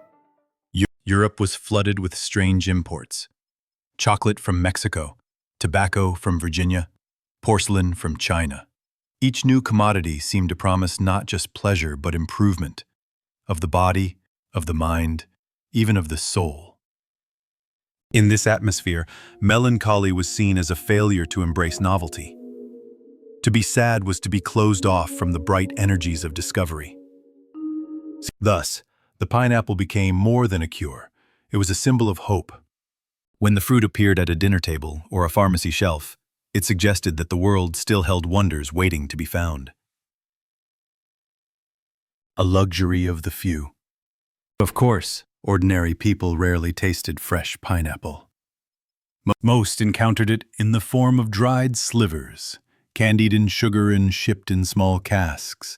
A single piece, no bigger than a coin, might cost a laborer a day's wages. But to the wealthy, no expense was too great, if it promised to lift the spirits. In diaries of the period, you find entries such as, "Today I partook of ananas after supper. It gave me a kind of cheerfulness, a sweet warmth in the breast." Nay, was this real or imagined? Perhaps it hardly mattered. The faith in the pineapple's powers was as potent as any medicine. And yet, as you watch your master carefully slice the golden flesh for a favored patron, you might wonder, what if the cure for melancholy lay not in this exotic fruit, but in the simple pleasures of familiarity, warm bread, a kind word, the comfort of ordinary days? Pineapple fever among the curious and the afflicted. By the late 17th century, the pineapple was no longer a complete novelty. Merchants in London and Amsterdam had learned to cultivate them in heated orangeries, glass structures warmed by stoves that burned day and night to mimic the tropical heat. These early greenhouses were marvels of engineering. Walls were double-paned with oiled parchment to trap warmth. Copper pipes snaked under the floor, channeling hot water from furnaces. Gardeners kept precise records of soil temperatures, moisture, and airflow, all in pursuit of a single goal: to grow pineapples nearer to home. The pineapple house. In some noble estates, entire wings were devoted to pineapple cultivation. The Earl of Shaftesbury built what he called the Ananas House, a long, low brick building with angled windows to catch the feeble English sun. Inside, gardeners labored with delicate care. Each pineapple plant was set in a pot, layered with gravel and horse manure to generate warmth. The air smelled of damp straw, rich earth, and the faint sweetness of the ripening fruit. When a pineapple finally matured, it was an event. The head gardener sent word to the master of the house, who would invite friends to view the miracle. Sometimes, invitations were extended to visiting dignitaries. A pineapple, resplendent on a silver platter, became a gesture of diplomacy. Pineapple is a fashion. Alongside its role in medicine, the pineapple began to infiltrate design. Preteo amorum solos al mondo dida de rader com. Carvers fashioned pineapple finials for bedposts and gateposts. Architects placed stone pineapples atop garden walls where they stood as emblems of wealth and welcome. Even tableware reflected the craze. Punch bowls bore painted pineapples, and sugar tongs were cast in the fruit's likeness. To own or display anything adorned with a pineapple motif signaled that you were conversant with the currents of global trade, a person of taste, learning, and modern sensibility. Medical texts and speculation. Physicians debated the pineapple's merits in pamphlets and treatises. Some claimed its acidity could purge excess bile, thus restoring equilibrium to melancholic patients. Others warned that it might overheat the humors and provoke fevers. A 1679 publication, A Discourse on Exotic Fruits, included a cautious endorsement. Ananas is of a wondrous sweetness, and refresheth the spirits, provided it be taken in small quantity, for too liberal a use bringeth a flux. Quate. Another text insisted it was safer to distill the juice into cordial waters, alcoholic tinctures that preserved the flavor without the risk of decay. In truth, most of these claims were based on little more than guesswork and hearsay. But in an age when scientific methods were still coalescing, the pineapple's novelty lent it authority and the cure of the mind. To understand why people pinned such hopes on a fruit, you must consider the world they inhabited. In 17th century Europe, life was steeped in uncertainty. Plague still erupted unpredictably. Religious wars flared and subsided. Food supplies rose and fell with the harvest. Against such a backdrop, melancholy seemed inevitable. Physicians described it as a consequence of modern life, an ailment of the sensitive and the thoughtful. To present a melancholic person with a pineapple was to offer more than nourishment. It was to hand them a promise that the world contained wonders beyond their sorrow. Testimonials of relief. Personal diaries from the period record fascinating glimpses of how people perceived this gift. One lady of the Suffolk gentry wrote, "My spirits were in a sad condition, so that I refused all company. But upon tasting the ananas sent by my cousin, I felt a curious gladness, as though a bright fire had been kindled in my breast." Another gentleman noted, "This day my lord brought me a conserve of the Indian fruit, most refreshing to the taste, and my heart was eased of its heavy burden." Whether these accounts were colored by expectation or genuine effect, They illustrate the power of belief in the pineapple's virtues. The role of the apothecary. As an apothecary's apprentice, you became part of the elaborate ritual surrounding the fruit. When a wealthy client requested a syrup, your master prepared it with careful ceremony. The rind was pared away with a silver knife.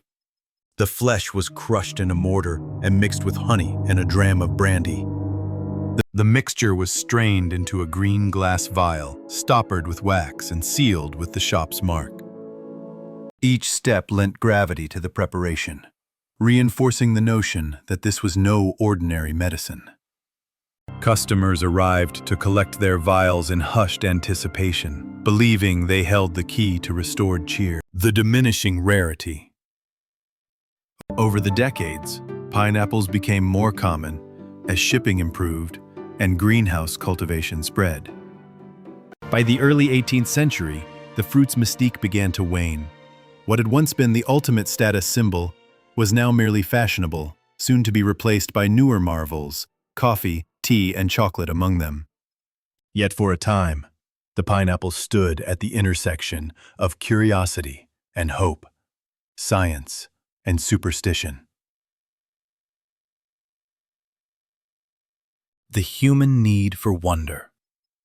In retrospect, it's easy to smile at the idea that a spiky tropical fruit could cure melancholy, but perhaps the impulse was less foolish than it appears. People have always needed reminders that the world holds surprises. In an age of uncertainty and sorrow, the pineapple offered proof that something bright and unexpected could still arrive. It was not simply about taste or novelty. It was about the promise of renewal.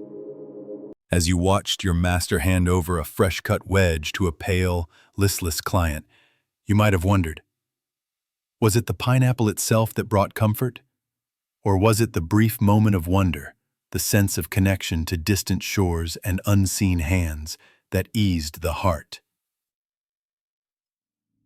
The slow fading of a fashion. As the 17th century waned and the 18th century began, Europe's appetite for exotic things only grew. Merchants unloaded crates of porcelain, bundles of nutmeg and cloves, bars of indigo and cane sugar. What had once been wonders reserved for a handful of aristocrats became, if not commonplace, at least attainable for a wider circle of the prosperous. The pineapple remained special, but it was no longer unique. The era of showpieces. By the early 1700s, the great country houses of England and the Low Countries competed to see who could grow the first, the biggest, the sweetest pineapple.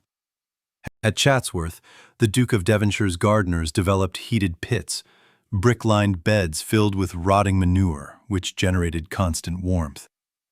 They published pamphlets boasting of harvests measured not in single fruits, but in dozens. At Hampton Court Palace, King William III ordered construction of the first royal pineapple house. Visitors were escorted in to see the rows of prickly crowns, rising from their pots, as uniform as soldiers. Pineapples were no longer merely medicines. They were trophies, proof of technological mastery over nature. A waning aura. And with familiarity, the pineapple's aura of mystery began to fade. Doctors still recommended pineapple conserves as a tonic for the melancholy, but the recommendations sounded less solemn. In one 1712 text, a London physician described pineapple syrup as a pleasing cordial, most apt to provoke cheerfulness in the spleenish, albeit less sovereign than in times past. Where once the fruit was spoken of in reverent tones, now it was compared to other sweet preserves. Even so, the tradition lingered in some quarters. Wealthy patients still insisted on pineapple treatments. Apothecaries continued to prepare conserves, more out of habit than conviction. The melancholy itself remained, an ailment without clear cause or reliable cure. The pineapple could no longer promise what it once had. The new commodities. Meanwhile, other substances arrived to claim the role of fashionable remedy. Chocolate, newly sweetened with cane sugar, was praised as a restorative. Coffee, bitter and stimulating, was said to sharpen the intellect. The C is copy is Tea, arriving by the chest from China, became the ultimate symbol of refinement. Each of these drinks carried its own set of health claims.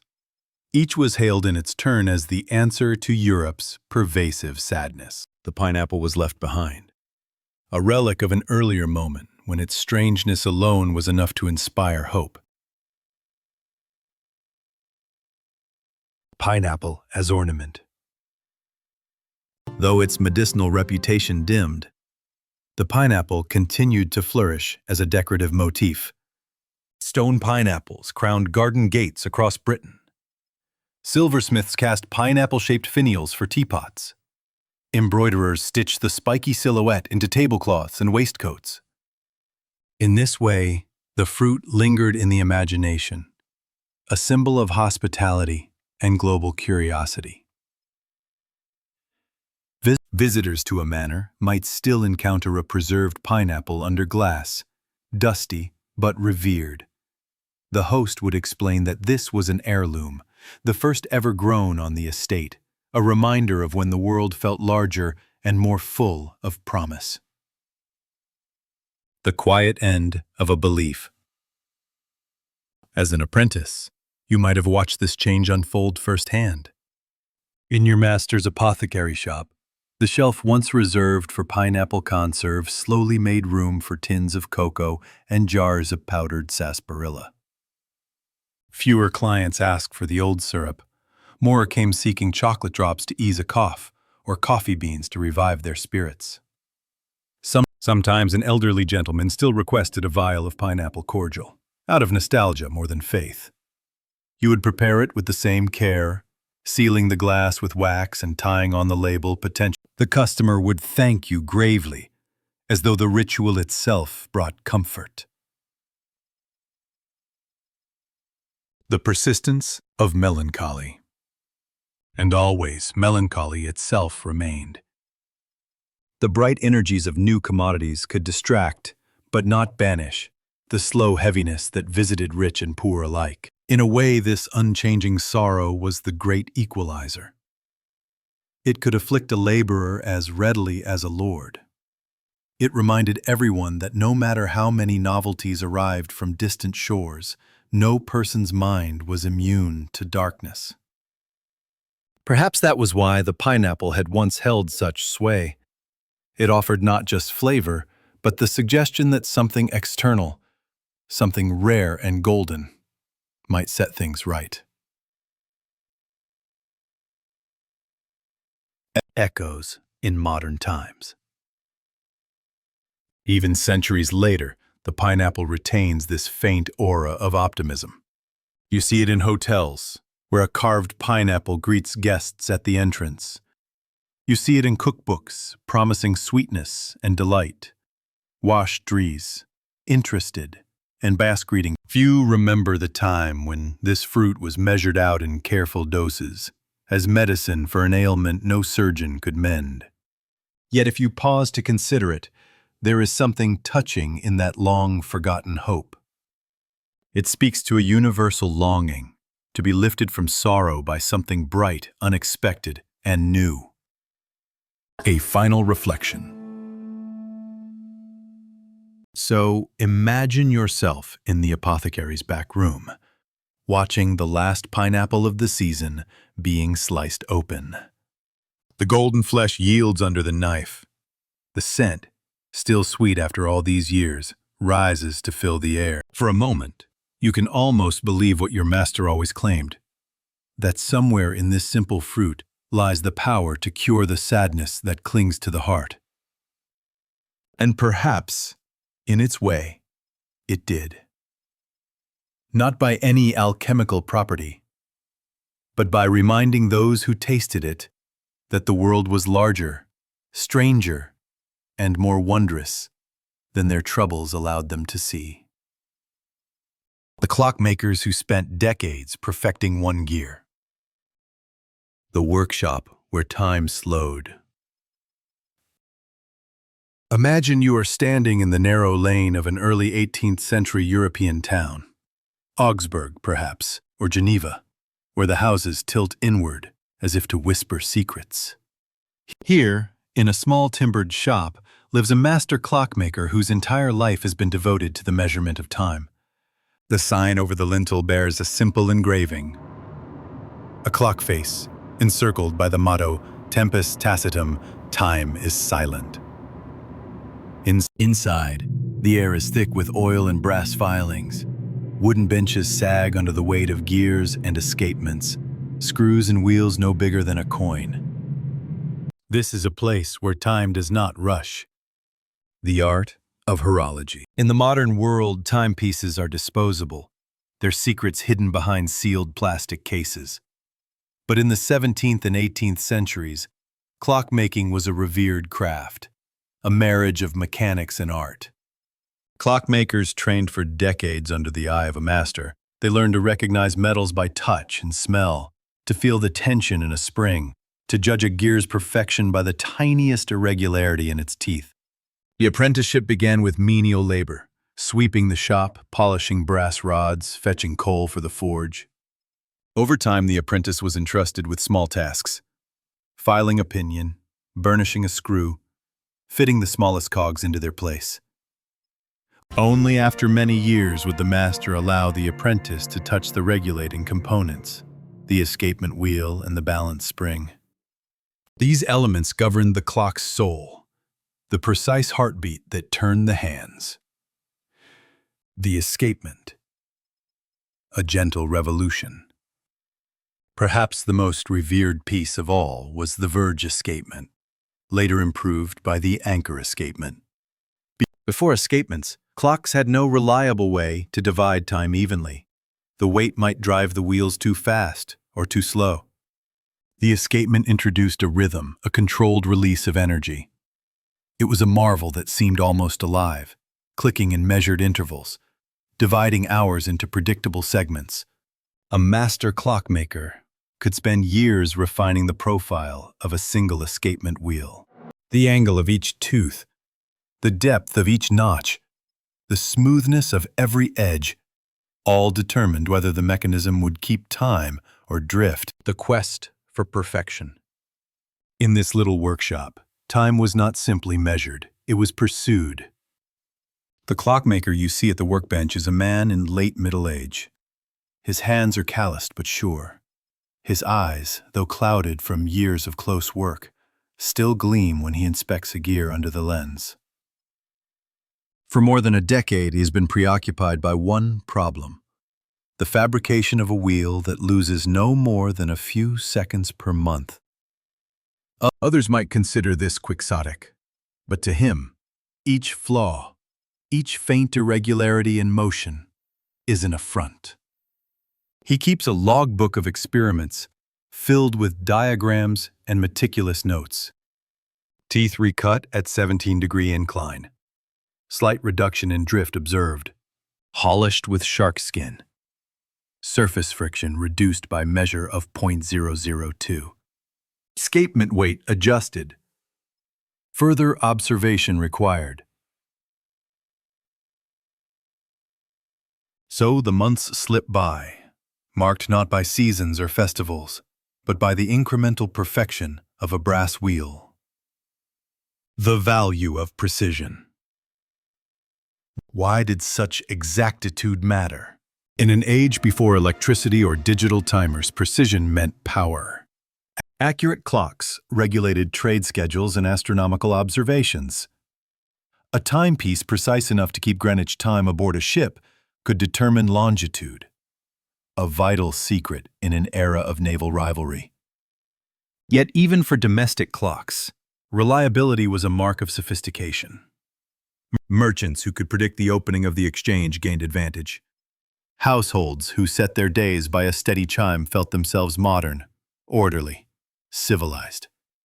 And so the clockmaker's work carried weight far beyond the confines of his workshop. Life in the shop. Day after day, the clockmaker rose before dawn. He prepared his tools in ritual order, A row of tiny files, each worn smooth by use. A set of burnishers, their wooden handles dark with oil. A jeweler's glass, cracked at the rim, but still serviceable. He worked by lamplight in winter, by the cool gray of dawn in summer. When he paused to eat, it was usually a crust of bread and a wedge of cheese. Simple food that required no thought. In these hours, the world beyond his walls faded. The creak of the town gate, the shouts of peddlers, the tolling of the church bell. These sounds came and went, but he scarcely noticed. Only the ticking of his test mechanisms mattered, the gentle cadence of time, marked in brass. The toll on the body. This devotion had its cost. Years of stooping over the bench curved his spine. His right eye blurred from straining at the magnifier. His fingers, though deft, were perpetually stiff. And yet he would not surrender his quest. There were rumors of other clockmakers, men in London and Paris, who claimed to have perfected the gear. But he distrusted such boasts. He believed that perfection was not a single achievement, but a practice, a lifetime spent inching closer to something no mortal hand could fully reach. A visitor at the door. One afternoon, as rain hissed against the shutters, a merchant arrived to inquire about a commission. He had heard of the clockmaker's reputation. He wished to order a long-case clock for his counting house, one that would never drift, never lose a moment of precious time. The clockmaker nodded gravely, his gaze drifting to the small brass wheel on his workbench. "It may take some years," he said quietly. They were the remnants. Lister, the merchant, frowned. "Years to build a single clock?" "Not to build," the clockmaker replied, "to ensure it is worthy." Timekeeping, rivalries, and the pursuit of longitude. Outside the clockmaker's workshop, the world was shifting. Though the lane remained as crooked as ever, and the bell tower still marked the hours, a quieter revolution had begun. One fueled not by armies or parliaments, but by the ticking of small wheels. Across Europe, clockmakers were entering an age of quiet rivalry. London, Paris, Geneva, Nuremberg, all claimed to house the finest horologists. Each boasted of inventions, of improved escapements, of watches that could run for days without adjustment. For our clockmaker, nestled in his modest corner of the world, these reports arrived like distant thunder. Exciting, but troubling. He had always trusted patience over novelty, yet the world outside seemed to reward haste and spectacle. The race for the sea clock. The most pressing challenge of the time, both literally and figuratively, was solving the problem of longitude. Latitude had long been measurable with sun and stars, but longitude required knowing the precise time at a reference point, like Greenwich, while at sea. Even a slight drift in a ship's clock could mean the difference between safe passage and ruin on hidden reefs. Governments knew this. In 1714, the British Parliament passed the Longitude Act, offering a prize of £20,000 to anyone who could devise a reliable timekeeper for ships, a staggering sum, equivalent to millions today. Suddenly, clockmaking was no longer just a pursuit of elegant mechanisms for salons and bell towers. It was a national imperative. Our clockmaker watches from afar. From his bench, the old clockmaker followed the news with quiet skepticism. He read about John Harrison, the self-taught carpenter's son building sea clocks of unprecedented precision. Harrison's marine chronometers could keep near-perfect time during long ocean voyages, despite rolling decks, salt air, and constant motion. But the clockmaker was not jealous. He admired the achievement. Still, he believed something was lost in rushing toward utility. His own work, focused on refining one intricate gear, was not about winning prizes. It was about intimacy with time itself. He often whispered to himself, "The world may learn to measure time, but I must learn to understand it." The one gear. Let us return to the gear. It lay on the bench, cradled in a velvet-lined box. He had fabricated it from bell metal, a mix of copper and tin used for casting church bells, prized for its resonance and strength. Its teeth were hand-filed, each one no more than a breath apart from its neighbor. Through a jeweler's glass, you could see the fine grooves that caught and released the escapement lever with a sound too soft for the ear. The clockmaker had remade this gear 12 times. Once it was too brittle and cracked during polishing. Another time, the teeth were slightly misaligned, causing a faint shudder in the mechanism. Still another version warped under summer heat. Each failure taught him something. His logbook chronicled every attempt. Cast 7, disassembled after 44 hours of drift. Suspect microvariance in pinion spacing. But cast 13? That one showed promise.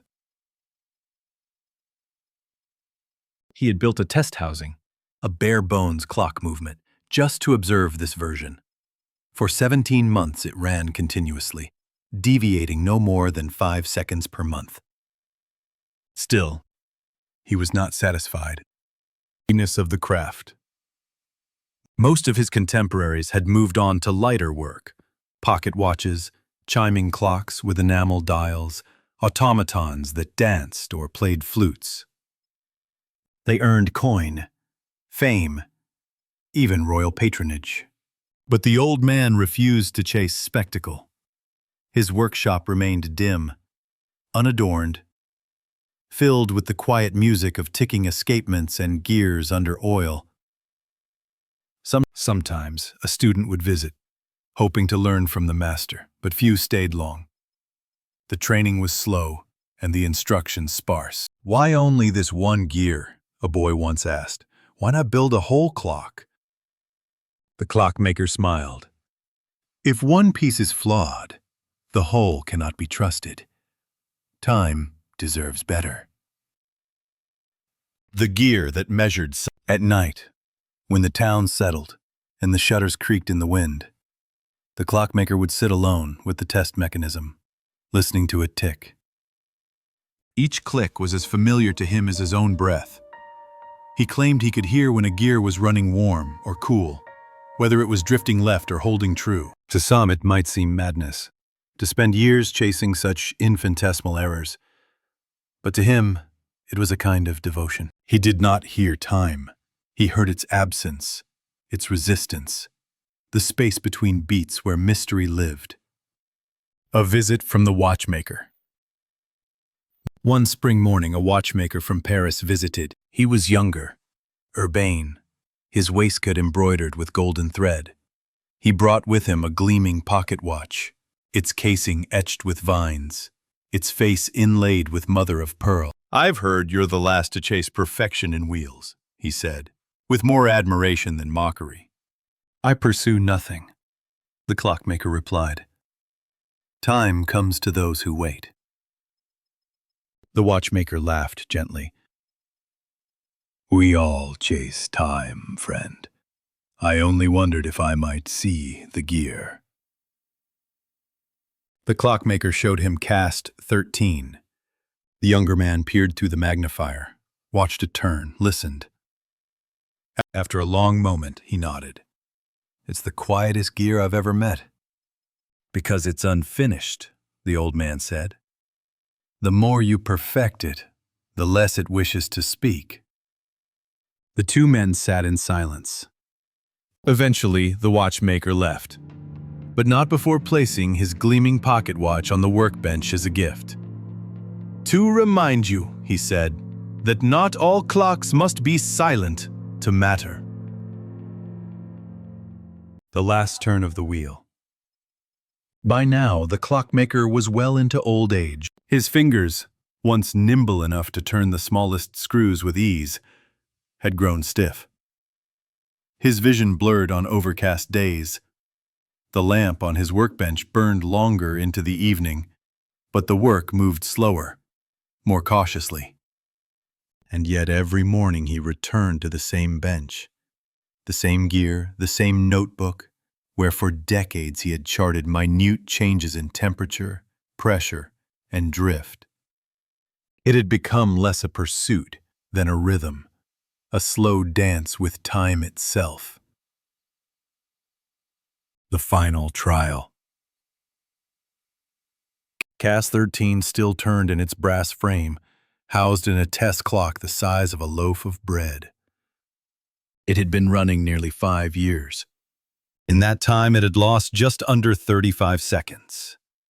It was, by any practical measure, a masterpiece. But the clockmaker would not sign his name to it. Not yet. Not until he was certain. Not until he could say with utter conviction, "This is the best I will ever build." Each month, he recalibrated the mechanism by candlelight, noting the tiniest deviations. He adjusted the temperature in the room, the position of the casing, even the tension of the tiny screws. At times, it felt like he was communing with something alive, not just brass and spring, but a presence that answered only to patience. Letters never sent. In the drawer beneath his bench were several unsent letters. One was addressed to the Royal Society in London, another to the Academy of Sciences in Paris, a third to no one in particular, merely titled, "To Those Who Listen to Time." In these letters, he outlined his methods, his failures, and the rationale for his obsession with a single gear. But he had never posted them. The act of describing the work felt too final, too public. He preferred the silence of the shop to the noise of reputation, the unexpected visitor. One foggy morning, as he was polishing the teeth of the escapement wheel, a young woman entered the shop. She introduced herself as the granddaughter of one of his early apprentices, an apprentice who had gone on to become a jeweler and then a teacher of mechanical drawing. She had grown up hearing stories about the old man who spent his life perfecting a single gear. "I wanted to see if you were real," she said, eyes scanning the dusty shelves and the tools that hung like ancient relics along the wall. The clockmaker chuckled softly. "I'm real enough. But the gear is more important." She asked to see it. He obliged. For nearly an hour, she sat beside him as the two listened to the clock tick. "It's beautiful," she said finally, not looking at the casing, but at his logbook. He nodded. "Will you ever stop?" she asked. He smiled, placing the magnifier back in its case. "Time stops for all of us. I only hope this will keep going a bit longer than I do."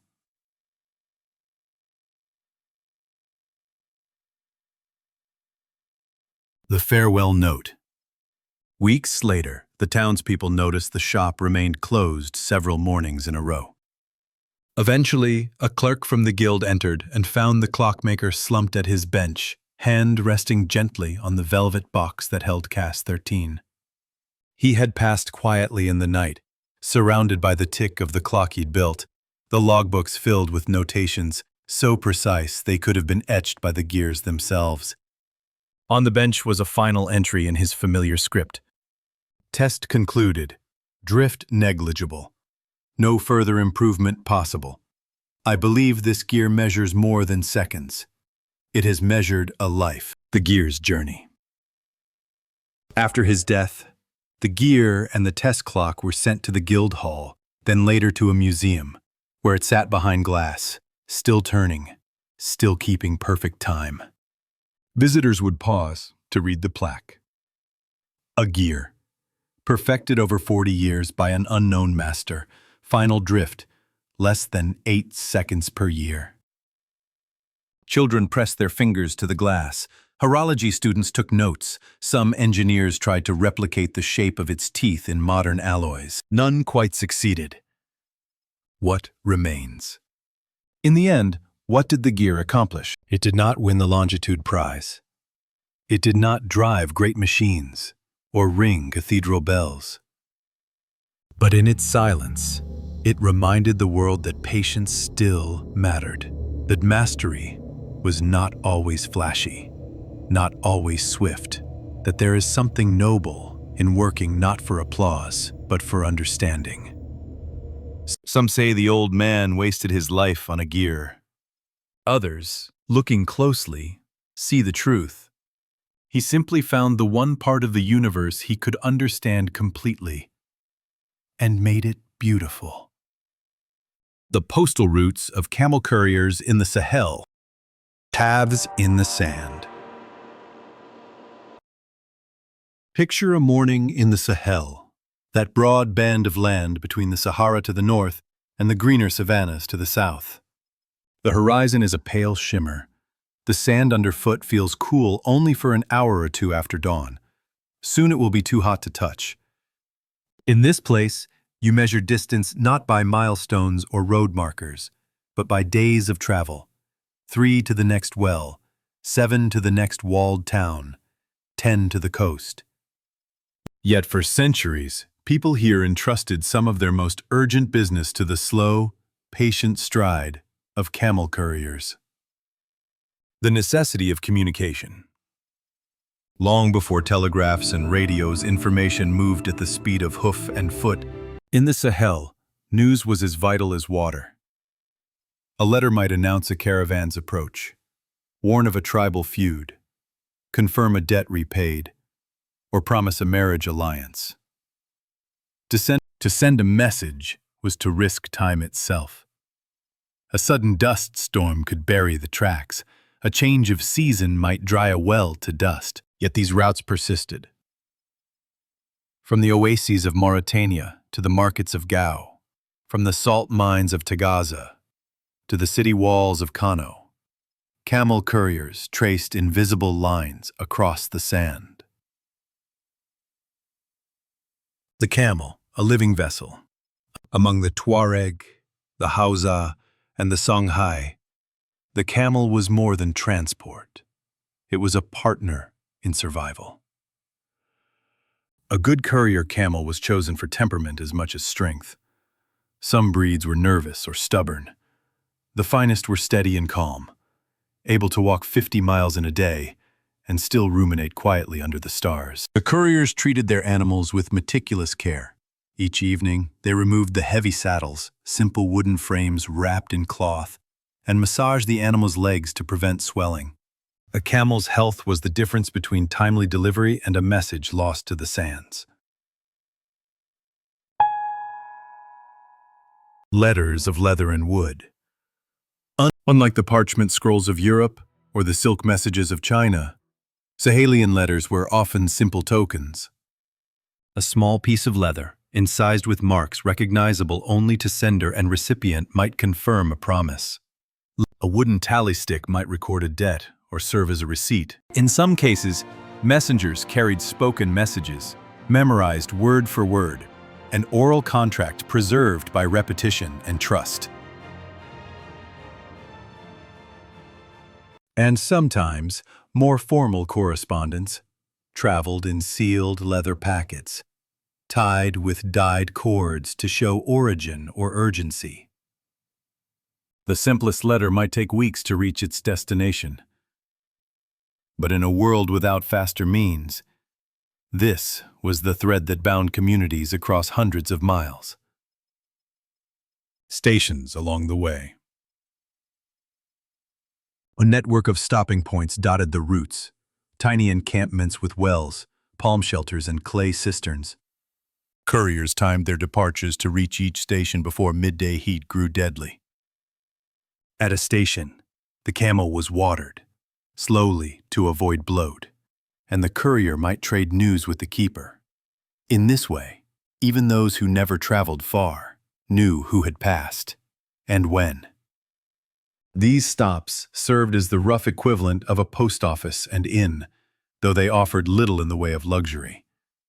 A bowl of millet, a gourd of sour milk, and the shade of an acacia tree were often all a courier could expect. Yet to those who knew the desert, these shelters were precious beyond measure. The rhythm of the journey. Each courier knew the rhythm of his route like the lines on his palm. Depart before dawn. Walk beside the camel as the sun rose. Rest at midday in a low tent, the canvas walls flapping in the breeze. Resume in late afternoon, when shadows lengthened and the glare softened. In this life, there was little separation between the ordinary and the extraordinary. A message about a salt shipment might be carried the same way as a sultan's edict. The courier's work was not glamorous, but it was indispensable. The weight of responsibility. To carry a message was to shoulder its consequence. A lost letter could mean trade delayed for months. A misremembered agreement could ignite a feud. Couriers swore oaths of secrecy and fidelity. Among the Tuareg, a messenger who betrayed his charge was dishonored for life. Most took this trust seriously. They understood that in a land where the landscape itself could erase a person's passage, reliability was the highest virtue. Watching the stars. At night, as the camel rested and the small fire crackled, the courier would watch the sky. The stars were more than decoration. They were the map that led him on, the familiar constellations of the Sahel guiding each stage of the journey. When dawn came again, he would rise, collect the small parcel or leather token, and lead the camel forward, as though no time had passed. A legacy written in sand. Over generations, these routes grew into something more than paths. They were memory itself, an invisible network holding towns, families, and traders together. Even as European ships pressed inland and telegraph wires crept across the continent, camel couriers still set out each morning, trusting the same stars, the same wells, the same rituals of careful preparation. And for those who lived along these tracks, the sight of a small figure approaching in the dawn light, camel swaying under its load, remained one of the surest signs that life, though harsh, was connected by bonds no wind could sever. This works as the windrow hartment. Trust, trade, and the measure of time. The desert teaches a person patience. In the Sahel, where every day begins in pale dawn and ends in a furnace of sun, time itself seems to stretch, measured not by the ticking of clocks, but by the length of a shadow on the sand. For the camel couriers, time was both an adversary and an ally. They could not hurry the desert, but they knew how to read its moods. This was their quiet advantage over merchants who tried to race across it without preparation. Couriers and the merchants. Caravans often hired these couriers to scout ahead. Before the great columns of camels carrying salt, gold, cola nuts, or textiles departed from an oasis, a courier would set out with letters announcing their approach. He might carry a slim leather packet listing every item in the caravan, its quantity, quality, and intended recipient. The towns along the route relied on these advance messages to prepare warehouses and muster guards. It was a system of trust built over generations. If a courier failed, a merchant might lose a season's profit, or worse, the confidence of those who bought his goods. Rival routes and invisible boundaries. Not all routes were equally safe. In some regions, feuding clans demanded tribute from travelers. In others, seasonal flooding could turn a path into a quagmire. Couriers knew the invisible boundaries that crisscrossed the Sahel. Halea Pucci. This wadi belonged to one confederation of nomads. That well, fell under the protection of another. A particular stand of tamarisk trees was a neutral ground where all travelers could camp without fear of reprisal. More than once, a courier's knowledge of these delicate boundaries saved a caravan from disaster. He knew when to alter the course by a mile or two, just enough to avoid insult or trespass. Marker of passage. Most travelers in the Sahel had no maps. Instead, they relied on markers, heaps of stones, carved tamarind trunks, or clusters of white shells buried partway in the sand. These signposts were not official, nor always permanent, but a skilled courier could recognize them at a glance. A single missing stone in a cairn might mean a rival courier had passed the day before. A line of fresh footprints softened by wind hinted at travelers only hours ahead. To outsiders, these details seemed insignificant. To those who earned their living in the desert, they were as legible as a ledger. The weight of memory.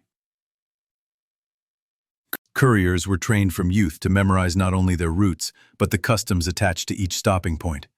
At one well, it was customary to leave a small offering, a twist of tobacco, or a sliver of salt for the keeper. At another, a courier would recite a greeting in the dialect of the family who maintained the cistern. These courtesies were never written down. They lived in memory, passed from elder to apprentice. To forget them was to risk more than embarrassment. It could mean being refused water, shelter, or guidance. The camel's endurance. Camels themselves had rhythms the courier respected. Each morning, he would kneel beside the animal to check the pads of its feet. If a crack had formed, he mixed a salve of rendered fat and ash to seal it. In dry years, camels grew thinner by the week, their bones prominent under taut skin. A wise courier learned to read the signs of exhaustion long before collapse. Even the best animal could falter if overworked. So some days, the courier simply stopped. He waited out the worst of the heat under a lean-to of palm mats, dozing beside his companion. John Deendering. Time could not be forced. The arrival in Gao. One important leg of the route ended in Gao, a city on the Niger River, whose mud brick houses and wooden balconies rose above the floodplain like a mirage. Gao was a place where news converged, letters from the savannas to the south, dispatches from the Berber traders who ventured deep into the Sahara, reports of alliances and rivalries among distant sultans.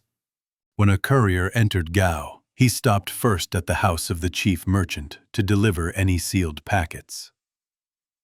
Then he visited the scribes' quarter, where letters were copied or summarized before they continued their journey by canoe or donkey. Only after these duties was he free to eat and rest. Evening in the caravanserai. Dusk, the caravanserai filled with the sounds of the day ending, camels groaning as loads were removed, merchants haggling over prices, scribes reading letters aloud to those who could not read themselves. Here, a courier might hear news of distant towns, a drought in the west pushing herders east, a new levy imposed by a local ruler, caravan overdue by a month, feared loss to bandits or disease. These conversations wove a tapestry of knowledge. To the untrained ear, it was gossip. To the courier, it was intelligence that could mean life or death on the next journey. Anonymity and reputation. Unlike the merchants who bartered for fortunes or the rulers who issued decrees, the couriers themselves remained largely anonymous. Few could name the man who brought the letter that confirmed the crucial alliance or a cargo's safe arrival. Yet, their reputation was unmistakable. In every market town there were known names, families who had carried messages reliably for generations. When a sealed packet bore their mark, the recipient felt confidence. The horizon that called them back. After a few days in Gao, a courier seldom lingered. The city, with its bustle and noise, felt too close. He would rise before dawn, gather his few possessions, water skin, saddle, staff, and lead his camel back into the pale light.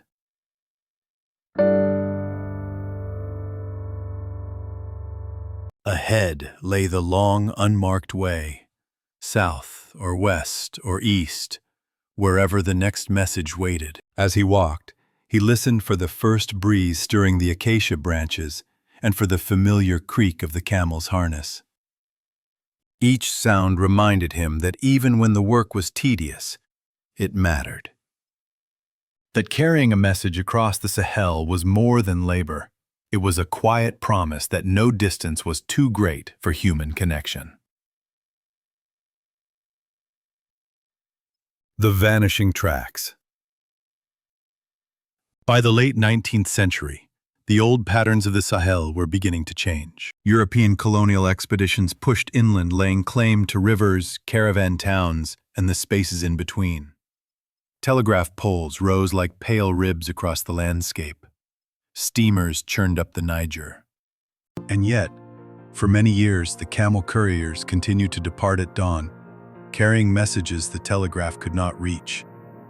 Across the gaps between outposts, into territories where the wires ended and only sand remained. The new and the old. One French officer posted to the interior remarked in his letters home, "The camel post arrives here as regular as any train in Paris. The couriers are grave, dignified men. One has the feeling they measure time differently." Indeed, they did. While colonial administrators measured time in timetables and quarterly reports, the couriers measured it in seasons. The months when wells ran low and journeys had to start earlier. The weeks of the Harmattan wind, when visibility shrank to nothing. The days when the stars shifted slightly and signaled the coming of rains. A life between worlds. Some couriers began to carry European letters sealed with wax and embossed crests. They treated them no differently than the leather tokens of old, carefully tucked into saddle pouches beside packets of dried dates and a smooth whetstone for the knife. Others refused such work. They preferred the familiar routes between Tuareg camps, Hausa markets, and Songhai towns. There was comfort in the known ways, in greetings exchanged in local dialects, in stopping at the same wells one's grandfather had used. The silent companions. In all this, the camel remained the constant. Even as trains appeared on the fringes of the desert and steamboats docked at river towns, no machine could replace the endurance of an animal bred to cross hundreds of miles without complaint. Couriers spoke of their camels with respect, as fellow travelers who knew the road's dangers. Many gave their animals names: Tafida, Al-Hajj, Karama, and recognized their moods as clearly as they recognized the shape of a familiar dune. At night, when campfires flickered low, a courier might lean back against a camel's warm flank and feel the deep rumble of its breathing. That quiet companionship was among the few constants in a life of perpetual motion. Decline of the roots. By the early 20th century, the networks of camel couriers were dwindling. Telegraph offices multiplied. Motor lorries began to appear, carrying supplies and dispatches with new speed. In some towns, the old stopping stations fell into disuse. Cisterns cracked, walls crumbled, and the shelters of palm mat rotted away. You might come across one of these forgotten waypoints years later and see only the outline of the well and the whitened bones of some stray animal. Yet a few couriers persisted, serving places the new transport system still could not reach. And in those last decades, their role gained a kind of quiet dignity. People spoke of them as living links to the time before the lines were drawn across the maps. A final journey. One story is often retold in the market squares of Kano and Timbuktu. An elderly courier, his name was Ibrahim, set out one last time from Agadez, with a packet no larger than a folded handkerchief. He had walked this route since boyhood. He knew every dry wadi and each encampment where he could expect a drink and a night's rest. But in his later years, the journey took longer. His camel was old, his own joints stiff. When he failed to arrive on schedule, people assumed he had simply stopped along the way to wait out a sandstorm. Weeks later, a passing caravan found him in a hollow between two dunes, sitting upright in the shade of his kneeling camel. His eyes were closed, his face calm. In his hand, the small leather packet remained sealed. He had chosen to rest rather than press on, knowing he would not rise again. Those who retrieved his body said he looked content, as if time itself had finally paused for him. The legacy of the couriers. Today, few remember the names of the men who carried messages across the Sahel for centuries. But the roads they marked remain, invisible yet persistent. Some are now highways. Others have reverted to faint lines in the sand, known only to nomads and herders. Their legacy is more than any single parcel delivered or promise fulfilled. It is a testament to the endurance of connection, even in the harshest places. A reminder that the slow, deliberate carrying of a message, however small, can bind communities in ways no instant technology can fully replace. What do the last camel couriers think as they watch the telegraph wire string out across their horizon? Did they feel relief that younger men would not have to risk the journey? Or did they sense that something irreplaceable was ending? A way of life measured in footsteps and the creak of a saddle, in dawn departures and the hush of desert stars. Perhaps the answer lies somewhere on those old tracks, where the sand still remembers every footfall, every pause to read the sky. The monasteries that cataloged every plant in their walled gardens. The rule of the garden. Imagine an early morning in the 12th century, when the bell tower of a Benedictine monastery tolled the hour before sunrise. The air is cool, scented with dew and thyme. A thin ribbon of smoke drifts from the kitchen chimney, promising broth and bread later in the day. But before any meal, before any labor in the scriptorium or the chapel, there is the tending of the garden, R.O. Within these stone walls lies a space of remarkable order, a square of cultivated beds divided by gravel paths and low wattle fences. To the outside world, the monastery is a place of seclusion and prayer. Yet to the monks themselves, it is also an archive of living knowledge. The medicinal plants, the kitchen herbs, the dye flowers, and the simples that keep the community healthy. The origins of the monastic garden. Centuries earlier, monastic communities had begun the practice of carefully maintaining gardens, not only to feed themselves, but to study nature as a way of understanding the Creator. Charlemagne's decree, the Capitular de Villis, had listed more than 90 plants that every royal estate, and by extension, every monastery, ought to cultivate. Monks copied these lists into their own records, gradually adding local plants and discoveries of their own.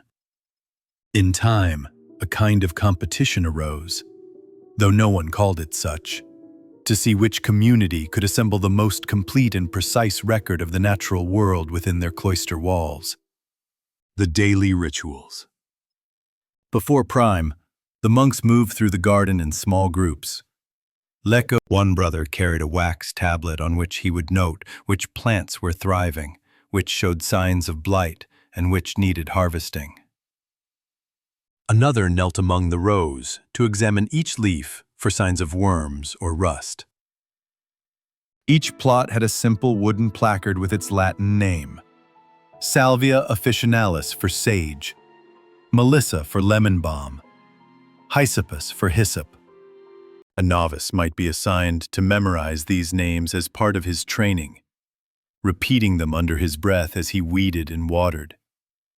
It was said that a monk could identify 100 species by leaf alone. The scriptorium's role. After tending the garden, the monks returned to the scriptorium, where they transcribed not only religious texts, but also herbals and treatises. One manuscript might contain descriptions of the plant's forms, folia longa et pallida, and notes about their uses, a poultice for bruises, a tea for coughs, a compress to draw out infection. These volumes were often copied and sent to other houses, gradually standardizing knowledge across regions. Yet each monastery kept its own master list, a kind of botanical ledger unique to its climate, soil, and the observations of generations.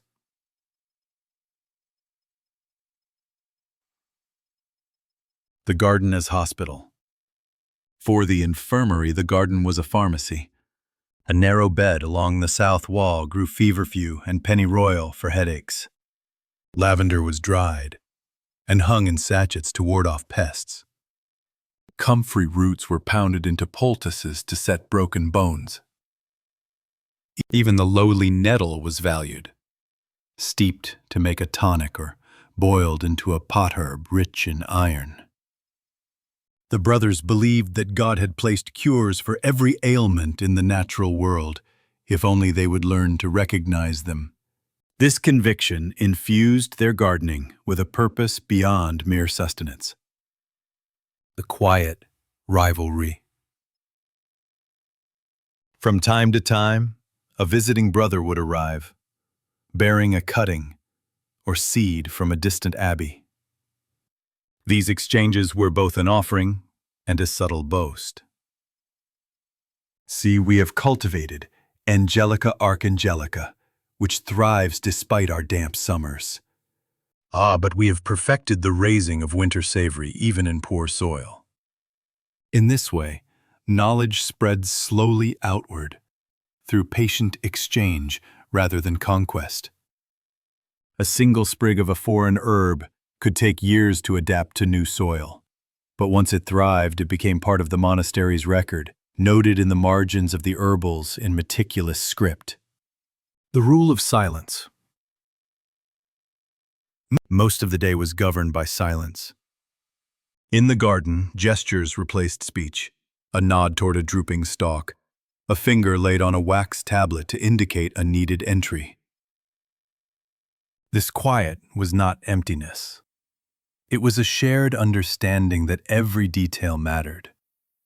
In the hush, one could hear the smallest rustle of an insect on a leaf, or the sigh of wind through the espaliered fruit trees.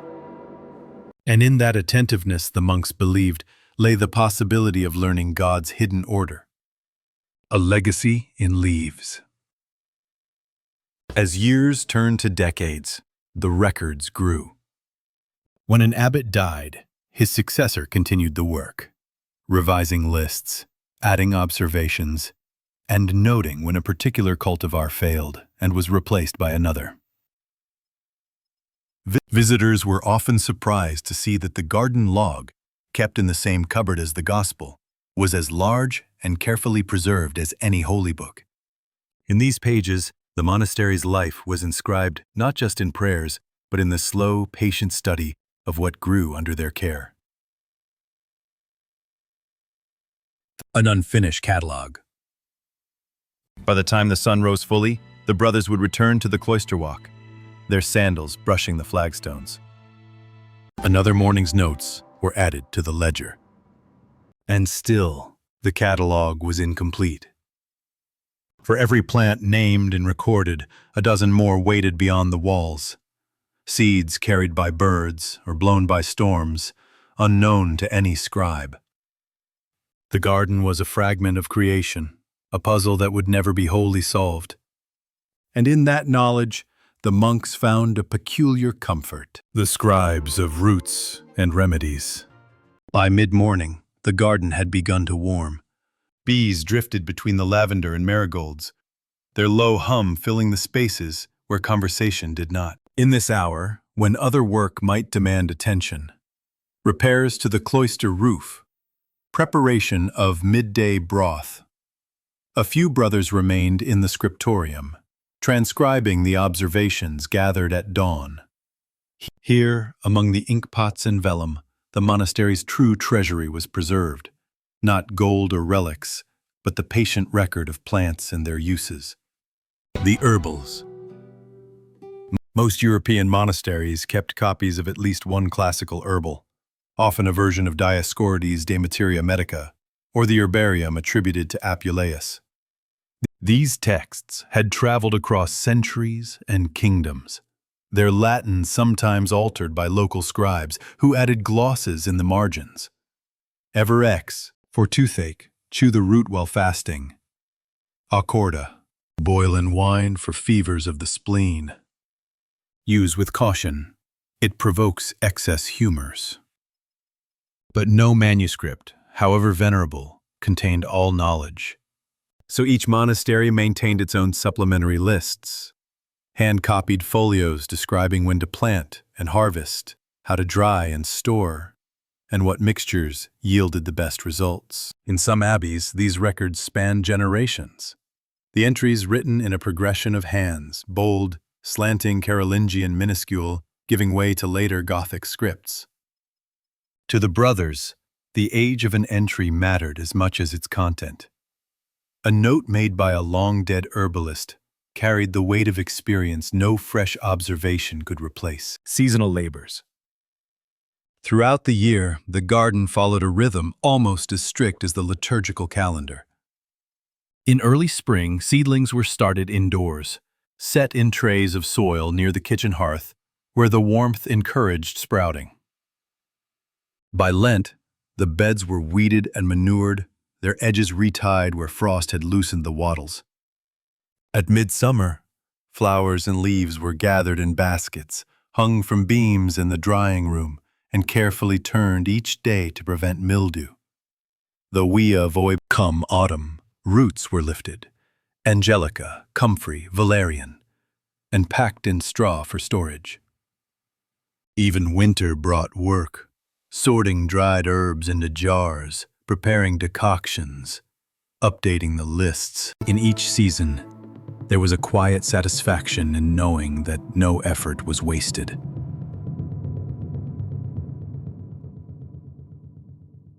The infirmerer's wisdom. Perhaps the most respected figure in this cycle was the infirmerer, the monk charged with tending the sick. He alone had authority to prescribe remedies, and his small room near the cloister often smelled of vinegar, honey, and crushed herbs.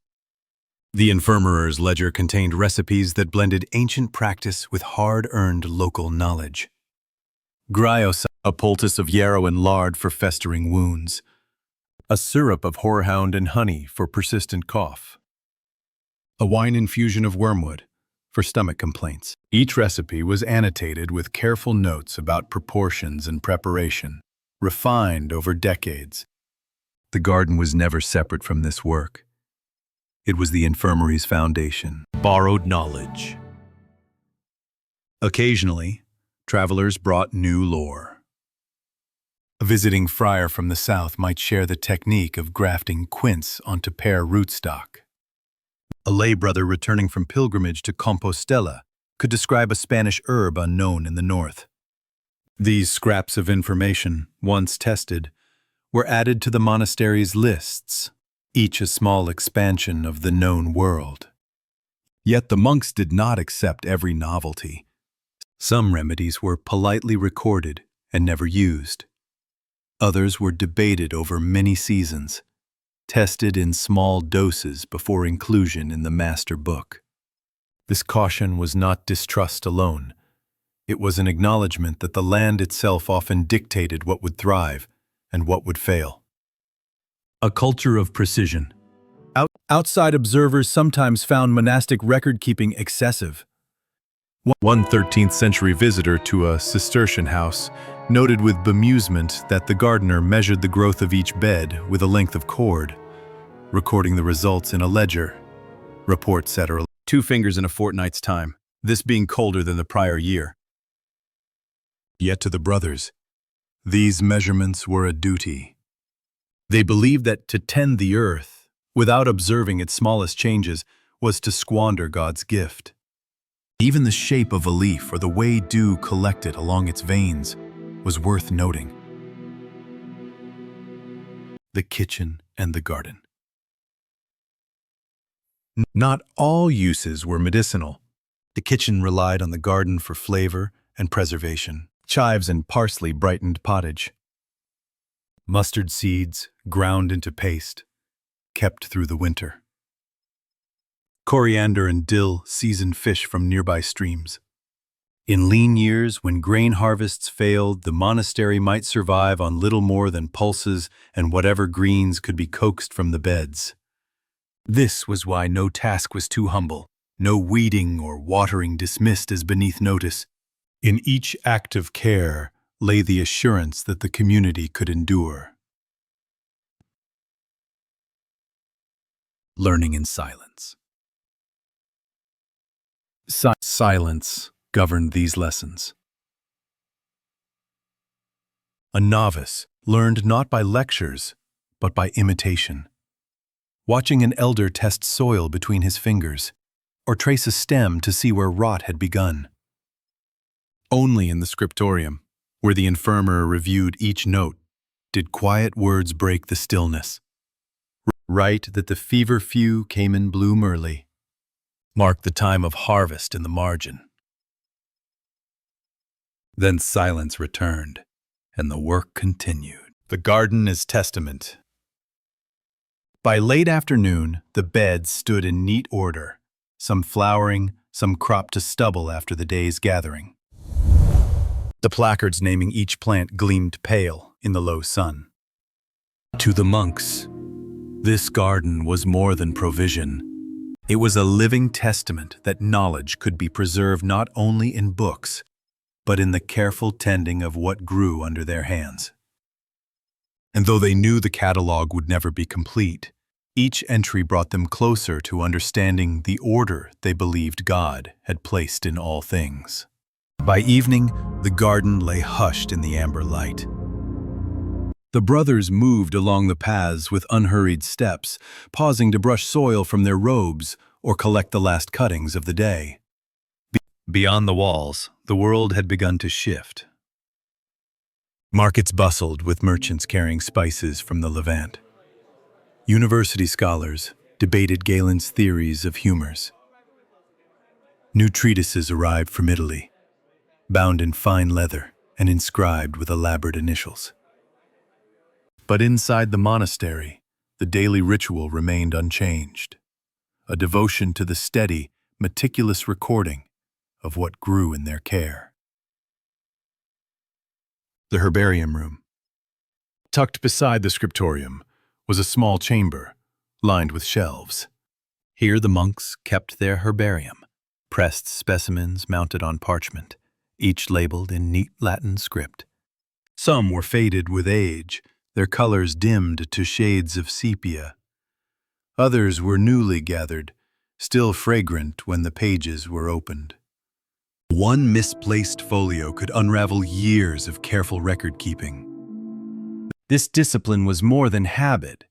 It was a mark of respect for the living knowledge that sustained the monastery. From seed to remedy. Every season began with seeds saved from the previous year. They were stored in linen pouches, carefully labeled, and kept in a locked cupboard to protect them from damp and vermin. Planting time, the gardener chose the strongest, most promising seeds, never simply the most abundant. He knew that a plant's vigor often determined the potency of its medicine, and so the cycle repeated. Sowing under cold spring skies, tending through rain and heat, harvesting in the brief golden weeks before the first frosts returned. A plant that failed to thrive was noted, its failures analyzed. Perhaps the soil had grown tired, needing rest. Perhaps the seed was old. These small mysteries fed the garden's evolving story. an unfinished experiment across generations. Each brother contributed to this work in his own way. One monk might excel in the delicate art of grafting, another in the preparation of tinctures. When a brother died, his observations were never discarded. Instead, they were copied into the herbarium ledger, sometimes with a note acknowledging his years of service. Brother Matthias, who tended these beds for 20 summers, reports this method effective. In this way, their learning outlasted their own lifetimes. A moment of reflection. At Compline, the monks gathered in the chapel, their voices weaving plainsong under the vaulted ceiling. Outside, the garden lay in darkness, the beds marked by the faint glint of dew. Yet, the day's labors were not over. Before retiring, the infirmary often made one last circuit with a lantern. Ranger, he paused to check the storage bins of dried herbs to ensure the lids were secure and labeled. He made a note on his wax tablet, perhaps a reminder to replenish the yarrow or to prepare a fresh infusion for a feverish brother. In that dim glow, surrounded by the scent of dried lavender and earth, the infirmary felt the peculiar peace that came from knowing each small action mattered.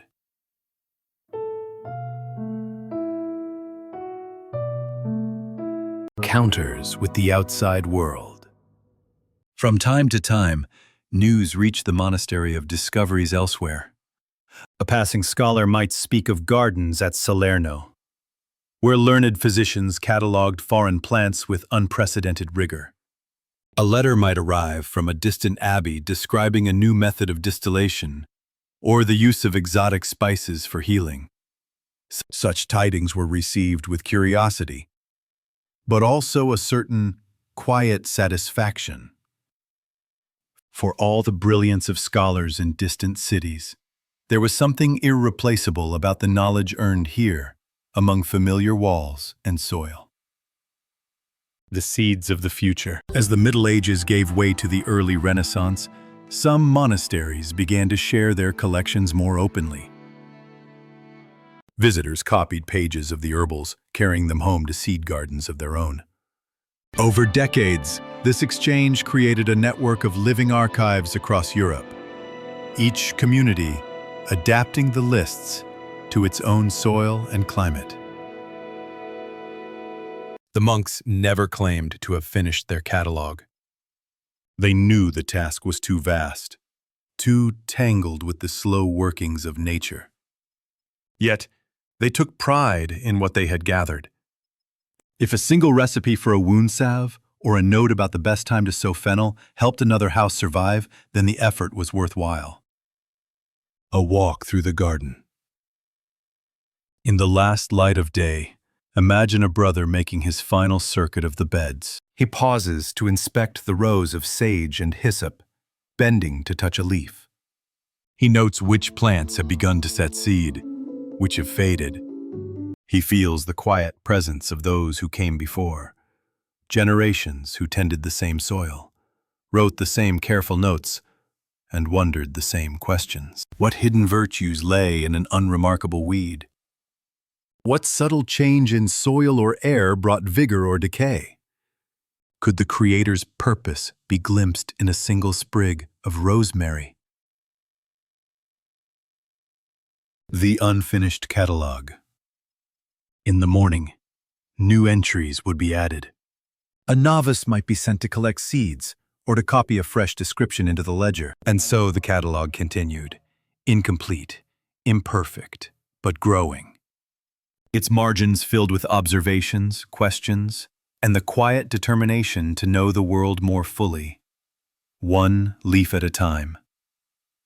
For in that persistent attention, the monks believed they drew closer to an order greater than themselves, an order written not in ink alone, but in living green. Customs inspectors who counted every sack of medieval wool, tally sticks and tariffs. Imagine the fog lifting over an English port in the 14th century. Timber cranes creak as they unload bales of Flemish cloth. The smell of tar and wet rope mingles with the sharp odor of sheep lanolin. Here, on the wharf, stand the customs inspectors, lean men in heavy cloaks, their ink-stained fingers wrapped around tally sticks. While merchants fuss over cargoes and shipmasters shout for laborers to hurry, the inspectors move deliberately. They carry the authority of the crown itself, the right to count, record, and tax every sack of wool that leaves these shores, the wool staple. For medieval England, wool was wealth. Monasteries and landlords raised sheep by the thousands, their flocks grazing on windswept commons and rolling downs. The raw fleeces were sheared, cleaned, sorted and packed in stout canvas bales bound with hemp rope. Before any of this could be shipped to Bruges or Calais, it passed through the Crown's appointed staple port, often Boston, London, or Southampton. At these designated ports, the inspectors waited. Their job was neither glamorous nor simple: to verify each shipment against the merchant's declaration, to weigh the bales, to collect the customs duties that underwrote the king's wars and household expenses. The counting house. At dawn, the inspectors convened in a narrow counting house by the quay. The floor was worn smooth by generations of boot soles. The walls were hung with lists, names of merchants, totals of last year's exports, and notices of any new ordinances. On a trestle table lay bundles of parchment receipts, each marked with wax seals. Beside them sat the tally sticks, hazel rods notched to record sums. One half of each stick was kept by the customs office, the other given to the merchant as proof of payment, a morning ritual. The process began with the arrival of the merchants. Some came in person, flanked by apprentices and porters. Others sent factors to speak on their behalf. Each presented a declaration of goods. 40 sacks of wool from the flocks of St. Mary's Abbey, 12 sacks of fine Cotswold fleeces, bound for Flanders. The inspector examined the parchment, then beckoned his clerks to follow him down to the quay, weighing and marking. A team of laborers hoisted the sacks onto a great beam scale balanced with counterweights of iron. If a bale proved underweight or showed evidence of damp, an old trick to increase profit by soaking the wool, he ordered it set aside. Once approved, each sack was branded with a custom seal stamped into a disc of lead. This mark declared it legal for export and proved the duty had been paid. Sector, without it, the goods could be seized anywhere along the coast. Tally and receipt. When weighing concluded, the clerk read aloud the total. 40 sacks, each of full weight. The inspector then took up his tally stick. John Glodjow, one with a small knife, he cut a notch for each sack, careful to make each mark uniform and clear. The stick was split lengthwise. One half went into the counting house archive, the other into the merchant's hand. This ritual repeated all day, sack after sack, until the floor of the quay was strewn with fragments of wool and dust. The price of error. Accuracy mattered. A single mistaken tally could mean lost revenue for the crown, or worse, a summons before the exchequer to answer for discrepancies. Inspectors who proved careless faced stiff penalties. Their wages might be docked, their licenses revoked. In serious cases, the sheriff could seize their property or imprison them. So they worked with the gravity of men who knew every notch might be audited years later. The merchant's perspective. For the merchant, the process was both necessary and exasperating. While he waited for his turn at the scales, time slipped away. Hours he could have spent arranging credit in town or negotiating prices overseas. Some resented the fees. A sack valued at 20 shillings might incur duties of 3 or 4. On large shipments, the sums ran into pounds, yet there was no choice. To ship unregistered wool was to risk seizure, fines, and ruinous damage to reputation. Strategies for compliance. Over time, experienced traders learned small strategies to smooth the process, ensuring bales were tightly packed and clean to avoid suspicion. Sending token gifts to the inspectors at Christmas, flasks of wine, a joint of venison, a pouch of fine salt, keeping their own ledgers meticulously, so no argument could arise over the numbers. Despite these courtesies, relations were never quite warm. An inspector was a necessary obstacle, someone to be respected but never trusted completely. The endless repetition. From Michaelmas to Easter, the work continued without cease.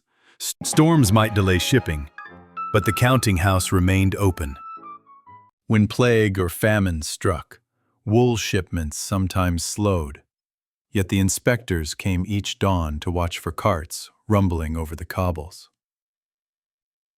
Some days passed in a blur of tallying and sealing. Others were marked by quiet hours when no ships docked, and the inspectors sat with their ledgers reviewing past seasons for inconsistencies. A closing thought. As dusk fell, the last merchant departed with his half of the tally stick. The inspectors locked the counting house, its ledgers safe behind an iron-banded chest. Tomorrow, they would begin again. Each sack another measure of England's wealth, each notch a record of obligation. In these repetitive labors lay the unseen workings of the medieval economy, the steady accumulation of taxes that financed cathedrals, wars, and the slow transformation of a kingdom. And as the lanterns guttered in the chill evening air, the inspectors might have wondered, would anyone remember their names? When all that remained were the notched sticks and faded ledgers. Ledgers and legitimacy. First light of dawn crept through the cracks in the counting house shutters. Inside, the inspectors stirred on their benches, rubbing sleep from their eyes. They had spent much of the night compiling the week's totals, a ritual as important as any weighing of sacks. For the Crown demanded not only revenue, but proof of each transaction, laid out in precise columns and lists. The Great Ledger. At the heart of this system was the Great Ledger, a volume bound in leather and reinforced with iron corners to protect it from damp and rodents. Its pages were thick parchment, ruled with neat lines. Dreng, dead, date of shipment, name of merchant, ... number and weight of sacks, port of origin, customs duties assessed. Each inspector was expected to enter his figures daily in a hand as legible as possible. Mistakes were inevitable, ink blots, miscounted bales, but no correction could be made without annotation. A smudge might prompt questions years later. Was this a true tally, or an attempt to conceal fraud? Thus, every page bore witness to the inspector's diligence, or lack thereof. The clerk's task. Each inspector was assisted by a clerk, usually a literate young man apprenticed to the customs office. He sat on a low stool, near the trestle table, a sheaf of parchment at hand. When the inspector called out the count, 21 sacks, full weight, from Sir Geoffrey's domain, the clerk wrote it down in a brisk, slanting script. Then he prepared the official receipt. Be it known that the above-named merchant has declared and paid the duty on 21 sacks of wool. These receipts were rolled, tied with ribbon, and sealed in wax. One copy went to the merchant, the other to the sheriff's office for safekeeping. It was a slow process, and on busy days the clerk's hand cramped from hours of repetitive writing. Disputes and complaints. no matter how carefully the inspectors worked. Disputes were common. A merchant might protest that his sacks were lighter because the wool had dried in storage. A shipmaster could argue that dampness from seawater was unavoidable, not deliberate fraud. Sometimes tempers flared. Voices rose in the counting house, echoing off the timber beams. A merchant thumped the table, demanding a reweighing. An inspector stood his ground, tally stick in hand. These quarrels rarely led to violence, but they left a lingering bitterness. Some merchants believed inspectors set their scales heavier in winter when damp wool weighed more. Others suspected secret arrangements with favored traders. The crown tolerated no bribery. If discovered, it could lead to imprisonment, but quiet gifts and small favors were difficult to police. The tally stick's authority. Despite all suspicion, the tally stick remained the single most trusted record. Its notches could not be erased or altered without splitting the stick. And the matching halves proved a transaction beyond dispute. A tally stick was a merchant's protection as much as the crown's. If ever accused of evading duty, he could produce his half of the stick and lay it beside the inspector's zero. Each notch aligned perfectly, the record irrefutable. This simple device, just a length of hazelwood, held more authority than any spoken word. The inspector's reputation. Among the townsfolk, inspectors occupied an ambiguous place. They were respected for their official role, but viewed with suspicion. The children sometimes mocked them in rhymes. Tallies and tariffs, seals and stamps, none knoweth. They count our wool with inky lamps. I work. At the same time, their work was indispensable.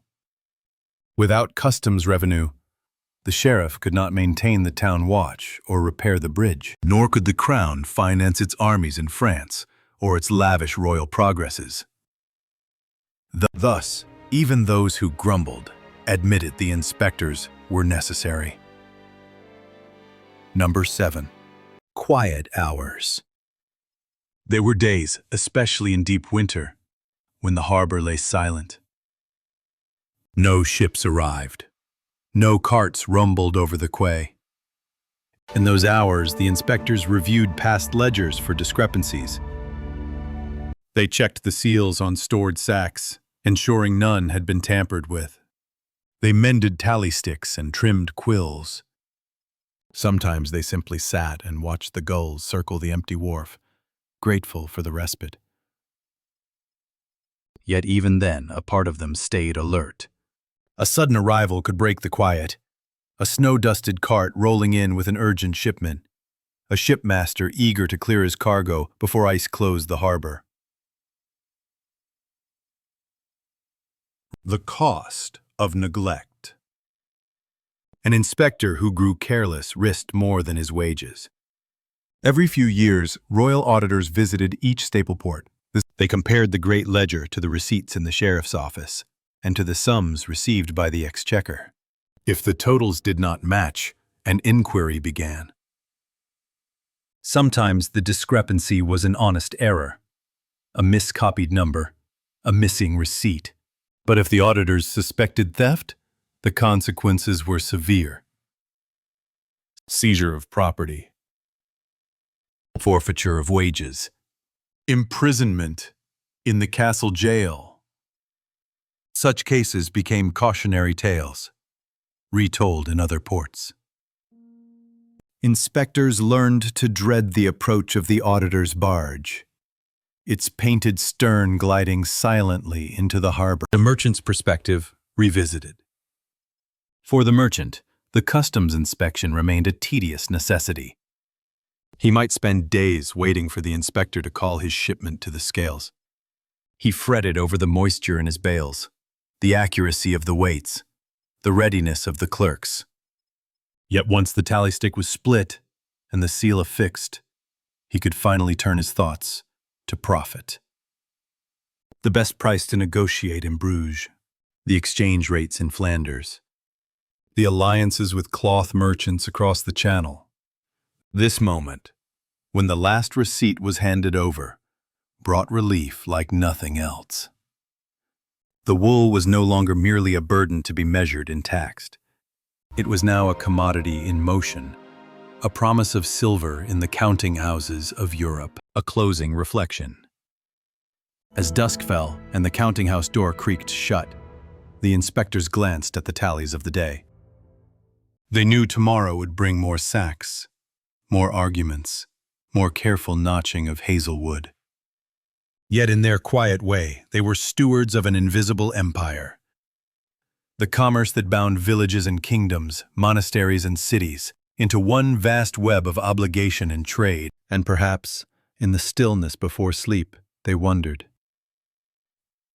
Did the merchants ever understand how much their fortunes rested on these small rituals? The lifting of a bale, the pressing of a seal, the cutting of a notch. The ledger closes. By the time the first frost clung to the ropes on the quay, the season's greatest rush had begun. Merchants, eager to beat winter seas, crowded the counting house steps each dawn. The inspectors moved among them in their heavy cloaks, tally sticks tucked inside their sleeves to warm the chilled wood. This was the hour of reckoning, the culmination of months of shearing, sorting, and packing.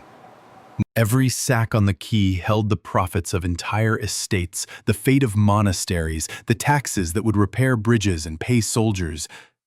Yet in these final weeks, the inspectors never allowed themselves haste. Their reputation, their livelihoods, and the crown's confidence rested on a ritual of patience. The last tally. Each morning began the same. A clerk fetched fresh ink and parchment. The inspector called the first name from the list. Thomas Atwell, 23 sacks, Cotswold fleece, bound for Calais. Laborers lifted the bales onto the scales, one by one. Each time the iron weights balanced, the clerk marked a stroke. Each time a tally stick received its notches, the inspector inspected it twice before handing over the merchant's half. In the midst of this tedium, there was a certain gravity, an understanding that the ledger recorded more than wool. It recorded a season of toil, an assertion of royal authority, and the subtle network of trust that allowed goods to cross the sea. The shipmaster's vigil. Out in the harbor, ships waited with their sails furled. Some were cogs from Sandwich or Winchelsea, their hulls broad and square. Others were sleeker vessels from Flanders, hoping to fill every last inch of their holds with English fleece. Shipmasters paced the decks, glancing anxiously toward the counting house, until the inspector affixed his seal to the last sack. No cargo could be loaded. No departure was legal.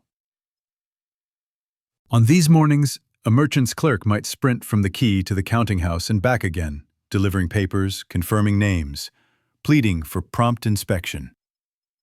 But the inspectors never rushed. Their calm was both infuriating and reassuring. An inspector's vigilance. When the sun reached its low winter height, the inspectors broke for bread and ale. In this brief respite, they compared notes. Had the scales been accurate that morning? Had any merchant's declaration seemed suspicious? Each inspector carried in his mind a memory of dozens, sometimes hundreds of regular traders. A man who normally shipped 50 sacks, but declared 20 invited quiet inquiry. So too did a shipmaster whose cargo always arrived damp. Even in the press of business, vigilance never slackened. Records and revenues. By mid-afternoon, the inspectors returned to their tables, the receipts multiplied in careful piles. Each parchment was checked against the great ledger before being sealed and signed. In that hour, the counting house felt more like a chancery than a warehouse, an archive where the crown's wealth was tallied in ink and wax. A traveler passing through the port might pause to watch this spectacle of ledgers and tally sticks. Few would guess that the prosperity of England, and the king's ambitions abroad rested upon such scenes. Yet it was here, in these quiet rituals, that the kingdom's revenues took form. The end of the day. As dusk thickened over the quay, the inspectors made their final circuit of the bales. They checked each seal, ensuring none had been tampered with in the confusion of loading. The shipmasters watched, lanterns in hand, ready to heave anchor the moment the inspectors departed. When all was in order, the lead customs seals gleamed in the lantern light, proof that every bale had passed lawful inspection. The inspectors signed their names in the ledger's final column, then closed the great book with a heavy thump. For tonight, their task was done.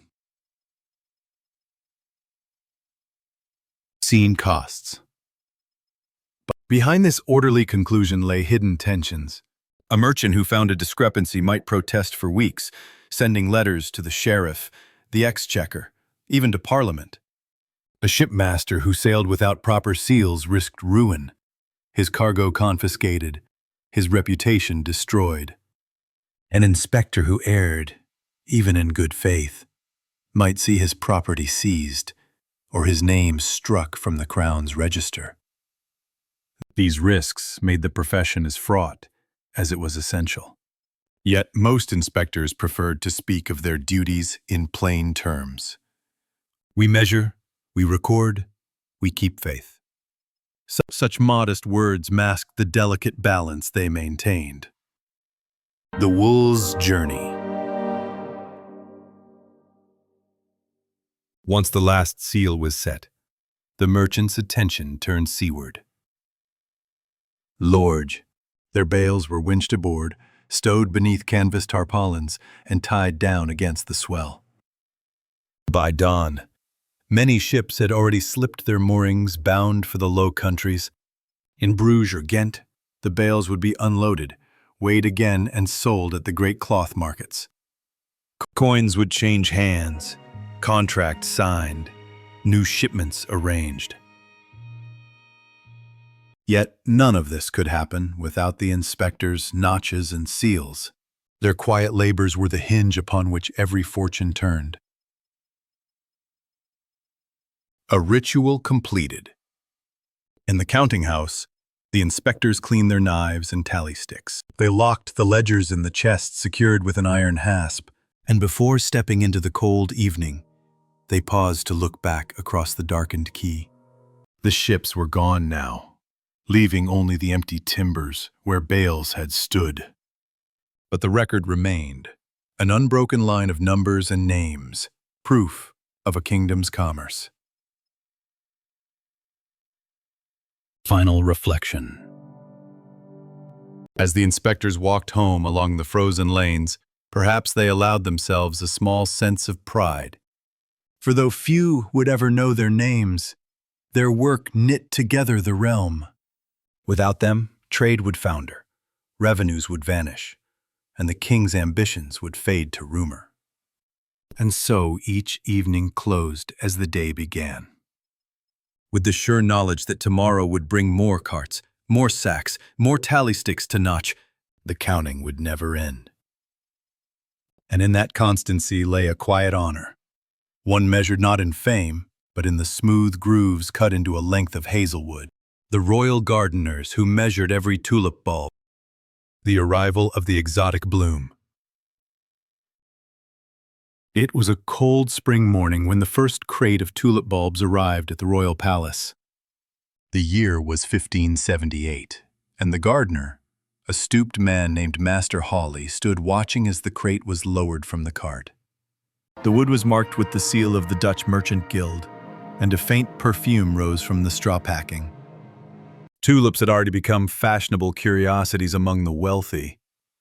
The most common folk scarcely knew the name.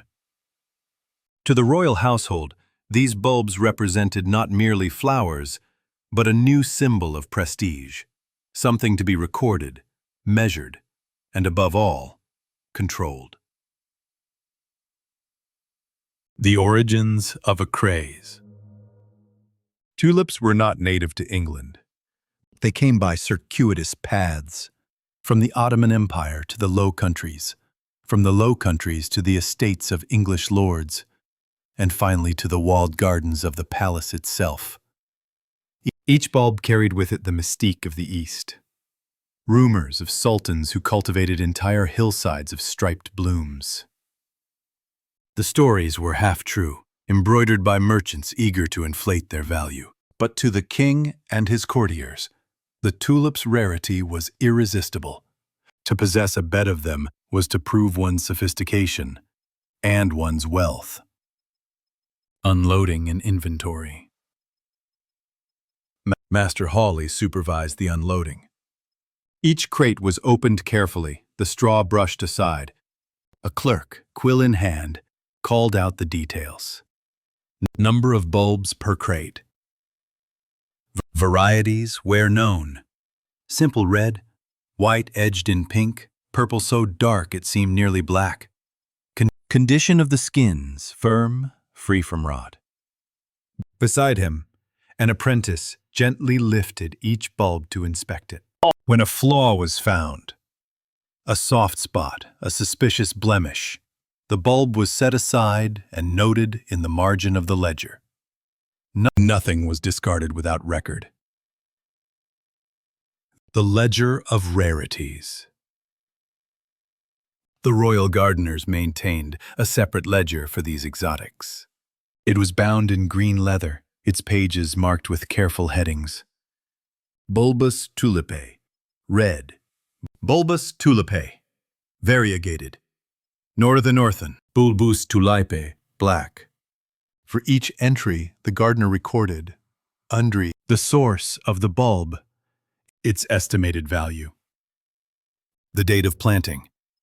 Observations of growth and bloom. This ledger would, in time, become one of the most comprehensive tulip records in England. Yet, on that morning, it contained only a few tentative entries.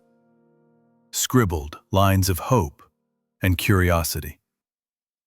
Preparations for planting. The palace garden lay behind high walls of brick, built to shield tender plants from wind. Within, raised beds had been prepared weeks in advance. Each was filled with soil enriched by cartloads of compost, rotted straw, kitchen scraps, manure from the royal stables. The gardeners had argued over the proper depth for planting. Some insisted on shallow beds to warm the bulbs quickly. Others preferred deeper planting to protect from frost. Master Hawley, who had studied the writings of Flemish horticulturists, favored a depth of 4 inches and would not dissuade. Marking the rows. Planting was not a haphazard affair. Each bulb was assigned a number, which was pressed into a small lead tag tied to a wooden stake. The rows were mapped in a grid. Row A, 20 bulbs of common red. Row B, 12 bulbs of variegated pink. Row C, 8 bulbs of the rare black tulip. Every stake corresponded to a line in the ledger, so no confusion could arise if bulbs failed to sprout or were dug up by foraging birds. The gardeners prided themselves on this rigor. They believed, as Master Hawley liked to say, that order is the first virtue of a royal garden. The sowing ritual. Apprentices carried baskets lined with straw, each labeled by variety. One by one, the bulbs were set in place, their pointed ends facing up. Then a thin layer of fine soil was sifted over them. Master Hawley walked the rows, staff in hand, ensuring every planting was square. To an observer, it might have seemed excessive fuss over mere flowers. Yet to the gardeners, this ceremony bound them to centuries of tradition, a belief that beauty deserved as much care as any harvest. The watching court. While the work proceeded, curious courtiers strolled along the garden paths. Some peered over the walls to catch a glimpse of the bulbs. Others called questions down to the gardeners. Will they truly bloom black? Do they smell sweeter than our English lilies? Master Hawley answered sparingly. He knew the bulb's appearance was unpredictable. Some might emerge, striped or speckled, others plain. Some might never break the soil at all. In truth, no one could guarantee what these exotics would yield. But in the uncertainty lay much of their allure. Closing the beds. When the last bulb was buried, the gardeners laid straw mats over the beds to protect against frost. Ropes were strung between stakes to deter curious pigeons. Then the ledger was updated. This day the bulbs planted, 50 in all. Their condition sound, the season promising. A small, formal sentence. Yet behind it lay weeks of planning, days of work, and the hope that something extraordinary would emerge from the soil. An unanswered question.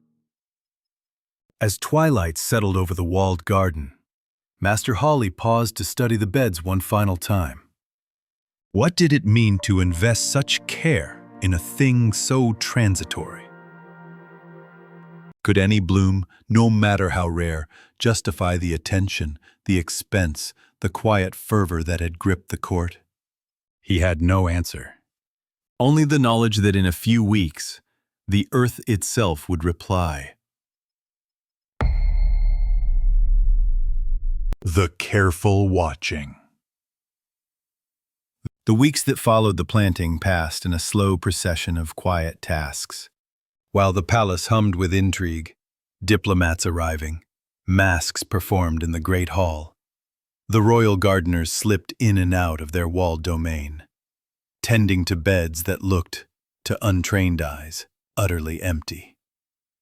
Yet beneath the soil, each bulb was beginning its silent work, sending out pale roots that anchored it in the compost-rich earth, storing energy for the first thrust toward light. Morning inspections. At dawn, Master Hawley and his apprentices entered the garden, lanterns swinging. The straw mats were pulled back. They walked the rows, studying the ground for any disturbance. Frost had relented, but other perils remained. Moles tunneling in search of grubs, crows picking at the straw, a sudden deluge that might drown the fragile bulbs. Each morning inspection was entered in the ledger with the same formula. Beds found in order. No sign of sprouting. Mild damage from birds in row B, remedied. This ritual was, in its own way, a testament to faith. A conviction that patience would, in time, be rewarded. The first green shoots. One morning, an apprentice named Lenton gave a shout that startled the pigeons from the garden walls. In row C, the rare black tulips, a single green spear had pierced the earth. Master Hawley knelt beside it, brushing the soil back with careful fingers. The shoot was slender and vivid, trembling slightly in the cold breeze. The sight of it seemed miraculous, though it was only the natural course of things. Yet in that moment, the long weeks of preparation felt justified. The ledger was updated with a flourish. First sprout observed. Condition vigorous. Soon other rows followed. Here and there green tips unfurled. Some emerged crooked, bent by the weight of soil. Others rose straight and confident, as though eager to prove their worth. The court's curiosity. News of the sprouting bulbs spread swiftly through the palace. Courtiers strolled along the walls, peering over in the hope of glimpsing the famed black tulips. Ladies sent pages to inquire whether blossoms would appear by midsummer. Even the king himself, amused by the fuss, asked Master Hawley to report weekly on the progress. For a gardener, accustomed to the quiet rhythm of planting and harvest, The sudden attention was unsettling. Yet he knew it was the price of success. Every exotic bloom risked becoming a spectacle. The measured growth. Each week, Master Hawley measured the height of every shoot. One face was his thastak, and it tighted. A small rod, marked in inches, served as his gauge. The readings were copied into the ledger with meticulous care. Row A, bulb 3, 4 inches. Row C, bulb 1, 6 inches. Row B, bulb 7, no emergence. For bulbs that failed to sprout, a separate notation was made, dormant or lost. He held out hope that some laggards would yet break through, but by midsummer it was clear a few would never appear. Even in royal gardens, failure was part of the cycle.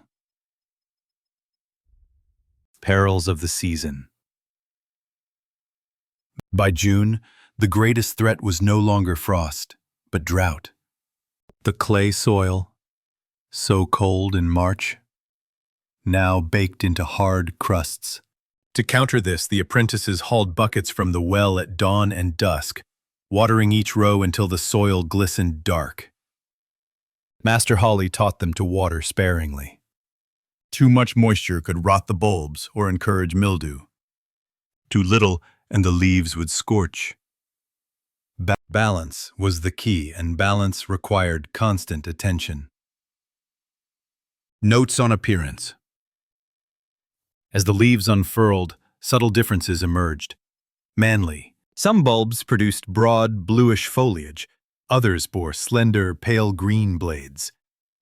Each trait was recorded. Broadleaf, slightly curled. Narrow leaf, upright. In time, these observations would allow the gardeners to distinguish varieties even before flowering, a skill prized among those who traded bulbs for fortunes. The merchant's visits. Twice that summer, the Dutch factor who sold the bulbs arrived to inspect the progress. He wore a black cap and a heavy cloak despite the heat and carried a ledger of his own.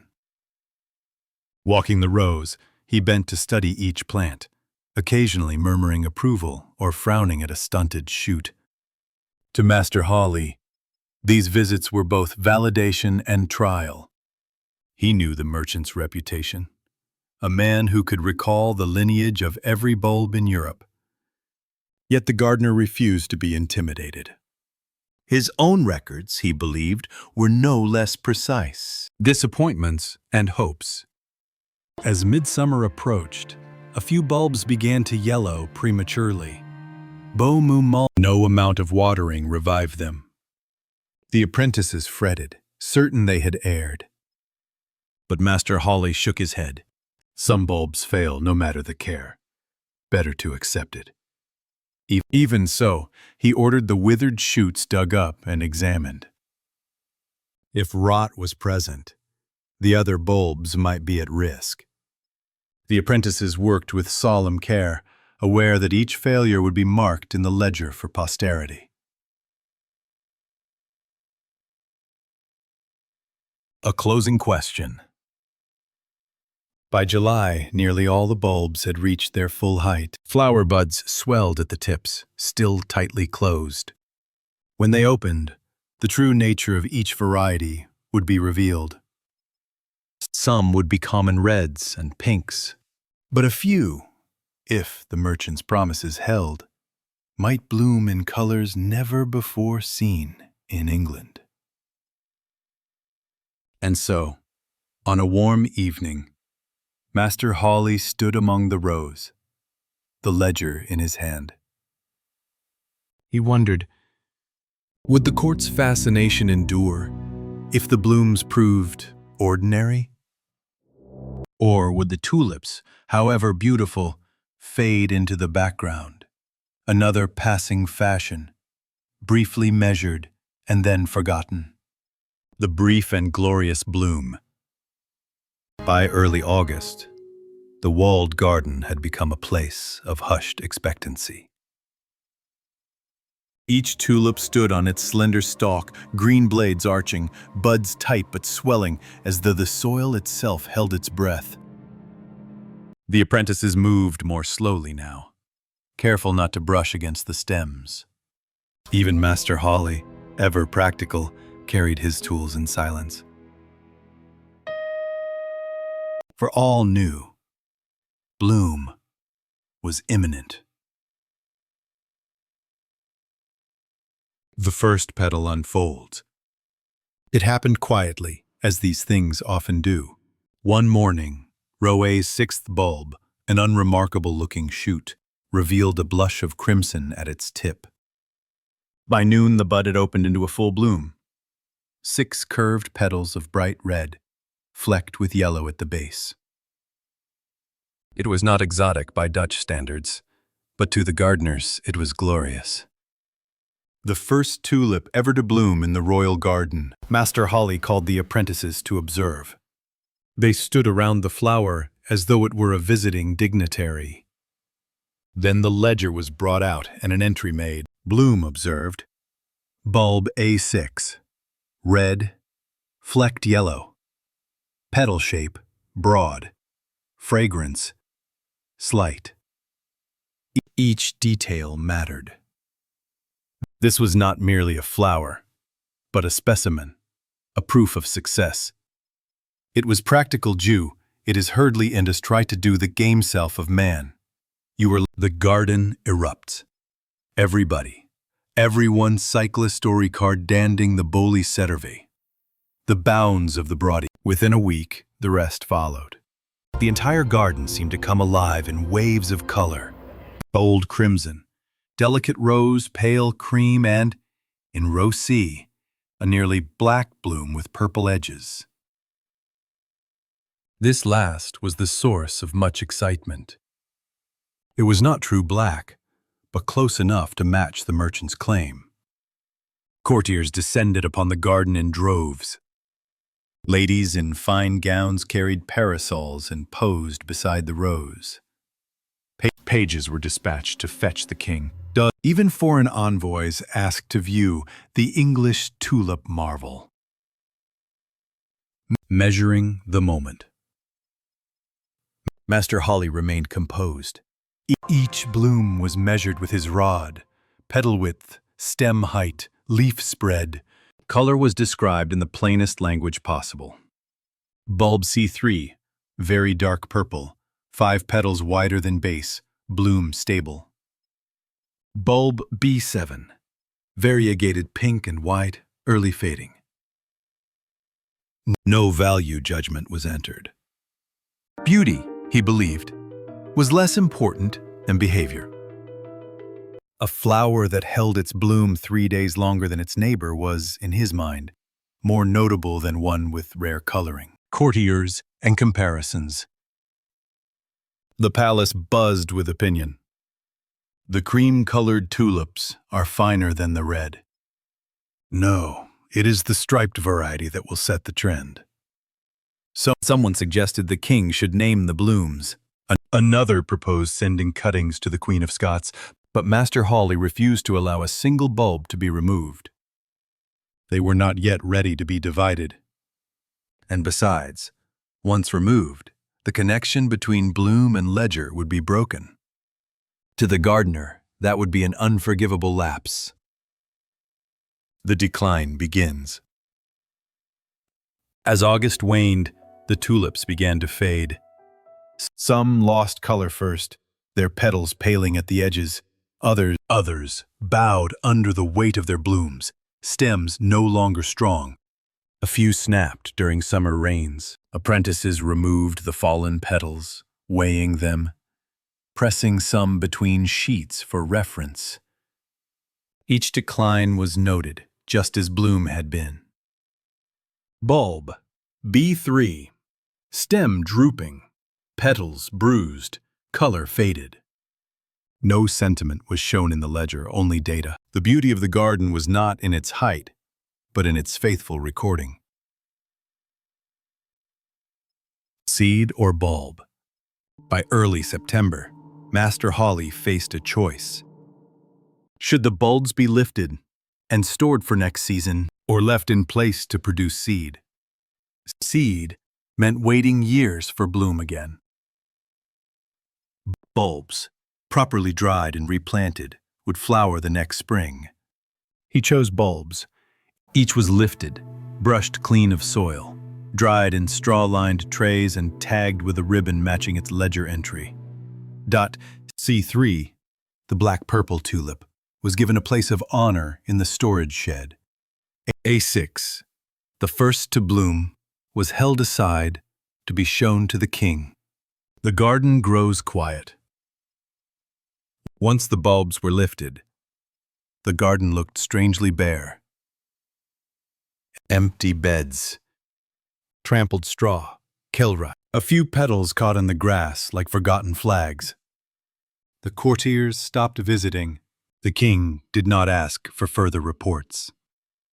The fashion had passed, for now. But Master Hawley was not disappointed. The work had been done. He closed the ledger with a soft thump, tied its ribbons, and placed it beside the storage trays. Each bloom was gone, but its record remained. That winter, as frost once again hardened the ground, Master Hawley sat by the brazier, reviewing the ledger. He marked a few entries for revision, notes about color that could be more precise, growth rates worth comparing. And he wondered, would next spring's tulips be finer? Would the bulbs multiply or decline? Would the court remember this year's wonder, or chase some new floral novelty? He could not say, but he knew this. He would measure them again. The bureaucrats who timed every candle in the palace. The inventory of light. At first glance, the palace seemed a place of effortless radiance. Lanterns glowed in every passage. Chandeliers dripped with waxen torches. Sconces brightened stairwells and alcoves. But behind this impression of abundance lay an unending calculation, an invisible arithmetic of hours, inches, and drips. This was the domain of the royal candle clerks, the men whose duty it was to ensure that every chamber was properly lit, and no candle wasted so much as a sliver of tallow. Origins of the office. The office of the Clerk of Candles dated back to the reign of Henry VI. It was established in a period of anxious thrift, when the treasury, battered by war, turned its attention to the small economies of palace life. If a single candle cost a penny and burned for 4 hours, and 200 candles were needed to illuminate a feast, the sum was not negligible.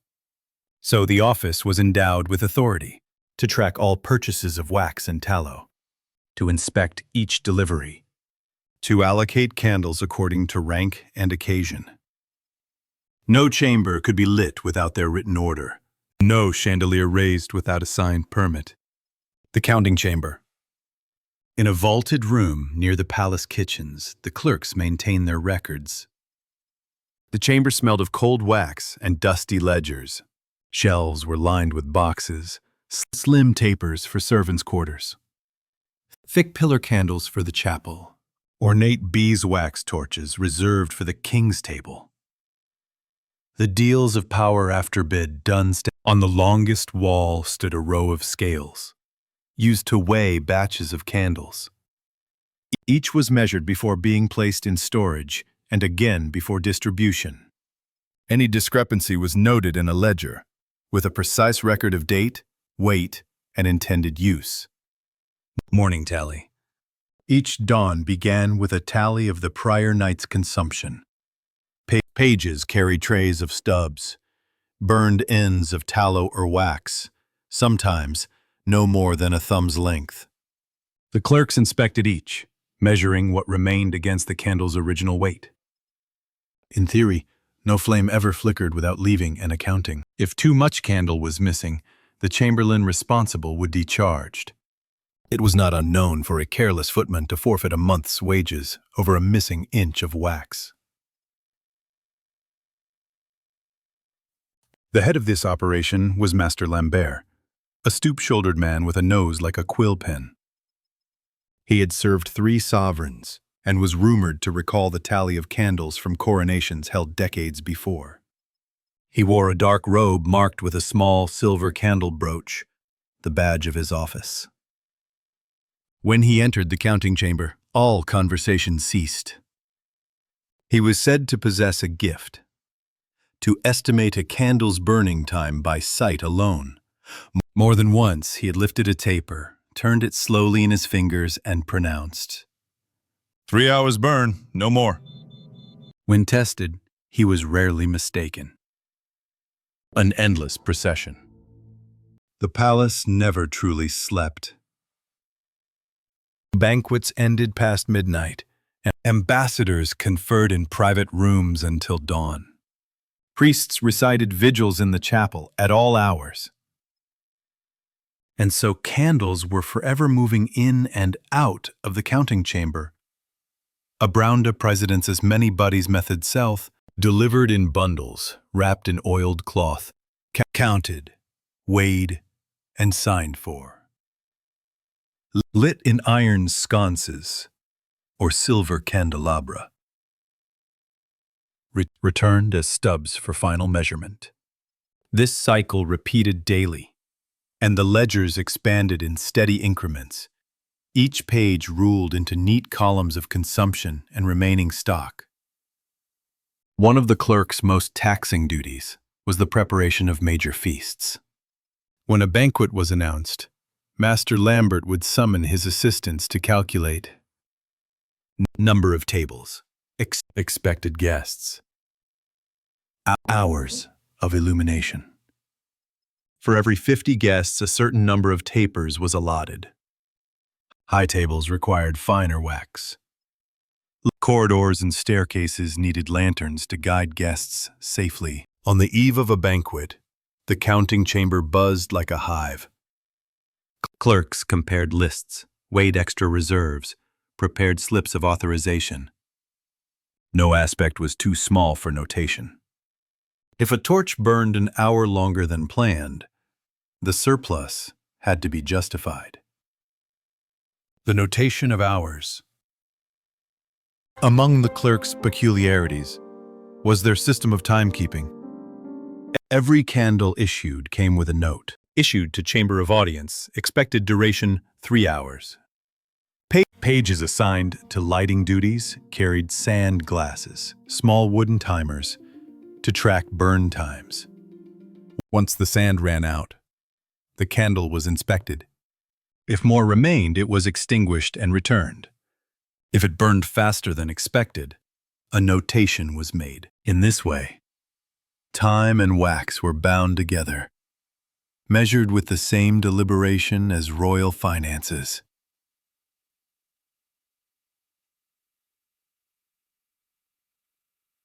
The symbol of prestige.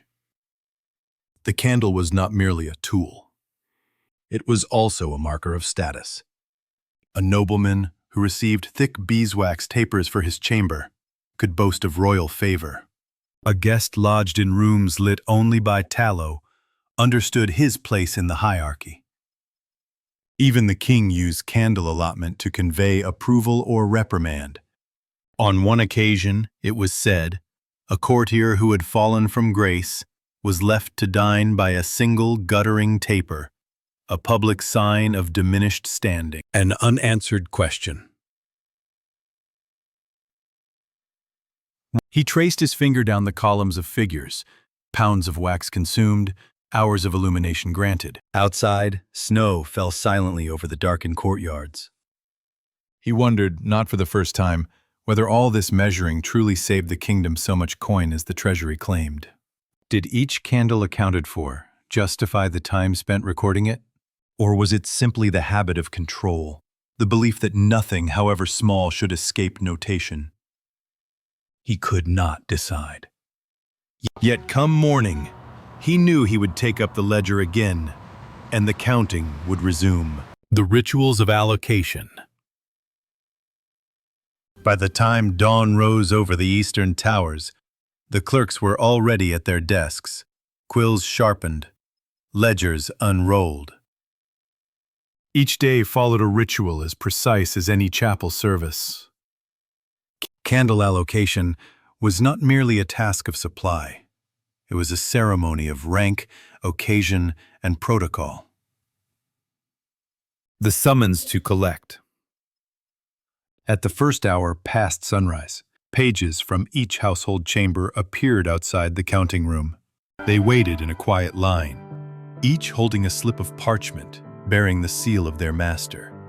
Laro, who were examined. These summons listed the number of candles requested, the location, and the expected hours of use.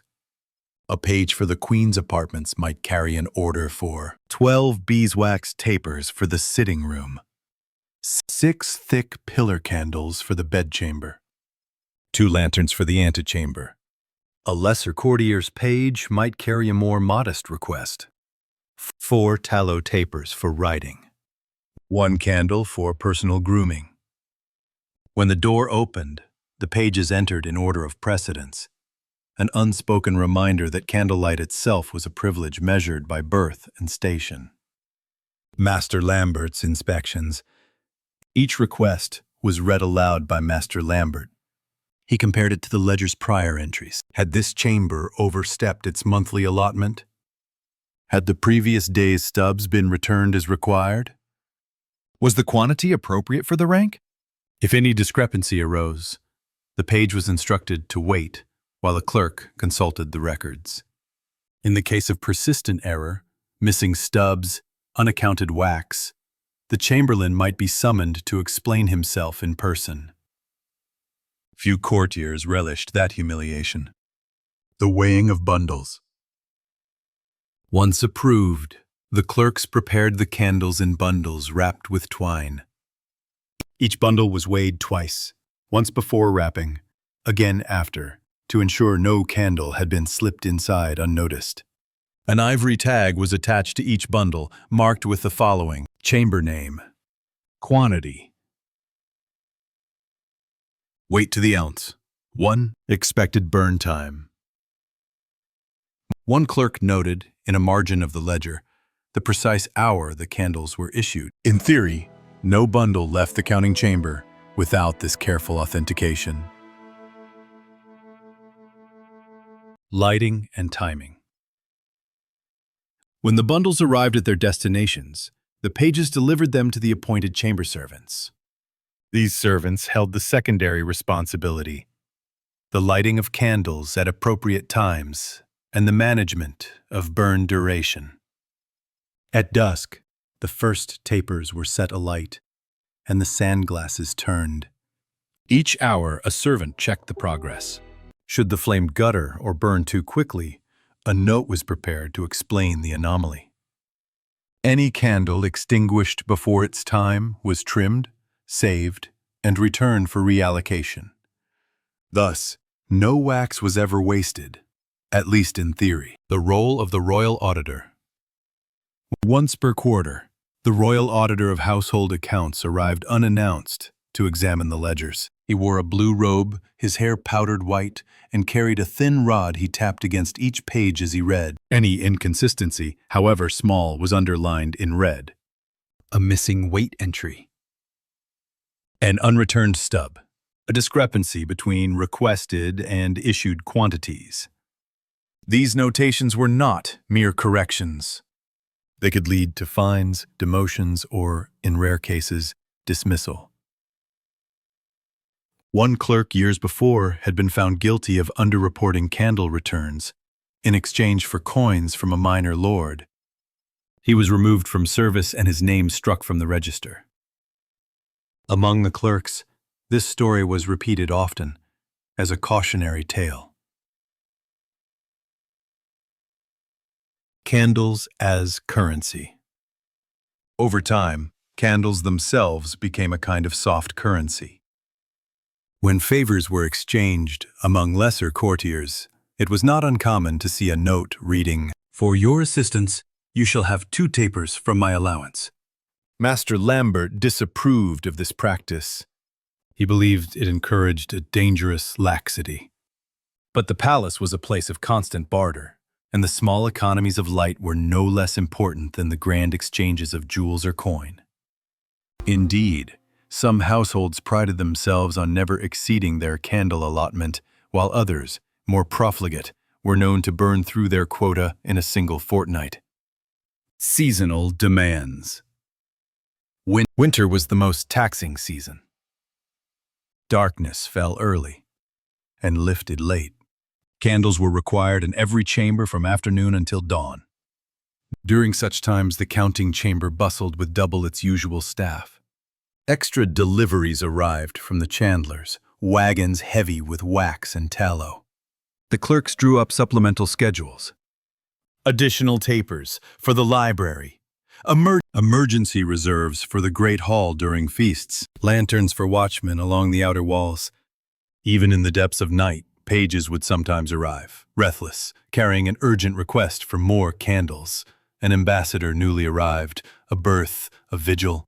Every such request was entered in the ledger with the same calm precision that tricks card in terms of these days inform a day of ceremony. Among the many rituals of candle-keeping, none was more elaborate than the preparation of the coronation candles. These massive tapers, some nearly 5 feet tall, were delivered months in advance and stored in a locked chamber. They were examined by Master Lambert personally, each weighed on the largest scales, each measured for uniform girth, each marked with a stamp of royal arms. On the morning of the coronation, a special pageant of clerks bore them into the chapel.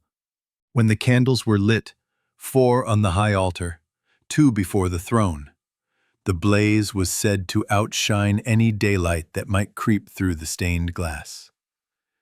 In 2000s, the first one, when the ceremony ended, the stubs were preserved as relics, their remaining wax divided among noble families as tokens. An unanswered question. One evening, when the palace had quieted to a soft glow, Master Lambert walked alone through the counting chamber. He paused before the shelves of tapers, some thin as quills, others thick as his wrist. He wondered whether all this measurement, the weighing, timing, recording, truly made the palace more orderly or simply more burdened by its own caution.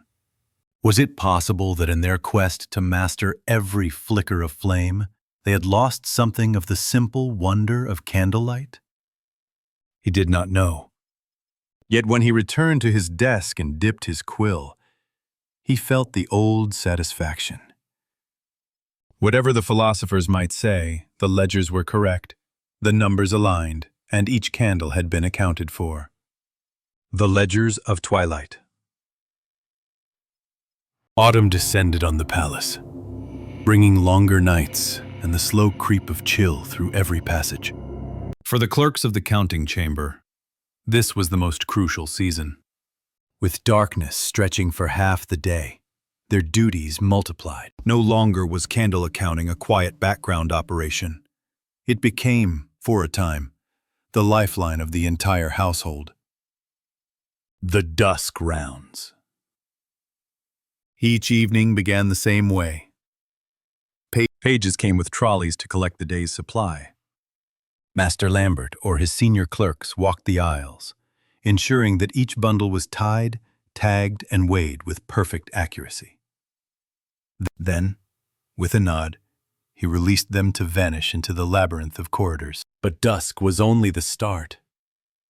For as each candle was lit, a clerk or a page carried a sandglass to track its life. Servants on dusk rounds recorded which tapers burned steadily, which guttered and required trimming, which had to be replaced before their time. When the hour struck, an apprentice would sweep through the hallways to collect any candle whose measure was nearly spent. They were exchanged for fresh ones, carefully matched by size and type, so the palace never knew darkness. The candles of ceremony. Some evenings were marked by special observances. a royal birthday, a treaty signing, a vigil. On these nights, the candle allocation doubled or tripled. In the chapel, dozens of thick beeswax pillars were lit at once, their golden glow spilling out through the carved screens. Here the clerks worked with heightened attention. Talk of rail ceremonial candles were often hand-molded and bore the royal cipher. If they burned too quickly or cracked down the side, it was not merely a waste, but a visible flaw, a sign of negligence that would be reported directly to the king's council. The records of consumption. At the end of each week, Master Lambert compiled a report of candle usage. It was a document of curious detail. Pounds of wax consumed in the kitchens, ounces used in each chamber, number of lanterns kept lit by the night watch. Every figure was compared to the previous year's record. If the library consumed more candles than expected, a note might be added. Extended readings by His Majesty. Shorter vigils this quarter. In the margins, the clerks sometimes added personal notations, brief, spare comments that hinted at the hidden life of the palace. Midnight council. Tapers exhausted. Guests remained past second hour.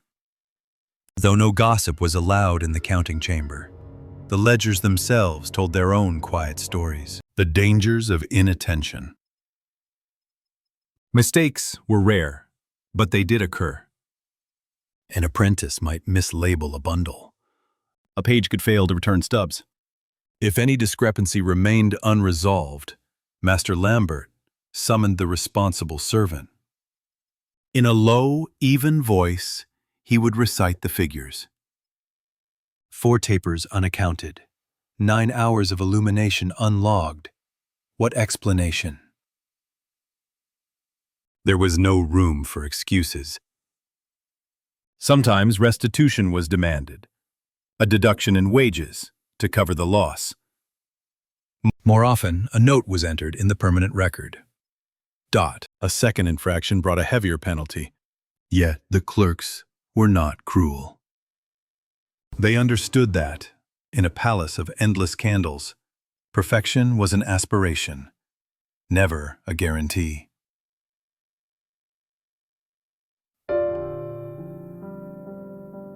Wax and memory. After decades of service, Master Lambert had come to see the ledgers as more than accounting. They were a form of collective memory. The palace itself was always changing. New monarchs, new fashions, new chambers built or abandoned. But the candles remained constant. For each year, the pattern was the same. Darkness fell, light was summoned. Wax was melted away to create a few hours of visibility and warmth. Then the darkness returned. The clerks documented every hour of that fragile defiance, the passing of the old year. At year's end, a special inventory was conducted. Every shelf in the counting chamber was emptied. Each remaining candle was weighed and measured. Any misshapen or cracked tapers were melted down for remolding. Even they've allowed down to side. When this labor was finished, the clerks carried the ledgers to Master Lambert's desk. He reviewed every column of figures, his thin finger tracing the neat rows of numbers, the notes in the margins, the signatures of each page and clerk. When he closed the final ledger, the counting chamber fell silent. For a moment, it felt as though all the flickering light of the past year hovered there, condensed in ink and parchment, an unfinished thought. Late that night, Master Lambert remained at his desk, the final candle burning low. Its light cast a pale circle across the ledger, illuminating the neat lines of record. Hours spent. Wax consumed. Illumination purchased, moment by moment. And he wondered, though he knew he could never answer, would anyone, decades hence, Open these ledgers and feel the same quiet satisfaction he felt. Would they marvel at the effort it took to keep darkness at bay, candle by candle, in a place where nothing was too small to be measured? The flame trembled and guttered. Before it died, he closed the book. And in the darkness that followed, the counting began again in his mind, as inevitable as the rising sun. The scribes who cataloged every ink recipe. The recipes of permanence. At the edge of the royal precincts stood a long, low building of pale stone. It was neither chapel nor barracks, though it shared the austerity of both. This was the ink house. Here, generation after generation of scribes recorded the recipes by which words were fixed to vellum.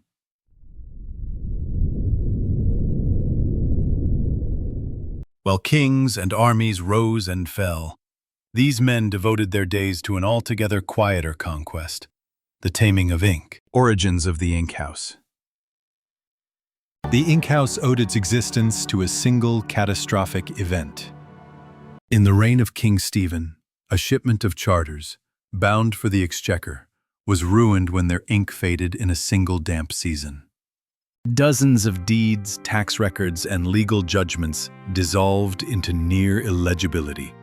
The loss provoked such panic that the king decreed a new institution be established for the preservation of ink, the testing of its strength, and the compilation of all recipes fit for permanent writing. Thus, the ink house was born. The scriptorium. Inside the ink house lay the scriptorium, a vast chamber lined with workbenches. Each bench was attended by a scribe in a gray robe. Some copied manuscripts. Others mixed experimental inks in small glazed bowls.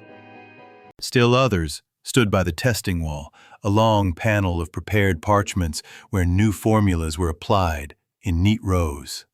Every test strip bore a date, a reference number, and a note about the ingredients. Gall ink, prepared with rainwater. Lamp black ink, boiled with honey. Verdigris ink, aged 3 weeks.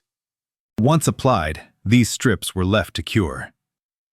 The scribes returned at intervals, 1 month, 6 months, 1 year, to see whether the writing had blurred or faded. If the ink held true, the recipe was copied into the Great Register. If it failed, the entry was marked with a black cross and set aside. The Great Register. The Great Register was the pride of the ink house. Bound in tooled leather, it spanned more than 50 volumes. Collie. Each page recorded a recipe in exacting detail. Ingredients measured to the dram. Boiling times recorded to the minute. Conditions of preparation, whether on a dry day, in winter cold, or in humid summer. Some recipes were centuries old. Others were fresh experiments contributed by visiting scholars. Each was treated with equal respect, for the scribes believed that permanence was the result not of invention alone, but of endless patience and scrupulous observation. The master scribe.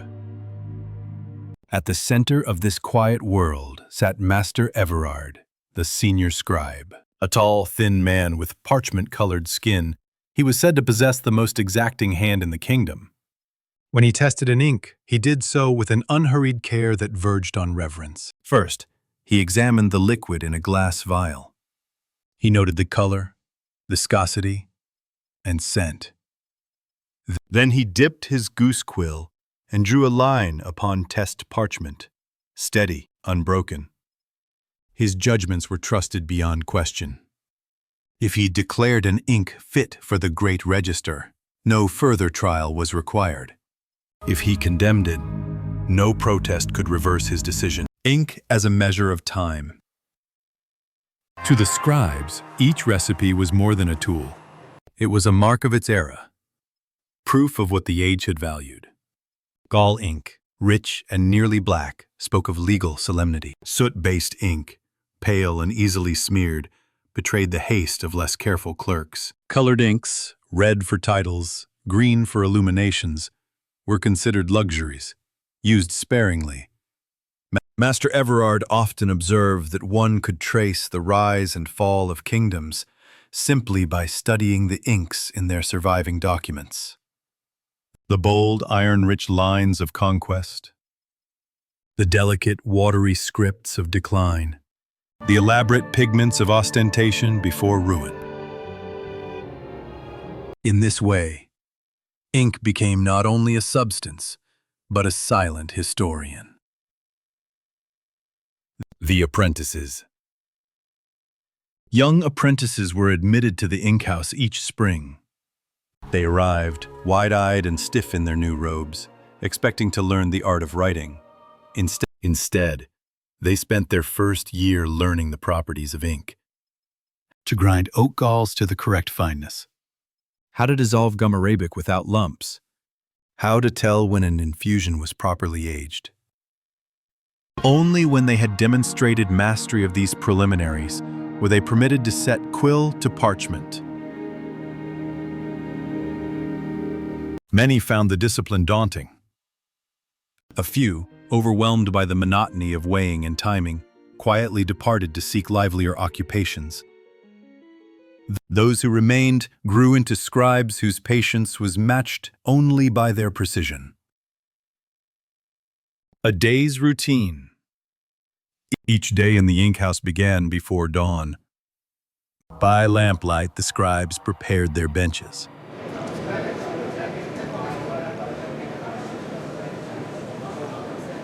The first task was to check the vials of ink left overnight, some cooling, some fermenting.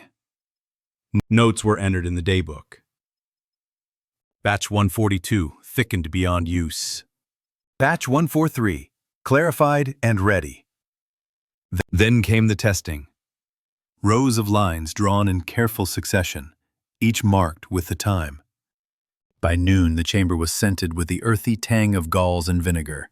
The scribes worked in near silence, disturbed only by the soft rasp of quills and the occasional scrape of a stool. In the afternoon, the apprentices tidied the benches, cleaned the vials, and prepared fresh parchment strips. By sunset, the day's entries were complete, and the great register had grown by a few more recipes. An unresolved question. Sometimes, in the stillness of evening, he would run a fingertip lightly over a line of ink, testing for smudge or crumble.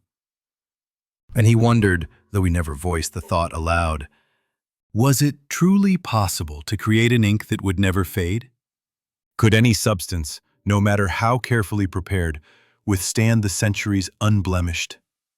He did not know. But each day he returned to the work, driven by the belief that if permanence could be achieved, it would be found here, among the ledgers and vials of the ink house. The trials of consistency. By the middle of autumn, the ink house became a place of restless experimentation. Each year, the scribes prepared a new set of trials, designed to test the limits of their recipes. It was not enough for an ink to appear black upon first application. It must remain black, unfaded, unsmudged, resistant to damp and decay. The seasonal experiments, the scribes recognized that ink behaved differently in each season. The next main is winter's cold thickened it. Summer's heat made it watery.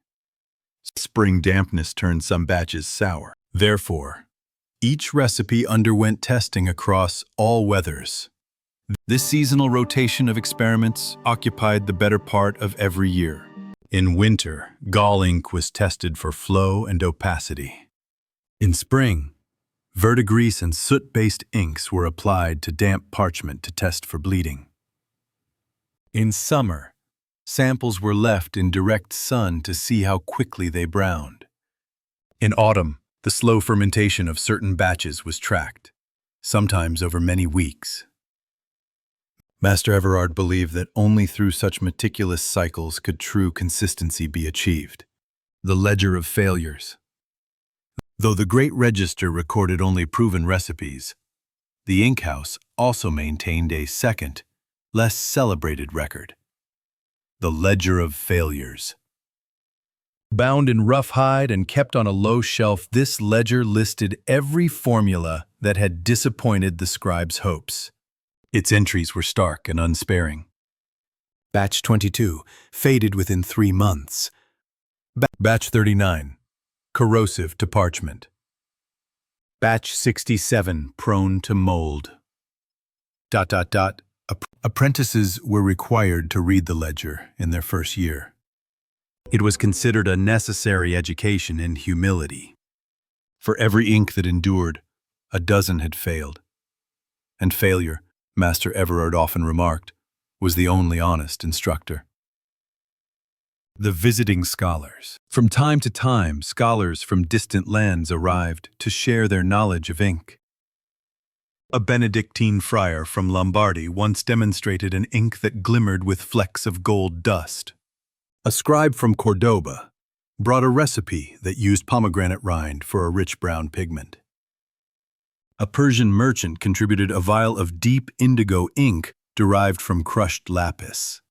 Each visitor was received with courtesy.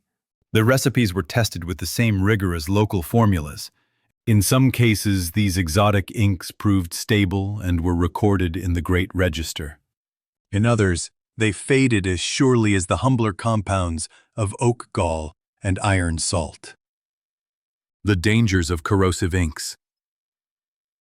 Among the many perils the scribes faced, none was more feared than corrosive ink. Iron gall ink, if improperly balanced, could eat slowly through parchment, leaving letters that first darkened, then cracked, then fell away. To guard against this, the scribes used a test called the bend trial. A strip of parchment was coated with the ink in question, allowed to dry, then folded sharply in half. If the fold cracked or broke, the batch was discarded. If it remained supple, the recipe passed the first of many tests. The bend trial was considered so essential that no ink could be approved without it. The apprentice's lessons. As the weeks passed, apprentices learned to see ink not as a simple liquid, but as a living thing. It changed with time, temperature, and touch. An ink mixed in haste was likely to betray the scribe months later, when letters dissolved or blurred. Those who studied its ways came to respect its fickleness. Among the most respected apprentices was a young woman named Marjorie, whose steadiness of hand and clarity of observation impressed even Master Everard. She was entrusted with preparing the daily log of experiments, recording not just the expected outcomes, but every small peculiarity. Batch 152, unusually sweet odor. Batch 153, dried with fine cracks. Batch 154, darkened overnight. These notes, seemingly trivial, often provided the clues needed to refine a recipe. The parchment archives. Below the scriptorium lay a cold, dim chamber known as the parchment archives. Here, hundreds of test sheets were stored, each dated and labeled. Some were centuries old, yellowed, brittle, but still legible. Others, more recent, were inspected every few months to assess their durability. Once each quarter, Master Everard descended to the archives with 2 senior scribes. By lamplight, they examined the old parchments, recording any sign of decay.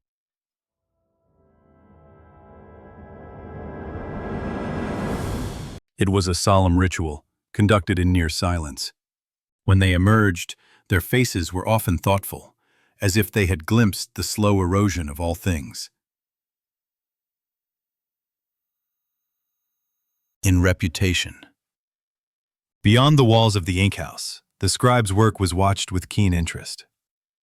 Royal secretaries demanded assurances that the charters they issued would not fade. Chancellors requested yearly reports on which inks performed best.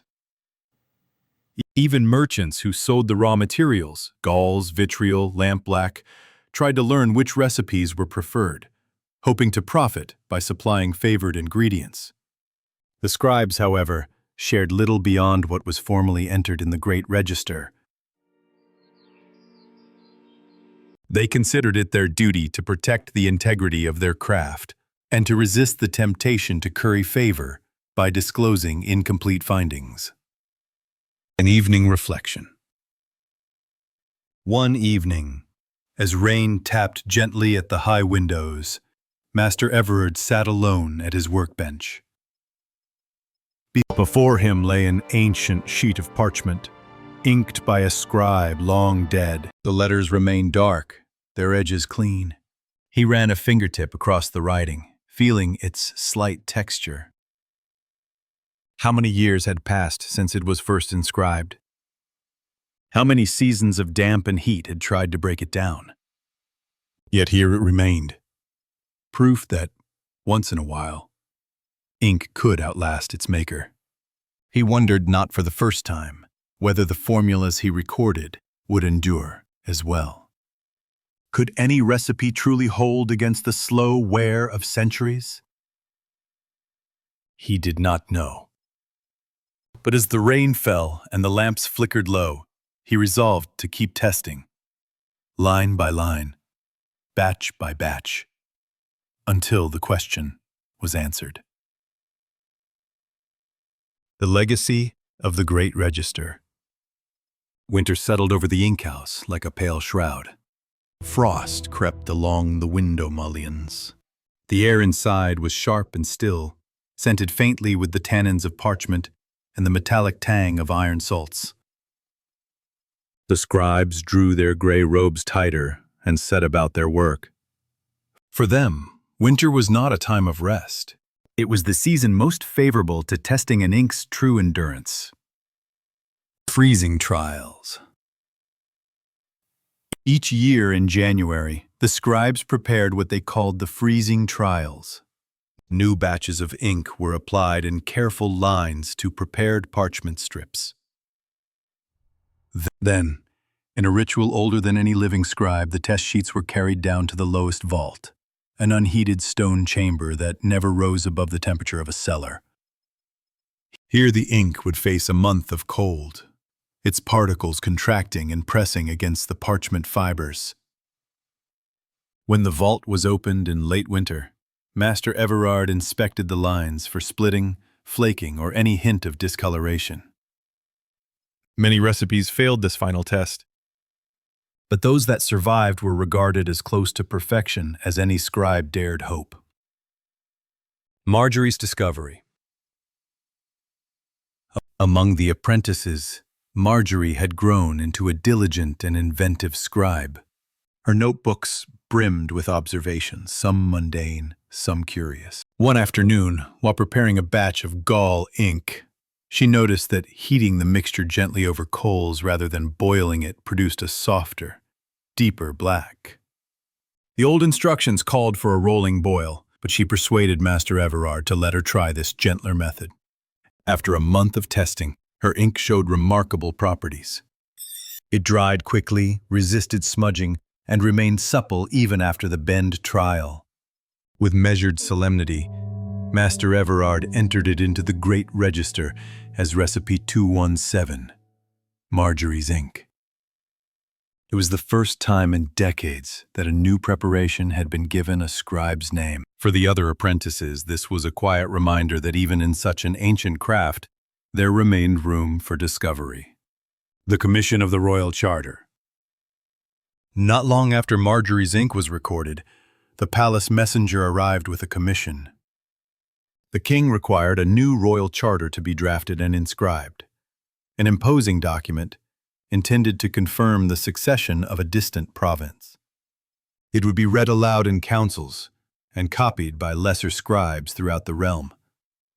The chancellor's note was brief and firm. This charter must endure. Master Everard conferred with his senior scribes. They decided that no ink but Marjorie's would be trusted for the task. For 3 days, Marjorie prepared the batches herself, measuring each ingredient with a trembling precision. When the time came to write, Master Everard took up his quill. Word by word, he traced the charter's solemn phrases in black strokes that gleamed under lamplight. By the time he finished, the candles had burned low and the ink had dried to a soft, permanent sheen. The Great Register completed. Shortly after the charter was dispatched, Master Everard declared that the 50th volume of the Great Register was full. The scribes gathered in the scriptorium for the final entry. The last page was left for a dedication. Here endeth the 50th volume of Recipes for the Preservation of Ink and the Endurance of Written Memory. Master Everard signed his name in the lower corner. Beside it, he motioned for Marjorie to add her own. The moment was quiet, but profound. An unbroken line of scribes stretching centuries behind them and, they hoped, centuries ahead. The volume was bound in leather and placed with the others on the high shelf. When the apprentices asked if a new volume would be begun, Master Everard smiled faintly. "Of course," he said, "there is no end to ink." A visitor from the archives. In the weeks that followed, a royal archivist came to examine the recipes. He was a tall, spare man whose gloves were never removed in public. He studied the volumes carefully, one by one, tracing the evolution of formulas across centuries. When he reached Marjorie's recipe, he paused, reading the notes with a look of quiet interest. At last, he closed the book and turned to Master Everard. "These registers," he said, "contain more of our kingdom's history than any chronicle." Master Everard inclined his head but said nothing. He knew that was true, though he also knew that history, like ink, was always prone to fading, no matter how carefully preserved.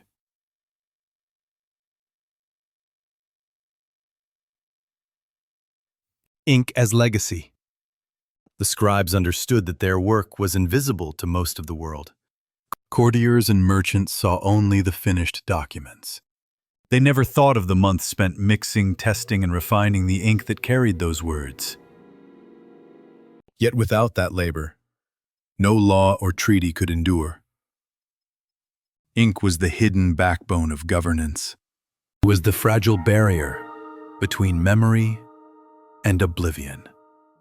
Sometimes, in the hush of evening, "We are not merely scribes. We are guardians of permanence," they would nod, though none dared to say aloud how impossible that charge sometimes felt. An unresolved reflection. When winter at last yielded to a weak and early spring, the scribes carried their vials back to the upper chambers. A fresh year of testing began. On a mild morning, Marjorie stood alone before the testing wall. She pressed her palm to a parchment strip she had inked herself months before. It was unchanged, black as midnight, smooth as glass. She closed her eyes, thinking of all the hands that might one day touch these pages. Would they wonder who had mixed the ink? Who had recorded the recipes? Who had believed so fiercely that words deserved to last? She did not know. But she resolved that when her own name was no longer spoken, her lines would remain. Silent witnesses to the patience and faith of scribes who tried, one recipe at a time, to outwit time itself. The gardeners who documented every medieval bean. The plot behind the walls. Beyond the castle moat, past the narrow track that led to the outer orchard, lay a walled garden. It was not large, perhaps the size of a modest barnyard, but it was as carefully guarded as any treasury. For within its low stone walls grew one of the kingdom's most important collections. The bean plots. Here, in neat rows and labeled beds, The royal gardeners cultivated dozens of varieties of beans: white, black, speckled, and striped, each meticulously documented in the bean register. Origins of the collection. The tradition began during the reign of Queen Amicia, whose advisors feared that a single season of crop blight could leave the royal kitchens and the towns beyond without a reliable source of protein. Beans were considered the safeguard against such calamity. They stored well, sprouted quickly, and could be sown in nearly any patch of earth. But not all beans were created equal. Some ripened in a fortnight. Others climbed trellises to escape damp soil. Still others produced pods in abundance but lost their flavor when dried. To prepare for any contingency, the Queen ordered that every known variety be gathered, tested, and recorded. Thus was born the practice of bean documentation, a project continued by generations of gardeners long after the Queen herself had passed into legend. The keeper of the register. In the present day, the walled garden was overseen by Master Hugh, a gardener of advanced years and quiet habits. His tunic was always flecked with soil, his nails permanently stained from hours of planting and harvesting. Though many at court considered his work quaint, those who had studied the records knew better. Master Hugh was custodian of a knowledge older than most of the kingdom's noble families. Each morning he entered the bean house, a low timbered building adjoining the garden, where the bean register was stored. The register spanned 12 thick volumes bound in calfskin, their pages crowded with observations, the ideal planting dates for each variety, the spacing that yielded the best harvest, notes on taste, texture, and storage life. On the first page of the earliest volume was an inscription in faded ink: "That no famine may find us unprepared." The layout of the garden. Visitors who expected to see a jumble of plants were always surprised by the strict order of the plots. The garden was divided into rectangular beds, each devoted to a single bean. Pads of crushed oyster shells separated the beds, so even in rain, a gardener could walk without sinking into mud. At the head of every row stood a painted wooden marker, bearing taps the bean's common name, its Latin designation. Some names were familiar: broad bean, runner bean, lentil bean. Others had a curious poetry: widow's comfort, monk's joy, the herald of spring. Master Hugh took pride in reciting the names, his voice low and rhythmic as if intoning a litany. The spring planting. Each spring, the planting began with solemn care. Baskets of seeds were brought from the bean house and arranged in rows on a trestle table. Before any seed touched soil, Master Hugh inspected each one, checking for mold, shriveling, or insect damage. A cracked hull could doom a whole row to failure. Once satisfied, he called for the apprentices to begin the planting. The work proceeded in measured stages. Furrows were drawn precisely 2 fingers deep. Seeds were laid in exact intervals, neither crowded nor too sparse. Each bed was marked with its painted stake. The planting took 3 days, though the garden was small. Nothing was hurried.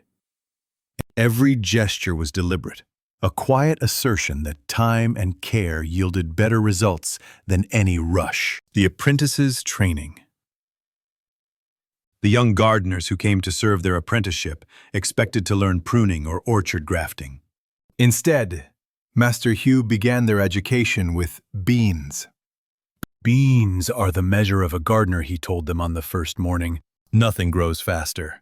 Nothing fails faster if you are careless. He taught them to recognize the subtle signs of disease: a yellowing leaf that hinted at mildew, the faint webbing of mites beneath a pod. the dark lesions that foretold rot. At the end of each week, the apprentices were required to record their observations in their own ledgers, which Master Hugh inspected for accuracy. Many grumbled at the tedium, but he ignored their complaints.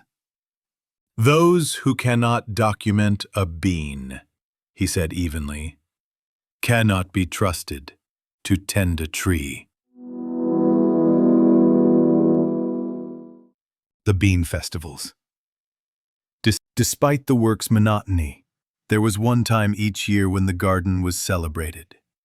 At harvest's end, the Bean Festival was held. Tables were set in the orchard covered with linen cloths. Baskets overflowed with beans of every hue. Cooks prepared stews, breads, and pottages, showcasing the diversity of the harvest. Children played games with dried beans, tossing them into wooden cups or arranging them into patterns. At the festival's close, Master Hugh stood to give a brief address.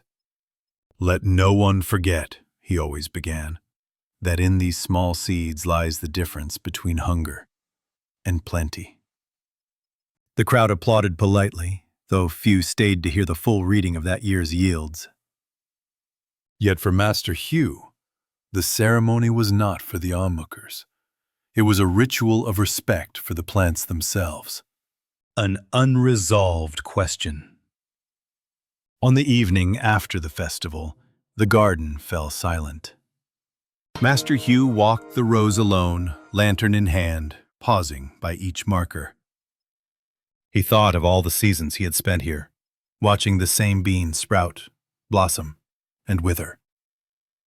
He wondered whether his meticulous records, his life's work, would be consulted in some distant crisis, or whether they would fade to obscurity as fashions and priorities shifted. He did not know. But he believed, with a gardener's faith, that what was planted and recorded with care could endure beyond any one lifetime. The Chronicles of the Pods. As spring turned to high summer, the garden entered its season of greatest industry. The bean plants, which in April were mere hopeful shoots, now climbed trellises and sprawled across the beds in a riot of foliage. Wherever you looked, pods were swelling, some slender and green, others thick and marbled with purple veins. To the untrained eye, it was an unruly profusion. But to Master Hugh and his apprentices, each leaf, tendril, and pod was a record waiting to be inscribed. The daily rounds. Every morning at first light, Master Hugh walked the rows. He carried a ledger bound in waxed linen, its pages ruled into neat columns. Date of observation. Weather conditions. Notes on growth. Signs of disease or pests.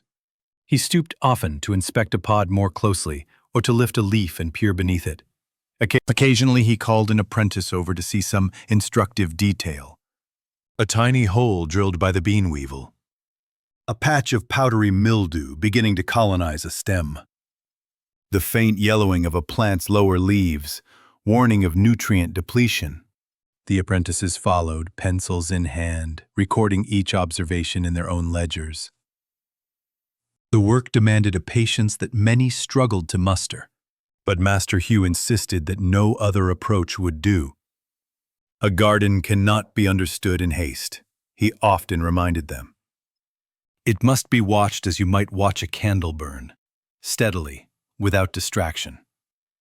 In the kingdom beyond the garden walls, success was often measured in coin or acclaim. Here it was measured in the smooth curve of a pod, the density of its seeds, the clarity of the markings that distinguished one variety from another. Each week, the apprentices harvested a sample pod from every bed. These specimens were sliced open and examined on long trestle tables in the bean house. The seeds were counted and weighed. Their color and size were noted with the same solemnity a royal scribe might reserve for a treaty. Any anomalies, A pod too small, a seed coat discolored, were logged in red ink. In this way, the records grew ever more detailed, season by season. The visitors from the Abbey. Midway through July, 2 monks arrived from the Benedictine Abbey 3 days' ride to the north. They came bearing letters of introduction and a request. Might they be permitted to consult the bean register? Plus, their own monastery kept gardens famed for medicinal herbs, but they struggled to maintain reliable yields of beans for the brothers' meals. Master Hugh welcomed them with grave courtesy. For 3 days, the monks studied the registers, copying passages onto sheets of parchment. In the evenings, they walked the rows with Master Hugh, listening as he explained each variety's peculiar needs. On their final day, one of the monks, a spare man with a scholar's stoop, said softly, "It is a comfort to know there are others who take the long view." Master Hugh inclined his head. "A bean," he replied, "has little regard for our impatience." The trials of drought. That summer brought an unseasonable drought. By late July, the soil was cracked and powdery between the rows. Leaves curled at their edges, and the pods hung limply on their stems.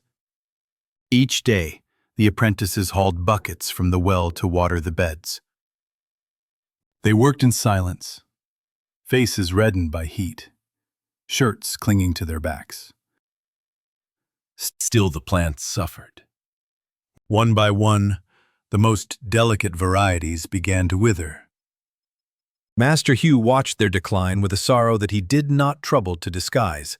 Yet even in failure, he reminded the apprentices, there was knowledge to be gathered. Each withered vine was carefully labeled, and its demise recorded in the ledger. Perished under drought, 14th day of August. No detail was too small to preserve.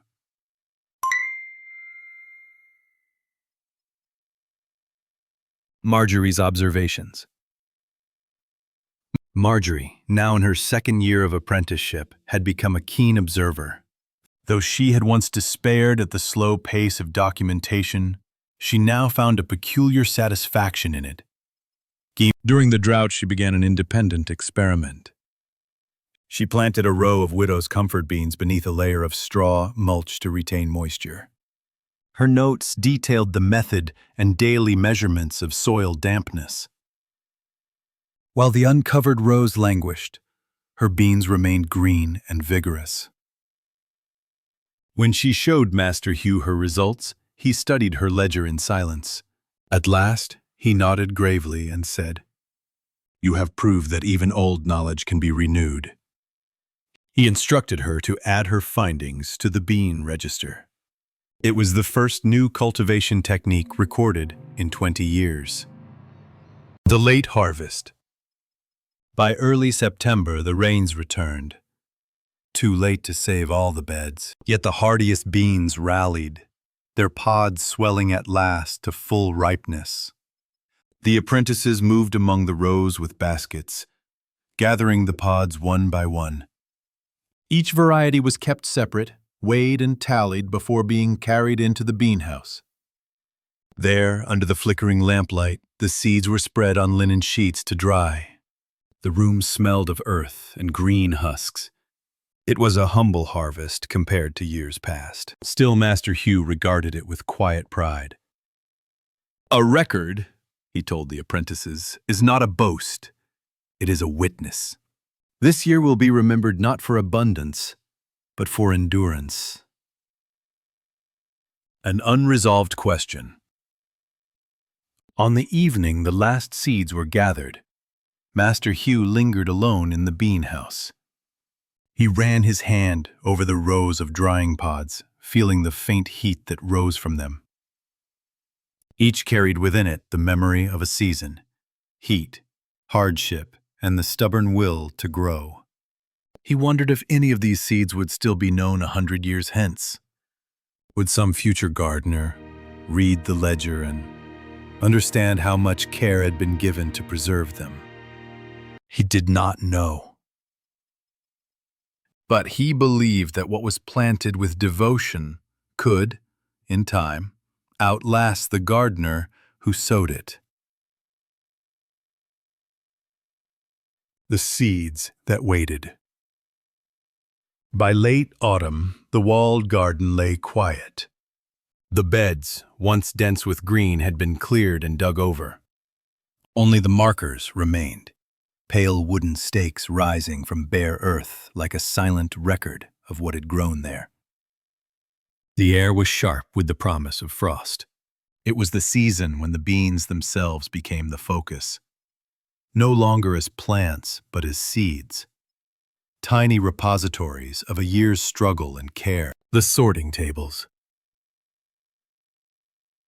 In the bean house, the long trestle tables were covered with linen cloths. Upon them, the dried pods were heaped in orderly piles.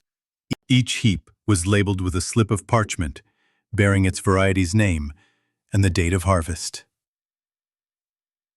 Master Hugh and his apprentices sat shoulder to shoulder, cracking open the pods and sorting the seeds into baskets.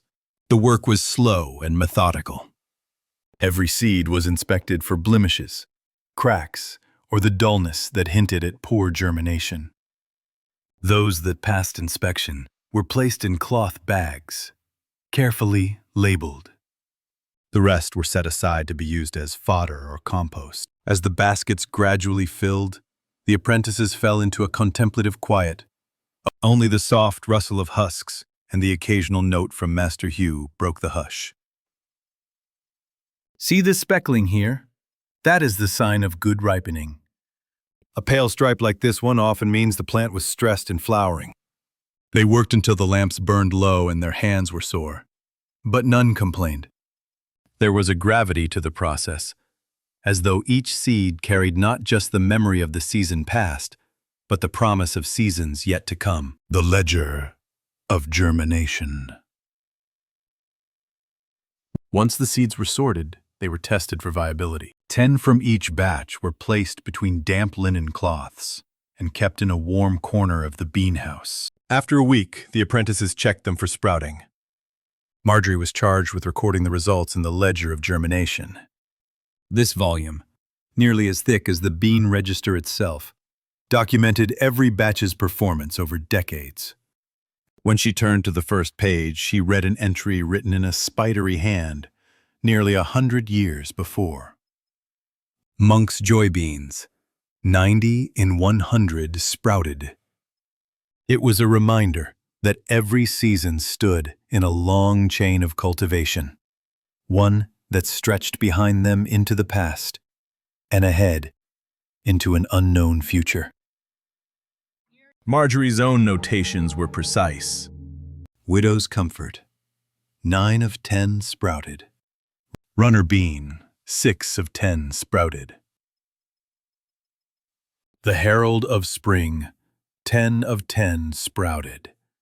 Master Hugh reviewed each entry, his expression solemn.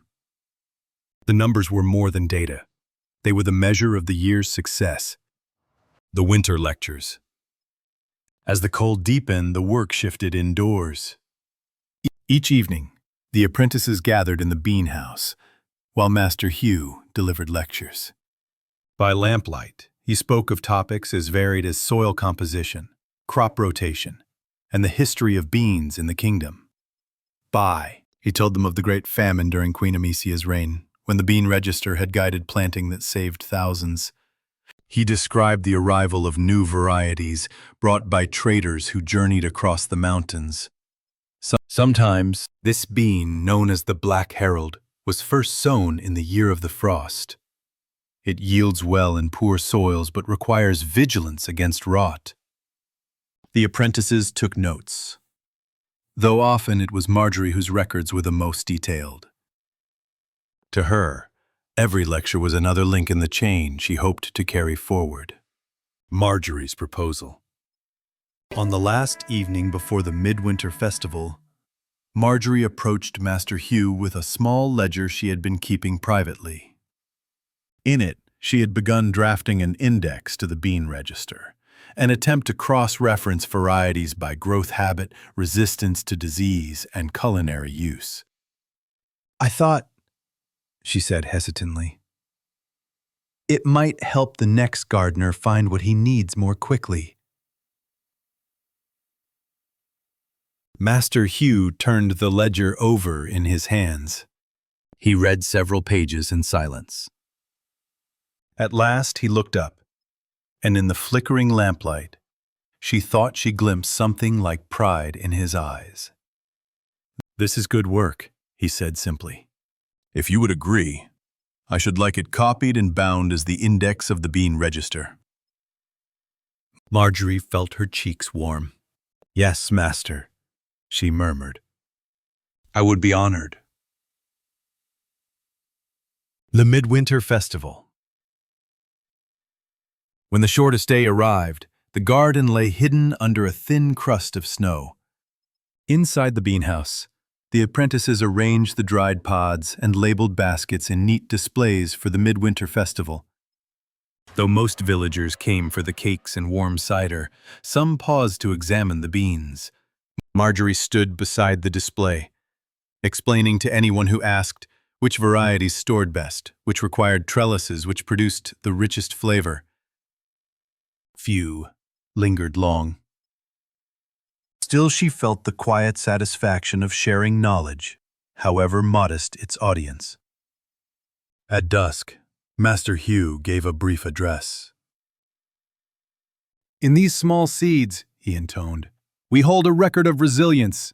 Let them remind us that each generation inherits the labors of the last and adds its own care." The crowd clapped politely before drifting away to the cider tables. Marjorie remained by the displays, watching the lanterns sway in the wind. An unresolved reflection. After the festival, Master Hugh and Marjorie returned to the beanhouse to extinguish the lamps. The cold crept in as they moved from table to table, gathering stray parchment slips and folding cloths. At the doorway, Master Hugh paused, turning to look back at the rows of labeled baskets.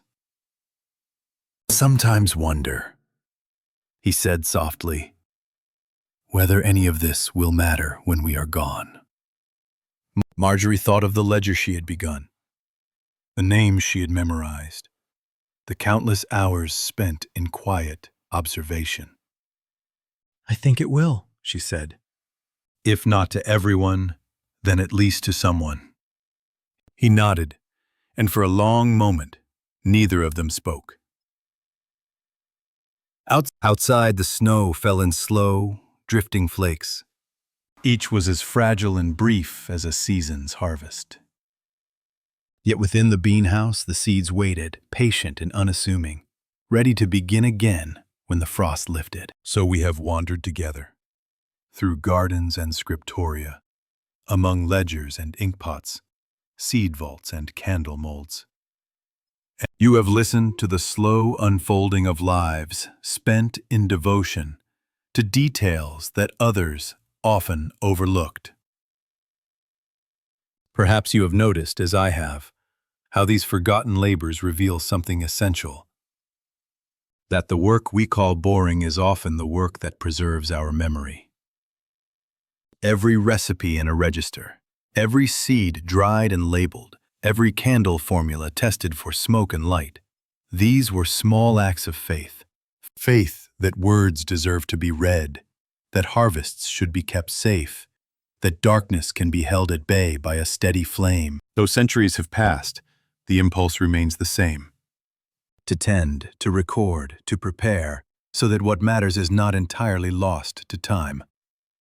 If you feel a sense of quiet comfort in these stories, know that you are joining an unbroken chain of people who found meaning in patient tasks.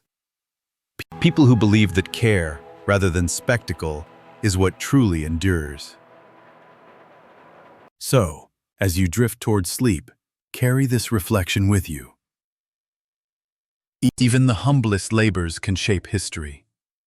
And sometimes, the most lasting legacy begins with nothing more remarkable than a bean, a quill, or a flickering candle in the dark. Rest well. Tomorrow, the quiet work continues.